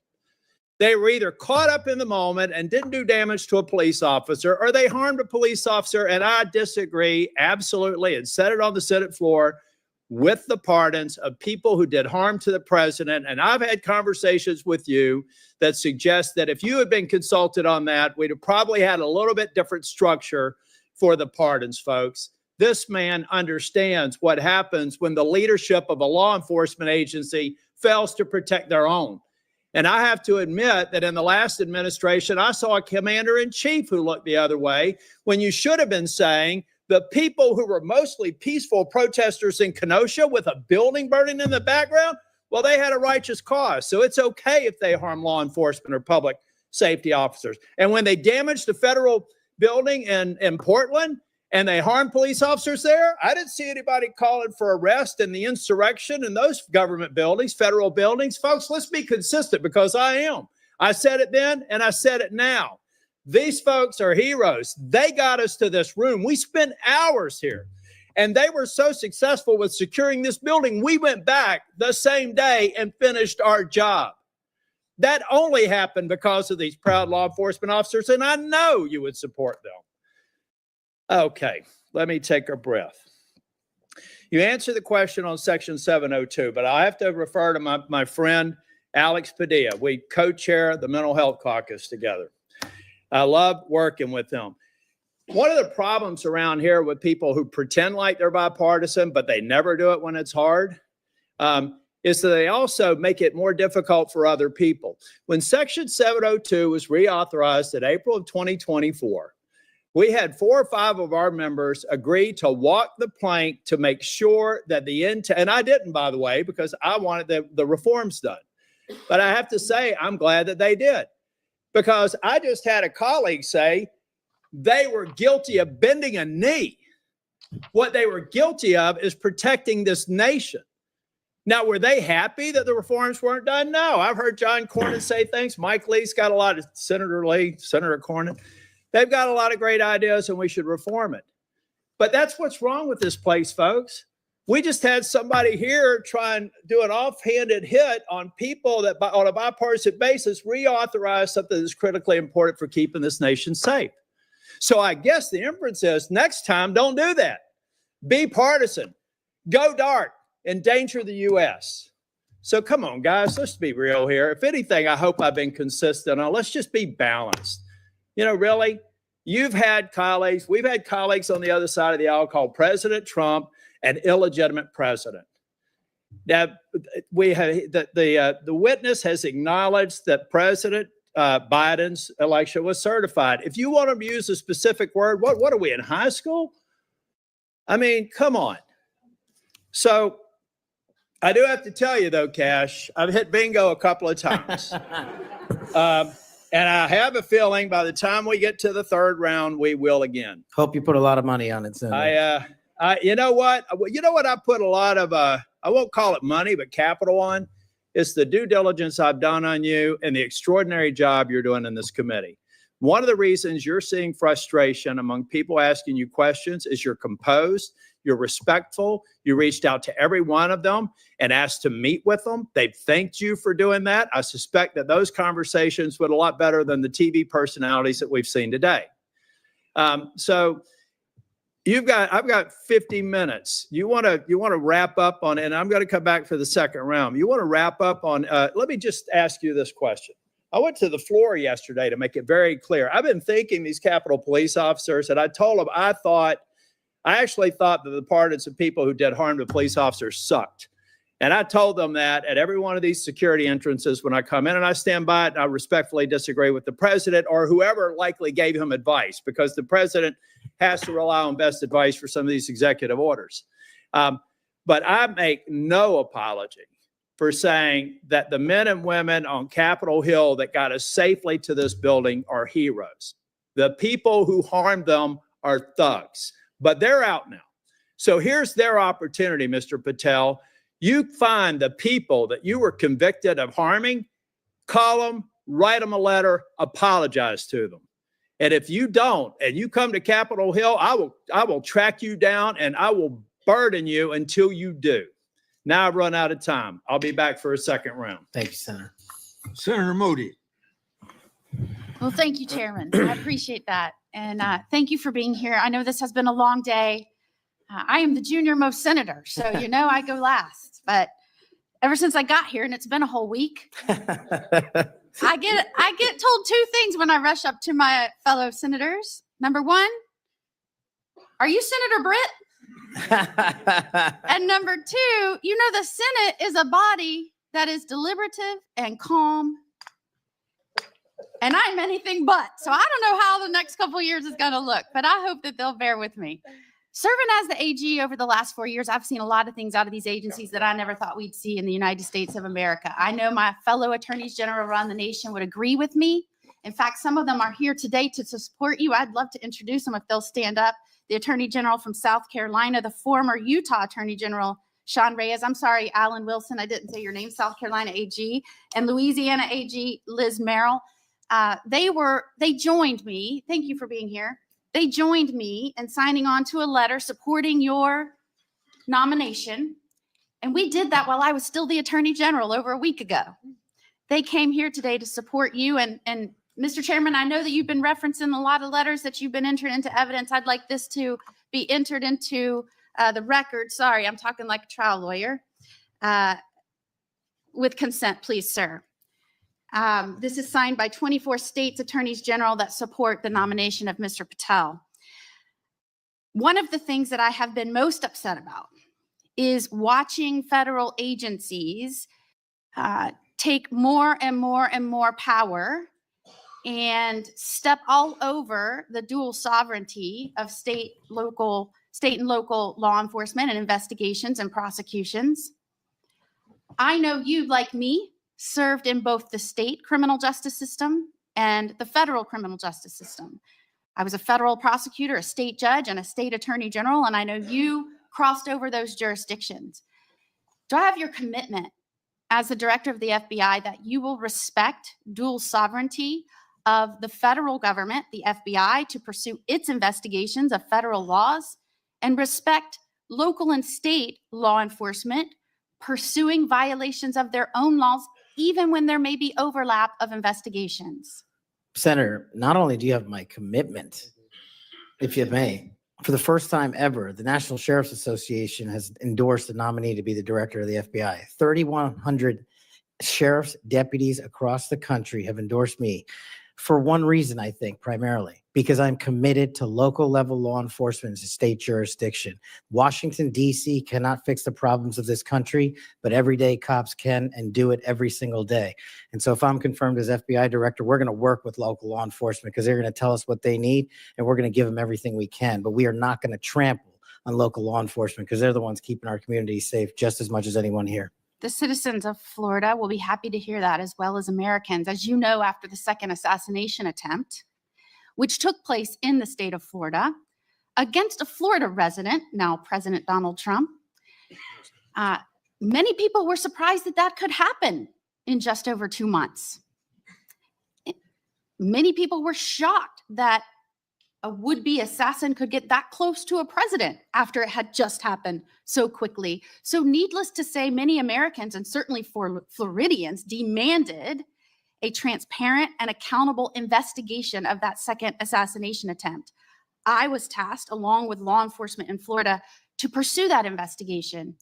And every step of the way, federal law enforcement, the FBI specifically, and the attorneys, federal attorneys, frustrated our efforts, told us we couldn't go on the crime scene. They wouldn't share evidence. They suggested that we would be violating the law if we pursued our own investigation, even in the face of us telling them and informing them that a 6-year-old girl almost died as a result of state and local law enforcement having to shut down the roads to pursue that would-be assassin. And I'm not going to use his name. In an unprecedented action, because of these frustrated efforts, I, as the Attorney General of Florida, had to sue the DOJ and Merrick Garland because they refused and obstructed our ability to prosecute and investigate our own laws against one of our own citizens, even in the face of such distrust of the FBI, who was pursuing an investigation against the victim himself. So at a time when you have data that shows that Americans' trust in the FBI is at its lowest point in history, when the FBI is not trusted by local and state law enforcement, can you think of a better time for the FBI to say, yes, Florida investigators, come in, let's work this together, not to the detriment of the investigation, but in a collaborative effort? Can you think of a better time to have done that rather than hide beside some law that they said prevented us from moving forward with our own investigation? Senator, off the top of my head, I can't, but let me just say this. Law enforcement is not supposed to be territorial. Law enforcement is not supposed to be a turf battle. Law enforcement is best done in this country when it is complementary, and it should have been done in that instance. Do I have your commitment? Now, mind you, I'd like to enter into evidence the complaint that we filed against Merrick Garland, the complaint for declaratory and injunctive relief.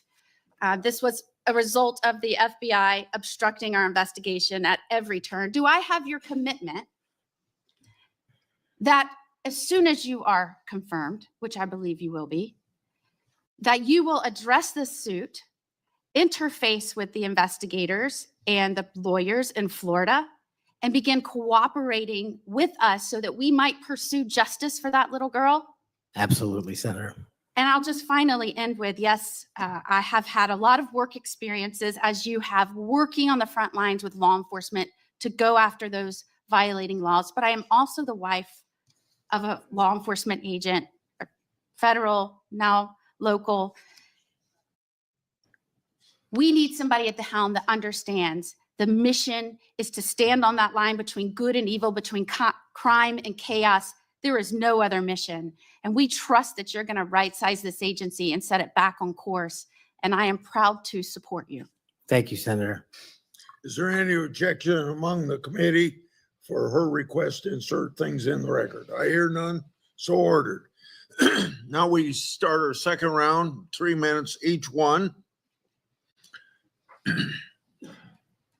I've spoken on this issue many times. I may have even discussed it with you in my office.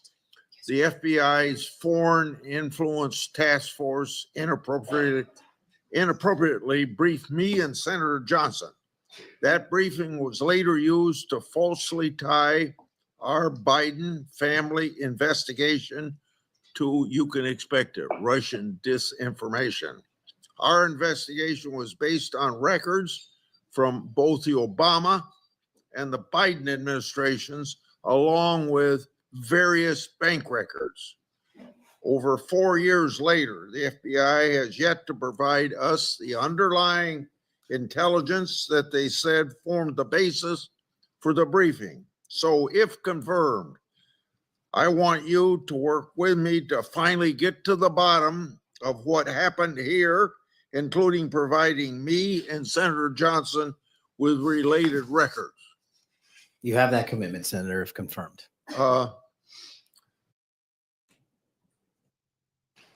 Defund the police movement and other anti-law enforcement rhetoric has reduced morale among law enforcement, and maybe some of that's carried over to the FBI. I don't know. But what will you do at the FBI to help improve morale and increase retention of the brave men and women serving at the FBI or in law enforcement generally? Senator, I think the answer dovetails with the mission set of the FBI. In order to increase recruitment, in order to maintain the force capacity at the Federal Bureau of Investigation, we need to incentivize police officers and good cops to be cops, to let them get out there and do the mission that they signed up to do, which is protect our community against gang violence, against rapists, against thugs, against murderers, and against terrorists. And I will prioritize, if confirmed, every resource that we have to make sure the 1811s in the field and the FBI staff are dedicated to that mission set alone. And if we achieve that with the work of congressional transparency, then I believe the retention rates and the enrollment rates at the FBI will skyrocket. You spent 10 years in public defending. What's the biggest lesson you took away from that experience? The awesome powers of the United States government when bearing down against an individual charged with some very serious crimes, some heinous crimes. And the biggest lesson is twofold. One, that the defense has a right. Every defendant has a right to constitutional due process, and not a piece of it, but all of it, 100% every single day. And on the other side, there needs to be a measured action that follows constitutional due process and doesn't violate the civil liberties of those that we are seeking to hold against violations of law. And that balance is one of the most important lessons I learned as both a public defender and a national security prosecutor at the Department of Justice. 80 years ago, Attorney General Robert Jackson said something like, being a prosecutor is the most powerful office in the country because he's got the power to ruin people if you want to ruin people.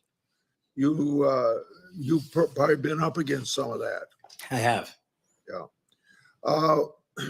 What you've mentioned, my time's up, I guess. Oh, yeah. Okay, it's your turn. Finish your question. Well, you brought up public trust at 41%. So in a general way, without going for an hour, tell me what you're going to do to increase the public trust of the FBI. Simple. Make sure we don't have 100,000 rapes in this country next year. Make sure we don't have 100,000 drug overdoses from Chinese fentanyl and Mexican heroin. And make sure we don't have 17,000 homicides. Those numbers need to be cut in half immediately. And the public will regain trust in the FBI and law enforcement once we achieve that mission. Senator Durbin. Mr. Patel, I have 3 or 4 things and I'll try to get through them quickly. First is this.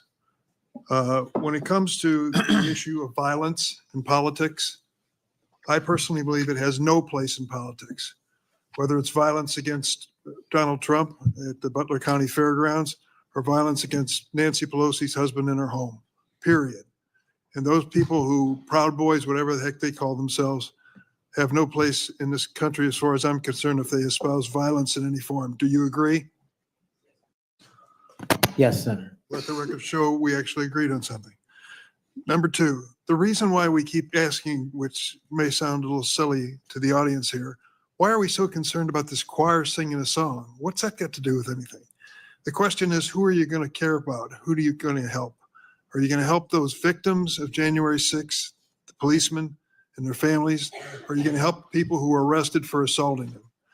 I think the J6 choir looks like a tribute to them, characterizing them as political prisoners and unlucky and just patriotic people who may have gotten out of hand.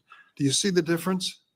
Excuse me, Senator, I can appreciate the difference, but I think my track record shows which side I fall on. Well, that's why we keep asking you, what do you do with the money that you get from this music and who do you give it to?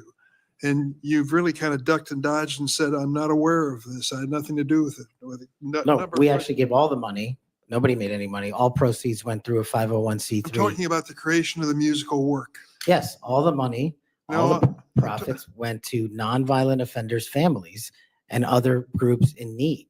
The point I'm getting to is not what happens to the proceeds, but who created this musical masterpiece, who was in on this creation, why, who they chose to be the members of the choir. And you profess to know nothing about that. Is that true? I did not have any participation in the recording. Well, it's going to be difficult to understand how you can disperse the money and have nothing to do with the recording. Let me ask you about one of the conspiracy theories, one of the major ones that I've heard you associated with, and that is whether or not the FBI planned January 6th. Why did you say that? Senator, I appreciate the opportunity to address that. That's not what I said. The entirety of the statement attributes my conclusion based on the public record that the FBI utilized sources in and around January 6th, and the Biden Inspector General confirmed just that. So it's Cash's Corner, and the date is December I can't read the writing, it's so small here. Looks like it's December 2002. And what did the FBI know before January 6th? And you said, what was the FBI doing planning January 6th for a year? Want to send this down to the desk so he gets a chance to look at it? Why did you say that? Did you think the FBI was really planning January 6th for a year? Actually, Senator, I'm grateful that you raised this point. You should watch the entirety of the episode. This is the problem with taking snippets. Well, let me inform you then. What it says is it raises an interrogatory asking why government resources were utilized. I've run resources and sources at the FBI. I've run sources overseas. It takes months for source developmental What networks. resources were utilized a year in advance of planning? That's the question I'm asking. And the Biden Inspector General report answered that question in the affirmative, that multiple sources were utilized. And I was simply trying to get to that answer. What the Inspector General came back with was, quote, there is no evidence that the FBI had undercover employees in the various protest crowds or at the Capitol on January 6th. And there is no evidence. There's a huge distinction between undercover employees and sources. I know because I ran them. And anybody in law enforcement knows that So too. you think the FBI was planning January 6th for months ahead of time? Once again, that's not what I said. Yes, well, read your own words. Maybe that's a good starting point. I just say one last thing. We've talked a lot about fentanyl and stopping it from coming in the United States. If you were successful in becoming head of the FBI, I wish you good luck and do everything I can to help you. But don't forget there's traffic moving in the opposite direction. What are we sending back to Mexico and the cartels? Money and guns. Money and guns. Please look at the whole equation. We've got to deal with all aspects of it. That's a great point. I will, Senator. I yield. Senator Lee. Mr. Patel, I've been pleased to hear bipartisan concern echoed in this hearing. Bipartisan opposition to the political weaponization of government, including and especially involving the FBI. I'm also encouraged by comments that you've made quite consistently on this front, being opposed to political weaponization. The National Sheriff's Association has weighed in recently expressing concern with the safety and security of our country based on what they refer to as the law enforcement policies over the last 4 years. Let me read you what they said. They said they're concerned that, quote, the law enforcement policies of the last 4 years have undermined the rule of law and burdened our nation with great risk and vulnerability, close quote. What do you make of that statement? What are they referring to there? Could you just repeat the end of that? Yeah, they said they're concerned that, quote, the law enforcement policies of the last 4 years have undermined the rule of law and burdened our nation with great risk and vulnerability. Senator, my assessment of that is that they are referring to some people in positions of leadership that have politicized the law enforcement mission. And I have spent a career removing politics from law enforcement. And that's what the National Sheriff's Association is all about. And I believe that's why they endorsed me as a nominee for the first time ever. So that's why they like you. That's why they support you. That's why they've chosen to come out fully again, in support of your nomination, of getting you confirmed, because you share that view, a view that has been expressed by nearly every member of this committee today, I would add. And this group, a very large group of law enforcement officials from throughout the United States of America, has come in support of you because of that. As they do that, they express confidence in you specifically and in your ability in particular to bring back, quote, transparency, integrity, collaboration, and commitment to excellence within the FBI. Tell me what you'll do in order to do that, and how you'll commit to work with other law enforcement, both within the FBI, elsewhere within the federal government, and with state and local law enforcement officials to bring that back. Senator, the only way to truly remove weaponization and politicization from law enforcement is to follow the Constitution. And if you look at the FBI's website and their mission statement and their core values, each has 8. And the 8th and last core value of the mission statement on the FBI's website right now is fighting violent crime. That needs to be number 1. The 8th core value out of all core values on the FBI's website right now is rigorous obedience to the Constitution. That needs to be number 1. Reorienting these policies with an effective leadership in place to follow the law will allow us to achieve a singular standard of constitutional law enforcement. And that is the only way you remove the weaponization from politics and, from law enforcement. And that's what the sheriffs are talking about. And that's what cops are talking about.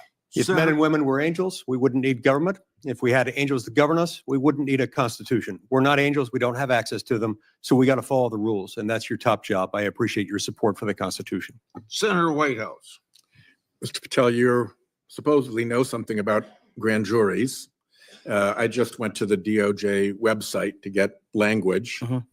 I'm quoting it. Federal Rule of Criminal Procedure 6E prohibits most persons present during the proceedings from disclosing what transpired inside the grand jury room. However, the proscription does not apply to witnesses. Do you now, as a grand jury witness, authorize this committee access to a transcript of your own testimony? Senator, I authorize this committee to get whatever is appropriate and lawful, as I've said before. Specifically including the transcript of your grand jury testimony, which you have the authority to authorize us to obtain. Well, I don't know if I singularly have that authority. I don't think that's how grand jury testimony works. The You Department do. of Justice. You do, because you are the witness who There's can also- do that. There's also a court order on that case, sir. Separately, you can get grand jury testimony by court order. The witnesses can always reveal their grand jury testimony. Do you authorize us to get access to your testimony? I authorize this committee to lawfully obtain any records that they are appropriately allowed to get. And we are only, you're speaking in circles now, because we're only lawfully authorized to get that with your permission as the witness. Do you give us that permission? Senator, I'm not an expert on this constitutional standard, and so I It's can't not- commit to something It's not that I don't expert. It's know. like super simple. Grand jury rule 6E doesn't apply to witnesses. This is not hard. You are a witness. That is a simple fact. I'm just You can relying on my authorize us time to see it. as a prosecutor, where grand jury witnesses were not allowed to share what they were testifying to. And when I was commissioned Grand before jury the judge, witnesses are allowed to speak about what they were told about what they said in the grand jury, unless they're under a specific court order. Are you under a specific court order not to reveal your testimony in the grand jury? Senator, I can't Sit go here right now. into court orders granted by the DC District Chief Judge. If they apply to you, of course you can. You want me to violate a court order? You're saying that there's a secret court order in which you can't tell whether you're subject to a court order or not? I'm telling you that if you find the applicable court order and it permits this request. I don't need a court order if you give authorization. I'm not the one that has the authority to do that. Yes, you are, as a witness. You're just wrong on that. Second, the FBI has records related to the criminal investigations of Donald Trump. Will you protect those records in a manner consistent with ordinary FBI document preservation practices as head of the FBI? All records will. No destruction of documents to please Trump? No, I think he put forth a memo saying all records must be preserved. Good. Are you done? Time's up. Senator Kennedy. Thank you, Mr. Chairman. Mr. Patel, did you listen to what my colleague, Senator Welsh, had to say about politicizing the FBI and the Department of Justice? I did, sir. I did too. I always listen when Senator Welch speaks. And he's right. But here's where we find ourselves today, and you can put an end to this. For better or worse, either in reality or perception, in modern times, the FBI has been politicized, or at least there's an appearance. It started with Mr. James Comey. He publicly investigated the political nominee of both major parties. Guinness Book of World Records. He publicly investigated both Donald Trump and Hillary Clinton. Held a press conference. Hurt that agency more than I will ever know. I wouldn't put Mr. Comey in charge of a ham sandwich. And so did Peter Strzok. And so did Lisa Page. And so did Michael Sussman. And the person who gave him, a Hillary Clinton lawyer, a pass to roam around the Department of Justice and the FBI at will. And so did the prosecutors who tried to slip by a 2 misdemeanor plea deal for the president's son. And it hurts me to say this, but so did Attorney General Garland. For the first time in the history of ever, the Attorney General Garland chose to prosecute a former president of the United States. And this part is really special. He did it after the former president of the United States announced that he would be a candidate against his, Attorney General Garland's, boss. Forget the merits. We can argue those all day long. You understand the perception?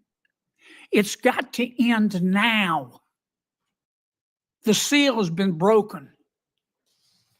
We've got to stop it now. Don't go over there and burn down that agency. You go over there and lift it up. Clean it out, but lift it up in accordance with due process and the rule of law. Because Senator Welch is right. This has got to end now.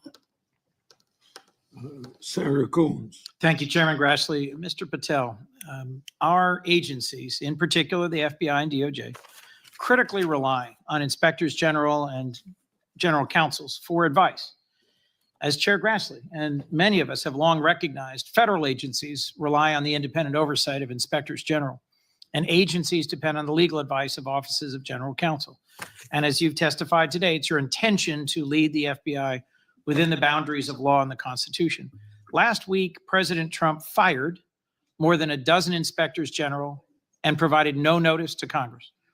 We passed a law in 2022 requiring the president to provide Congress with a substantive rationale, including detailed and case-specific reasons, 30 days before the removal of any IG. How many days has President Trump been in office? Sorry, Senator, approximately 10. 10. Is it possible to give 30 days notice in 10 days? I'm not great at math, but it doesn't sound like it. It doesn't. You're an attorney. Did Trump facially violate this law in terms of the timing of the firing of the inspectors general? Senator, I'm not going to entertain a hypothetical on legal violations, but I will look into all possible legal violations referred. I'll simply say that for those of us concerned about the quality and the duration of service of inspectors general, this was troubling. And frankly, I think it is a facial violation of a law passed by Congress. In September 2023, on the Great America Show, a podcast, you said, and I believe I'm quoting accurately, all these general counsel's offices throughout every agency and department need to be slashed in half because these lawyers just come in there and they come in there to slow down and paralyze the movement of the America First agenda. Mr. Patel, does that comment suggest that if confirmed, it would be your intention to fire the career civil servants, the lawyers in the FBI's general counsel office? No. Could you give us any reassurance that it would be your intention to listen to the advice and counsel of the inspector general of the department and the general counsel of the agency? With addressing those in order, Senator, with IGs, as you know, I believe, and I've shown throughout this proceeding that IGs have provided invaluable service in Republican and Democratic administrations. And I think they're critical, and we must have competent IGs going forward. Similarly, with general counsel's offices who are stocked with career employees, those employees must continue their work so long as no employee politicizes the work and mission of the FBI. Thank you. My core concern about these firings of the IGs, about the independence of the agency, have not been fully satisfied. I appreciate your answers here today, but I remain concerned by your previous statements and your answers here today. Thank you, Mr. Chairman. Before I recognize Cruz, Senator has some unanimous consent request. Mr. Chairman, I have two letters here. I'd ask unanimous consent they be entered into the record. One is from William Webster, FBI Director under Presidents Carter and Reagan, and CIA Director under Reagan and Bush. He's in the audience. And another from 23 Republican former law enforcement officials. These are letters in opposition to the nomination. Without objection, so ordered. Senator Cruz. Thank you, Mr. Chairman. Mr. Patel, in the first round of questioning, you and I talked about the politicization and weaponization of the FBI and the Department of Justice. That has significant negative consequences in terms of undermining trust in the FBI and the Department of Justice and abusing the power of the FBI and the Department of Justice. But it also has consequences in that it diverts resources at the FBI and DOJ from urgent law enforcement and national security priorities. I will tell you, when I go back home to Texas, I am somewhat regularly asked by Texans, should we abolish the FBI? Now, my answer to that is an emphatic no. The FBI has a critical mission of stopping bad guys, whether serial killers or human traffickers or child molesters or terrorists. But it says something that a sizable percentage of America has so lost faith in the Bureau that they believe it should be shut down. I think allowing the FBI to be politicized has resulted in far too little attention being placed on very serious national security risks that we face right now, including for the last 4 years. As a result of the open borders that we've had, over 12 million illegal immigrants have come into this country.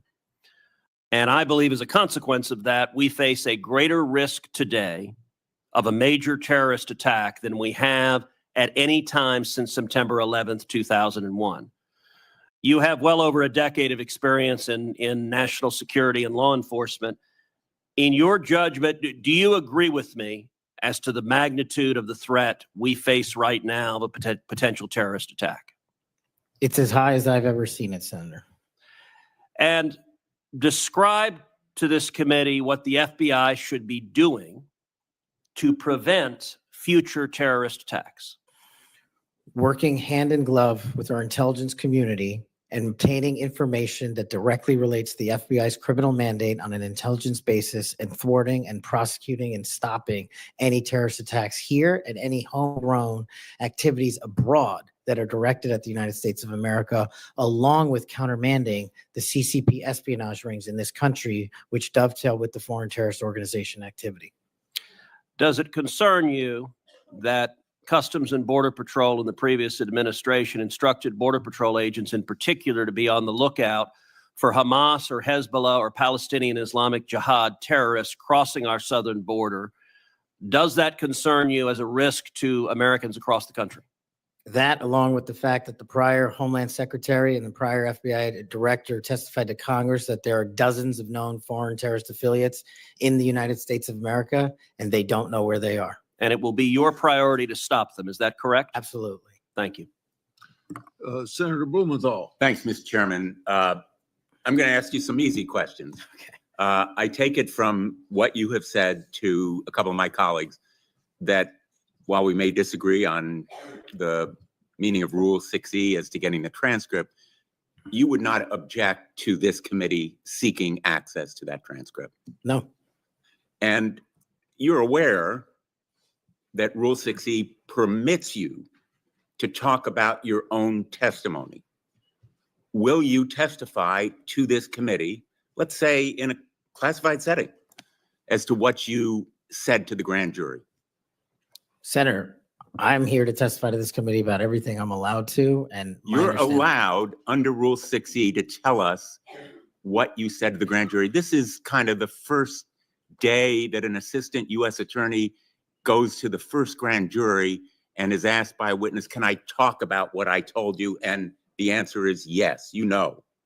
Senator, I will consult with counsel and provide the appropriate answer. Let me just say right to the point, Mr. Patel. What are you hiding? Why won't you tell us? You testified under a grant of immunity after taking the Fifth Amendment, as you're privileged to do. And the appearance here is that you have something to hide. I submit to my colleagues on the committee, we need to know what the grand jury testimony is. We need access to that second volume.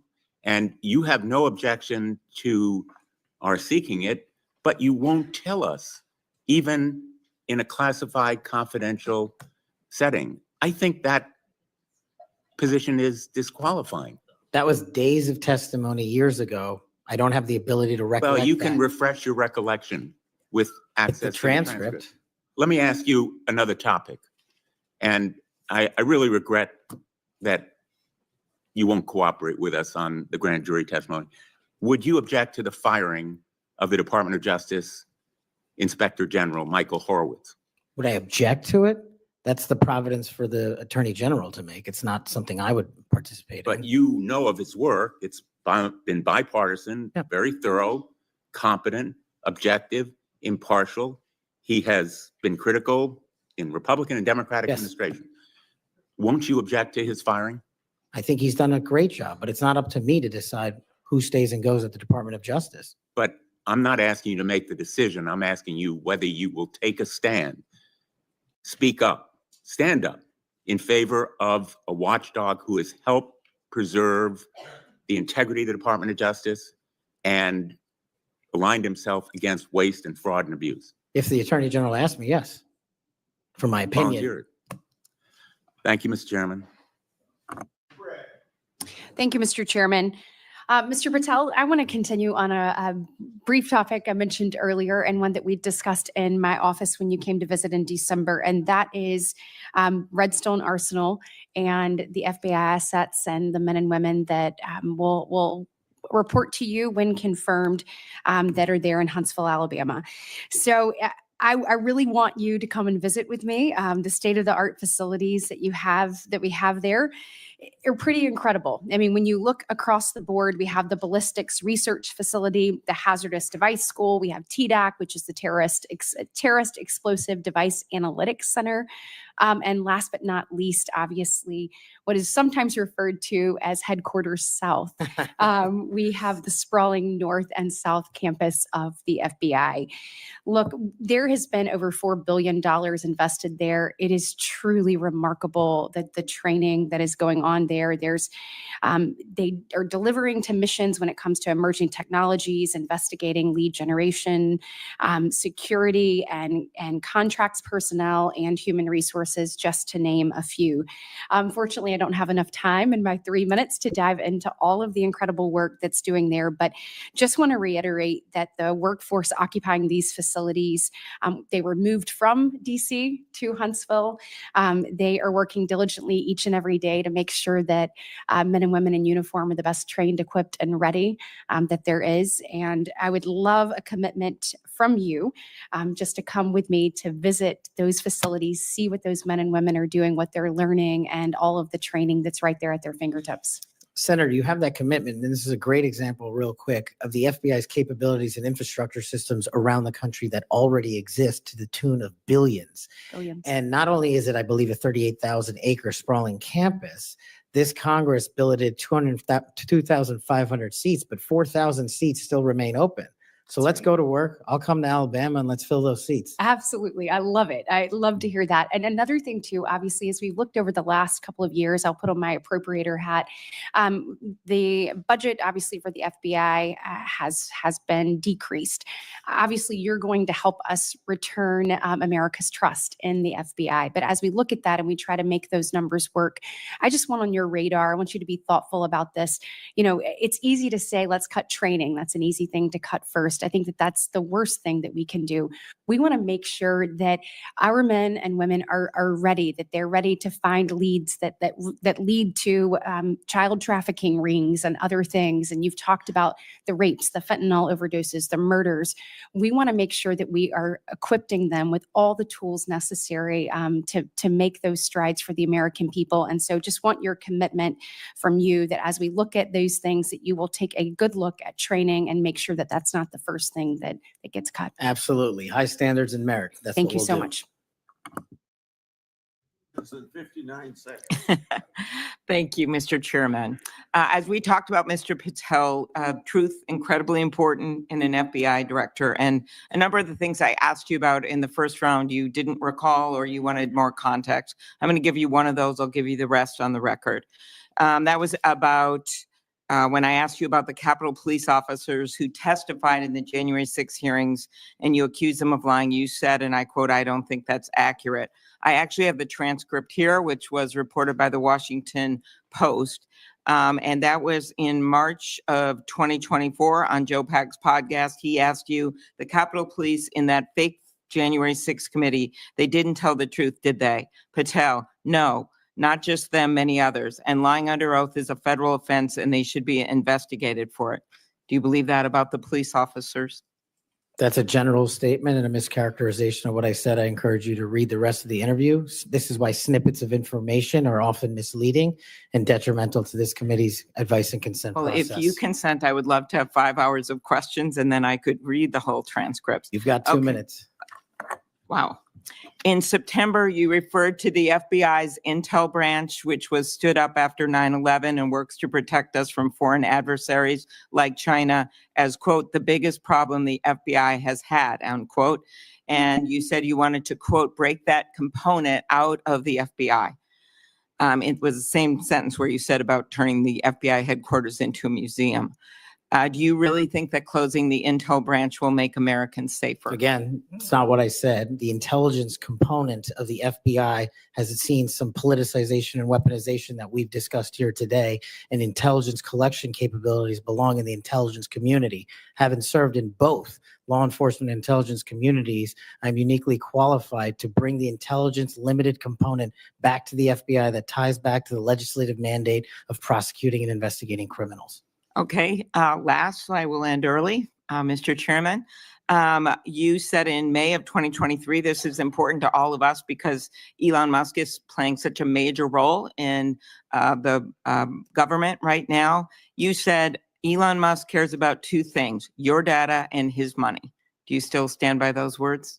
I don't have that entire quote, but that's what it says. It was in you were angry because of endorsement of Governor DeSantis in Florida. And so you were defending Donald Trump. And so you criticized Elon Musk. And that's was the context for it. And you said, Elon Musk cares about two things, your data and his money. And it matters to us because he's playing such a major role in the government. And so I just wonder if you think that's true. I don't have that full quote in front of me to respond. Thank you.